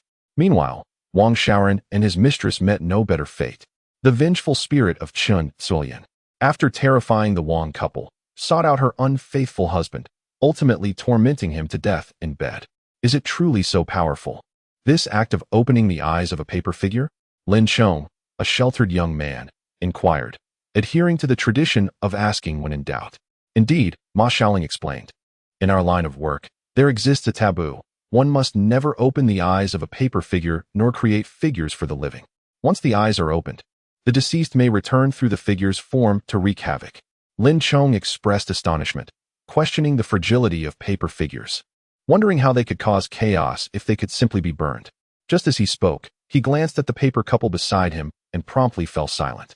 Wang Guangming sighed, lamenting the closure of the Ma family's shop, which allowed unscrupulous establishments to seize business, disregarding all taboos, chasing after profit at any cost. Wang Lanhua's cold smile, coupled with the visage of the paper figure, rendered her countenance even more unnerving. There is a saying, debts must be repaid by the one who owes them. Wang Xiaoring's treatment of Chun Zuilian is at the heart of it. I bear no blame for that child, for we have lived long enough. After our passing, we heard from other spirits that your family, Lingling, engages in the work of the underworld, compelling us to seek your help for our release. In truth, Ma Xiaoling felt no resentment from the couple. The aura surrounding them was remarkably pure, which was why she was willing to bring them into her shop. Despite their lack of malice, it was still prudent to assist such unjustly deceased souls in finding peace. As if reading her thoughts, Wang Lanhua continued, we bore a useless son. One who not only failed to learn a trade, but also squandered our money, even stealing our savings for his mistress. Death, in our case, is a blessing. Meanwhile, Lin Chong and Hua Chenming, eavesdropping on the gossip, shook their heads, recognizing the complexity of human affairs. Ma Xiaoling activated the portal of her gourd bracelet, preparing to send the two enlightened elders on their way. Just as the ominous energy began to envelop them, Wang Guangming suddenly addressed Ma Xiaoling, saying, Xiaoling, that child, Tilian, had a hard life. We thought she would find peace in her vengeance, but we witnessed her being taken by someone. We wanted to intervene, but that person radiated such overwhelming energy that we could not approach without risking our own essence being torn apart. If you encounter that child, please assist her. He added, be cautious, for I've heard other spirits whispering of malevolent forces searching for the descendants of the Ma family. You bear the Ma surname. Wang Lanhua quickly concurred, urging, yes, Xiaoling, do be careful. Understood, grandfather and grandmother. You may rest easy, Ma Xiaoling replied. After sending off grandfather Wang and grandmother Wang, Ma Xiaoling promptly received notifications of her meritorious deeds. 2 significant merits within 24 hours. This clearly demonstrates my prowess. No, my diligence. Subsequently, she burned offerings for the couple. Is Chun Zuilian considered a vengeful spirit? Hua Chenming queried. Not necessarily, Ma Xiaoling replied with precision. Recently deceased spirits resemble children, generally harmless. Those with a bit of resentment are akin to mischievous older children, driven by their obsessions yet untouched by bloodshed. Chun Zuilian, in the absence of external interference, would likely remain a vengeful spirit at most, for one must commit numerous acts of violence to become an evil spirit. If the entity that captured Chun Zuilian hails from the heavens, then a spirit like hers, filled with resentment and obsession, could rapidly evolve into a malevolent force. No, Lin Chong interrupted, redirecting the focus. Shouldn't we be concentrating on what grandmother Wang mentioned about someone seeking the Ma family descendants? Shouldn't we discuss how to evade them? Oh, you've grasped the crux of the matter, Hua Chenming remarked, offering rare praise to Lin Chong. Lin Chong remained oblivious to the sarcasm underlying Hua Chenming's compliment. Regardless of which descendant of the Ma family they sought, whether it be Uncle Jing or Ma Xiaoling, there was no distinction. Evading them, however, is not a sustainable solution. Having just returned from Jinying Middle School, where they vanquished a formidable foe, the master of that foe would certainly sense the loss, and would likely find a way to contact its loyal followers on Earth. Moreover, that Black Hawk, which had interacted with them yet left no trace, had already confirmed Ma Xiaoling's identity as a descendant of the Ma family. You two continue your discussion. I'm feeling tired and am heading to bed, Ma Xiaoling declared, uninterested in continuing the conversation. Your rooms remain unchanged. Make yourselves at home. Chapter 46. An unexpected proposal. After a refreshing bath, Ma Xiaoling finally settled into her long-missed bed, closing her eyes in anticipation of a perfect slumber. 5 minutes later, her eyes flew open, ablaze with anger. She was nearly driven to violence by Lin Chong's boisterous shouting. Was it too much to ask for a moment's peace? As she rose from her bed and descended the stairs, she muttered, "Why are you so troublesome every day?" Ma Xiaoling was genuinely angry. The relentless fatigue only exacerbated her already irritable temperament. As she vented her frustrations, she found herself at the threshold of Lin Chong's room, where she encountered Hua Chunming and Lin Chong, both standing at the door. "What are you doing at the entrance? Is it amusing to stand outside calling out at this late hour?" Ma Xiaoling's ire flared as she glared at the two. "Step aside. Let me see what has you both so riled up." Peering into the guest room, Ma Xiaoling was taken aback. "Lin Chong, when did you start hiding a beauty in a golden chamber? Wait a moment, that looks like a man. You can't possibly have such a peculiar taste. You're the one with peculiar tastes." Lin Chong instinctively retorted, then realized, "No, wait, that's not it. I have no idea how he got in here. Has the talisman at your door failed?" The talisman was intended to ward off malevolent spirits. Hua Chunming spoke calmly. "What you have inside your room is a spirit, a fox spirit that has cultivated for at least a millennium." Lin Chong was dumbfounded. "A fox spirit? What does it want with me? Am I truly that charming? Who said I came to find you?" Interrupted the alluring fox spirit, Husan Yang, who was elegantly seated in the guest room. "I am here for the girl beside you, the descendant of the Ma family. What brings you here?" Husan Yang scrutinized Ma Xiaoling before gracefully approaching the doorframe, leaning against it and smiling seductively at the trio. Ma Xiaoling stepped forward, positioning herself protectively behind Hua Chunming and Lin Chong. "As a member of the Hu family, what is your purpose in seeking me? The Ma family has never produced a medium, nor do we engage in such practices. Since you know my name, you must also be aware that my family currently performs duties as a Yin officer." Husan Yang chuckled lightly. "I know. Your parents sent me to find you."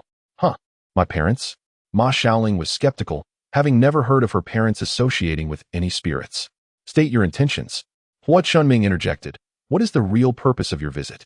As per Zheng Ying's instructions, had he not sensed the lingering spiritual energy from Zheng Ying on Husan Yang earlier, he would have acted sooner. The young man was quite forthright. It turned out that Husan Yang had been outside the shop ever since the first attack by the Black Crow. Witnessing the entire event and learning that Ma Xiaoling could use forbidden soul-searching techniques, she had refrained from intervening out of curiosity, eager to see what abilities the rumored descendant of the Ma family possessed. Previously, she had met Ma Jingying and was impressed by his integrity and formidable skills, forming a bond of mutual admiration.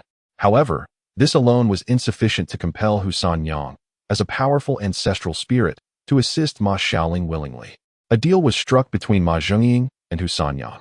Husan Yang had long suffered from lingering injuries, and Ma Jingying informed her that his daughter was one of the most gifted descendants of the Ma family, particularly adept at healing and herbalism, capable of treating her ailments. However, the stipulation was that she must divulge everything she knew about heaven and join the Ma family in their endeavors, pledging to protect Ma Xiaoling to the best of her ability. Husan Yang had not joined any sect since the passing of her last disciple. She had wandered ever since. Having a sect would provide her with offerings, and in this age of scarce spiritual energy, it would allow her strength to grow slowly.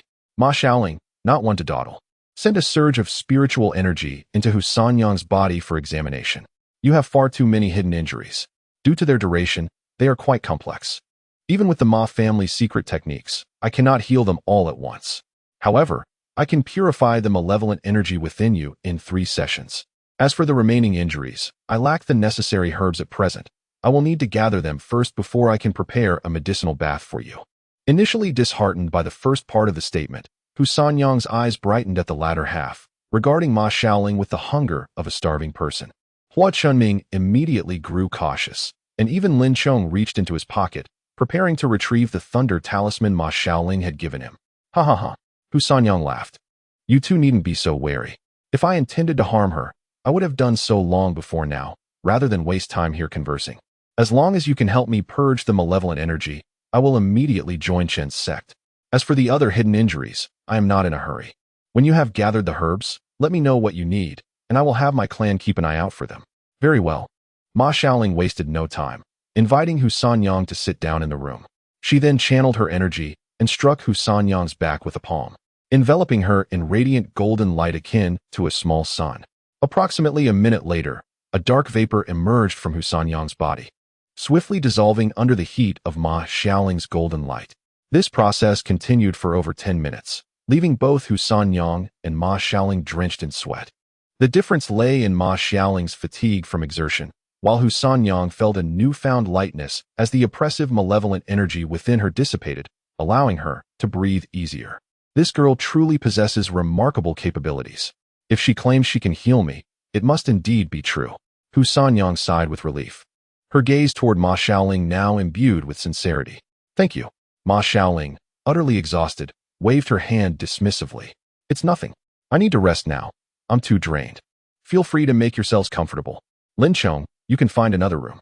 After casting a wary glance at Hu Sanyang, Ma Xiaoling added, Elder, I have the ability to cleanse the malevolent energy, but I can also unleash the remaining energy within you. Hu Sanyang chuckled. Fear not, little sister. I am not the sort to betray trust. Cultivation is arduous. I wouldn't dare squander my millennium of effort. Rest easy.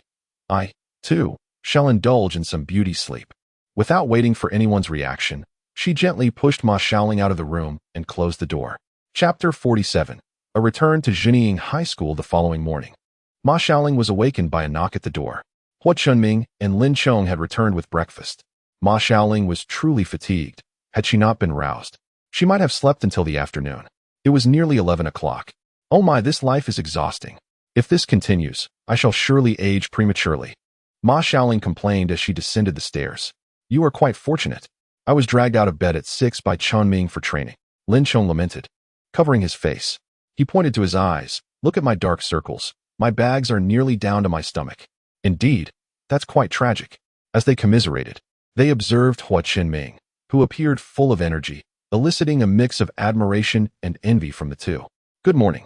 Hu Sanyang emerged from her room, and the four of them settled down for a late brunch. Ma Xiaoling sipped a bowl of porridge, consumed an egg, and nibbled on some pickled vegetables before losing her appetite. Just as she set down her utensils, a small steamed bun appeared in her bowl. Eat. Hua Qinming's tone was both succinct and authoritative. Ma Xiaoling groaned. Oh, you truly are. No wonder you can keep company with my father. Despite her complaints, Ma Xiaoling obediently resumed eating the steamed bun, a habit ingrained from her parents' persistent admonitions. Truly, a fearsome habit. After finishing our meal, let us take a brief respite to aid digestion before we proceed to Aunt Chin's. I fear that may not be feasible, Hu Sanyang interjected. You might need to pay another visit to Jinying Middle School first. The rascals there have yet to be dealt with. What? We were just there last night and handled all the malevolent entities, even guiding the trapped souls to the underworld. Are you certain? Ma Xiaoling gazed at Hu Sanyang with suspicion. Do you truly believe that such a substantial presence could linger there for over a decade without the ordinary folk being aware? Surely, the Xianmen and special departments would have uncovered it. This indicates only one thing. There are beings from the heavens maintaining that place. As Hu Sanyang spoke, she twirled a strand of her hair with her fingers. Do you think they wouldn't notice the commotion caused by you? The three furrowed their brows. When they visited the school during the day, they encountered numerous individuals, yet none were truly aware of their objectives. Those capable of discreetly sustaining the formation must be staff members of the school, individuals who could freely traverse the premises without arousing suspicion, possibly even possessing certain privileges. Janitors, teachers, the principal security, the security office. Hu Chunming's expression hardened. The security office. The director of the security office? Hu Sanyang cast an appreciative glance at Hu Chunming. Quick on the uptake. Let us go and seek some recompense from the heavens. Hu Sanyang rose, brushing off non-existent dust from her attire. Humph. The foul rat hiding within the school, having infused my body with malevolent energy, is but an accomplice. On their way to Jinying Middle School, Lin Chong fully embraced his loquacious nature, recounting the grievances between Hu Sanyang and the heavens. It turned out that Hu Sanyang had a dear niece whose parents were harmed by celestial beings, transformed into sustenance for cultivation. And even this niece had been taken by the minions of the heavens. Who is Hu Sanyang?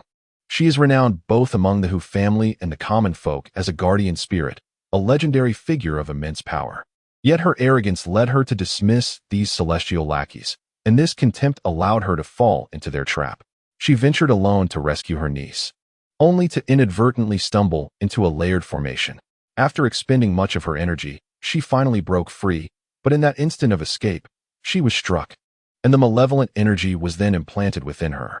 The assailant threatened her to intercept Ma Xiaoling and her companions, claiming that if she did not comply, her niece would perish, and she would be tormented by the malevolent energy until her strength was utterly depleted. Thus, the pretense of obstruction on the road earlier. At that time, Hu Sanyang had no intention of exerting herself, merely feigning resistance. "Ah, that was you. We thought it was a man," Lin Chong exclaimed. "Humph. Altering one's appearance is the simplest feat for our fox clan. We believed a wretched snake was obstructing us," Hu Chenming added. Hu Sanyang humph.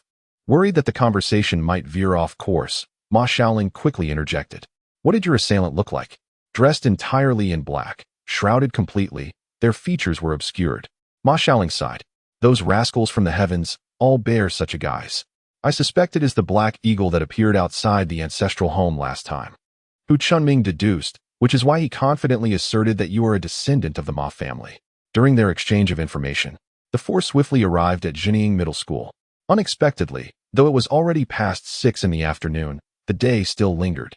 Yet they could hear the desperate cries that ordinary people could not. "Who are you? Why do you wish to kill us? Help me, I do not want to die." A cacophony of voices overwhelmed the four, filled with anguish. "Let me out. I still have many home visits to conduct. Those gifted students are waiting for me to persuade their parents." They recognized a familiar voice. It was Principal Wang. He too had fallen victim, his soul forcibly severed and ensnared. "It is a gathering information." Ma Xiaoling immediately summoned her spiritual energy to envelop the school, meticulously searching for the wronged souls. In the infirmary, the four hastened their steps, nearing the school infirmary when several fox demons and malevolent spirits barred their path. Hu Sanyang's eyes narrowed, and she scoffed. "Utterly ignorant. You all go ahead and break the formation to save the people." The three nodded and circumvented the fox demons and malevolent spirits, continuing towards the infirmary. The spirits attempted to intercept them, but Hu Sanyang held them back. "You useless creatures, stay here." Arriving at the infirmary door, the trio had no time to ponder anything else and burst through.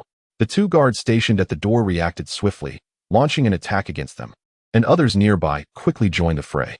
Seeing this, Hu Chunming and Lin Chong each took a side, forcefully creating a path through the encroaching guards.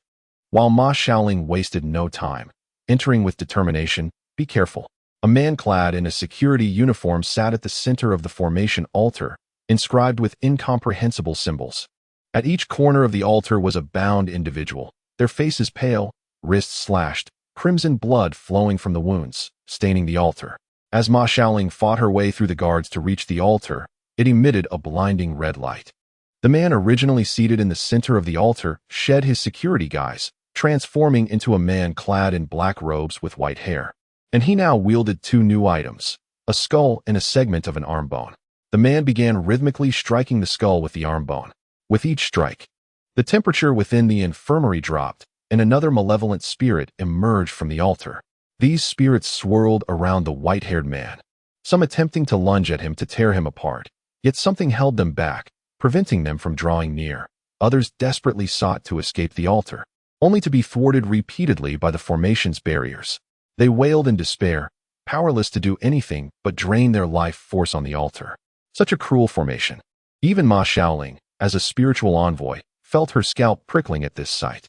Not only had the formation evaded the scrutiny of the underworld, but it also made the deceased appear to have died of natural causes, thus eluding earthly investigation. Furious, Ma Xiaoling clenched her fists. Raising her leg, she kicked. Bang! Her leg throbbed painfully, as if she had struck a steel plate. The white-haired man turned to face her, and only then did Ma Xiaoling clearly see him. She gasped in shock. This man is actually feeding the spirits with his own flesh. Her leg was incapacitated, too painful to move. Ma Xiaoling concentrated the lightning energy of her talismans into her arms and fists, crackling with blue light. She adopted the unique pose step of the Ma family. Ethereal yet swift, closing the distance to the white-haired man. With a right hook, she struck without hesitation, and astonishingly, he did not evade, being sent sprawling. Back and forth they exchanged blows without employing any spells, purely in hand-to-hand combat, and the white-haired man was left searching for his teeth. Who is this woman? Why does her movement seem so familiar? Damn, I can't keep up, can't touch her. After a moment, the white-haired man recalled, a descendant of the Ma family. The white-haired man opened his blood-soaked eyes, fixating on Ma Xiaoling as she untied and staunched the bleeding of the living sacrifices bound on the altar. Sensing his gaze, Ma Xiaoling did not lift her head. I recognize your aura. Those paper figures were your handiwork, weren't they? The individuals surrounding the Ma family ancestral home were also your doing. The white-haired man chuckled but could not suppress a cough of blood. Little girl, you have potential. Your talent is quite remarkable. The pose step, it has been so long since I encountered it, I nearly did not recognize it.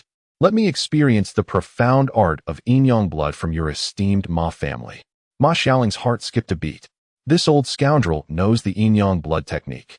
He must not be allowed to live.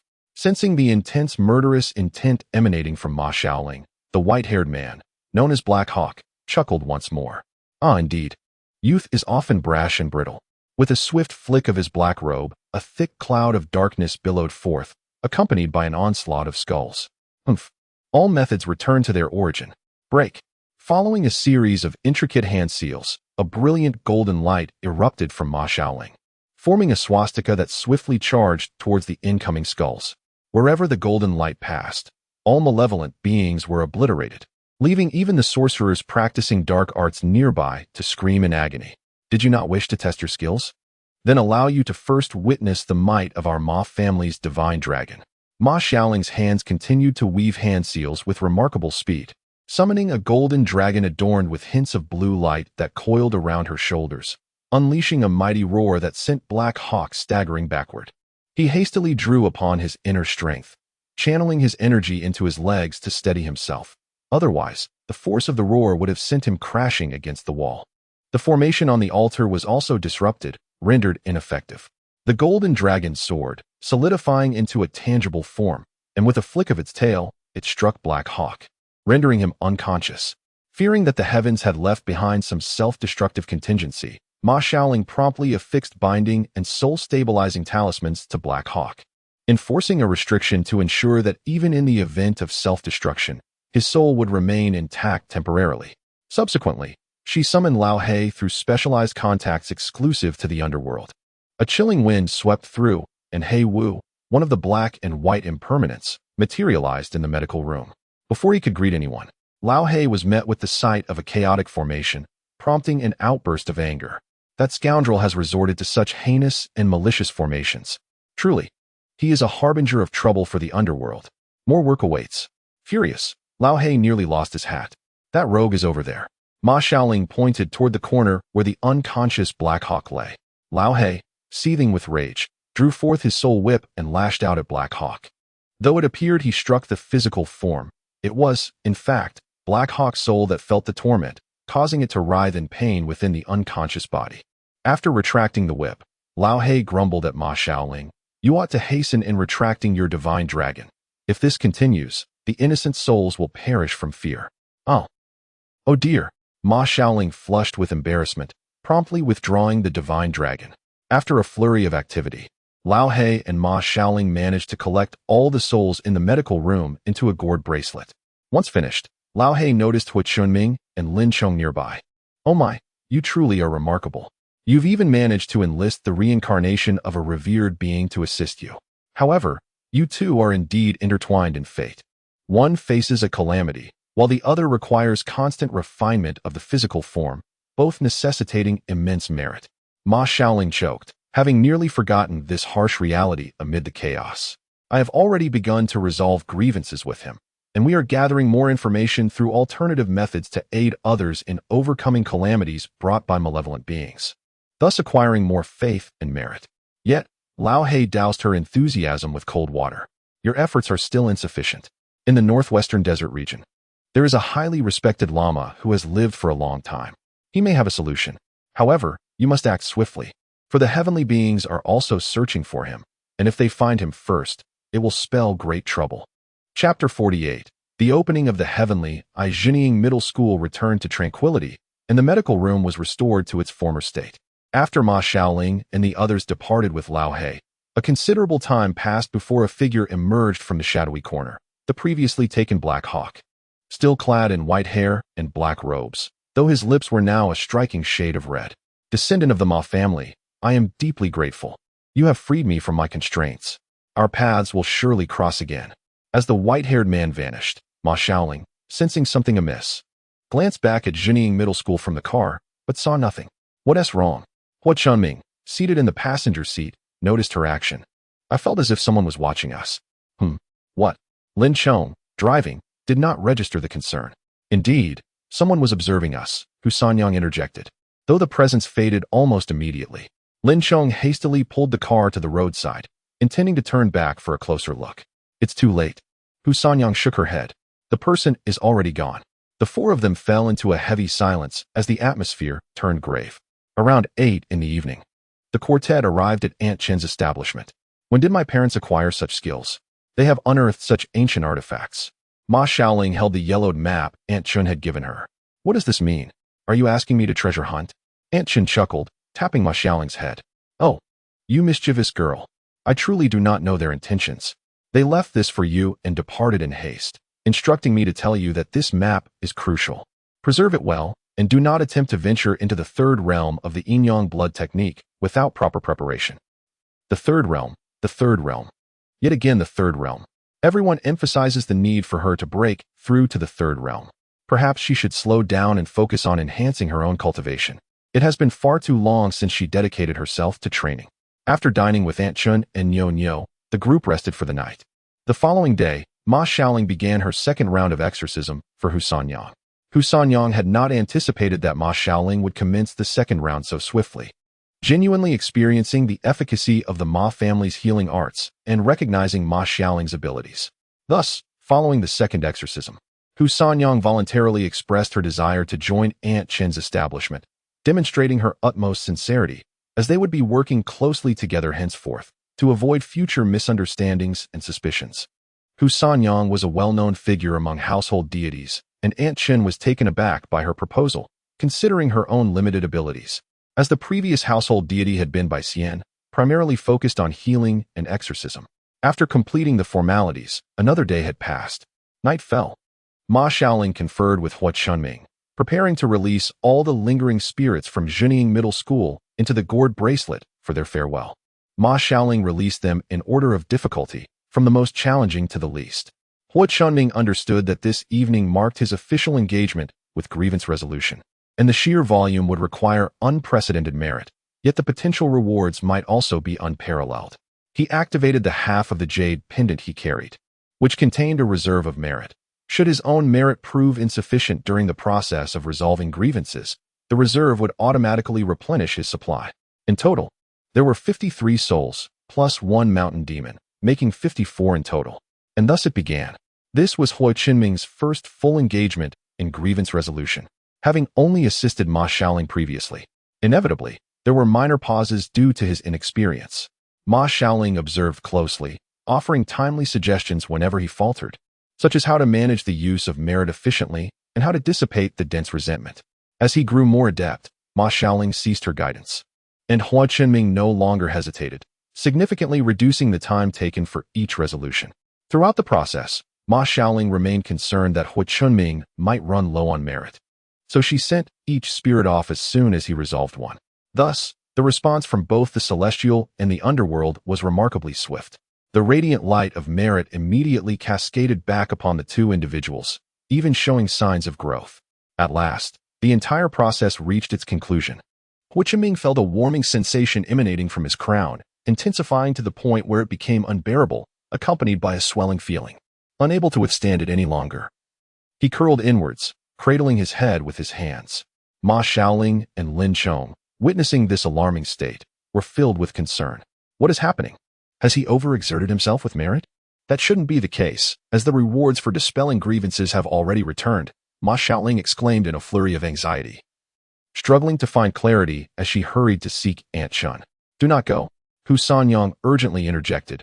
He has amassed too much merit, causing his celestial eye to burst forth. Aunt Chun is elderly and frail. You must have her summon the White family's immortal and take Nyonyo to another chamber to avoid the shockwave. Indeed, as a formidable demon that had lived for millennia, her knowledge was vast. Following Hu Sanyang's instructions, Ma Xiaoling prepared offerings to various deities while instructing Lin Chong to set up defensive and offensive formations. In anticipation of wayward spirits drawn by the influx of merit and spiritual energy during Hua Qinming's awakening of the Celestial Eye. The process of unlocking the Celestial Eye must remain undisturbed. Otherwise, the repercussions could range from backlash to losing oneself in madness. Furthermore, the power to open the Celestial Eye derives from the Tao of Heaven, a force challenging for ordinary individuals to bear. Hua Qinming, still encapsulated within a mortal form, had yet to refine himself into a divine body. Should this attempt fail, the prospect of future opportunities to awaken the Celestial Eye would be uncertain, and losing his corporeal form would mean losing everything. Once the Celestial Eye is successfully opened, Hua Qinming would no longer need to rely on the jade pendant to store merit. Instead, the merit would seamlessly integrate into his cultivation, propelling him onto a distinctly different path of training, where merit and purple energy would harmoniously coexist. Under Hu Sanyang's protective guidance, Ma Xiaoling also incorporated numerous lightning talismans into Lin Chong's formation, enhancing its reliability. Now, all that remained was to leave the outcome in Hua Qinming's hands. One could only hope that no celestial lackeys would come seeking trouble today.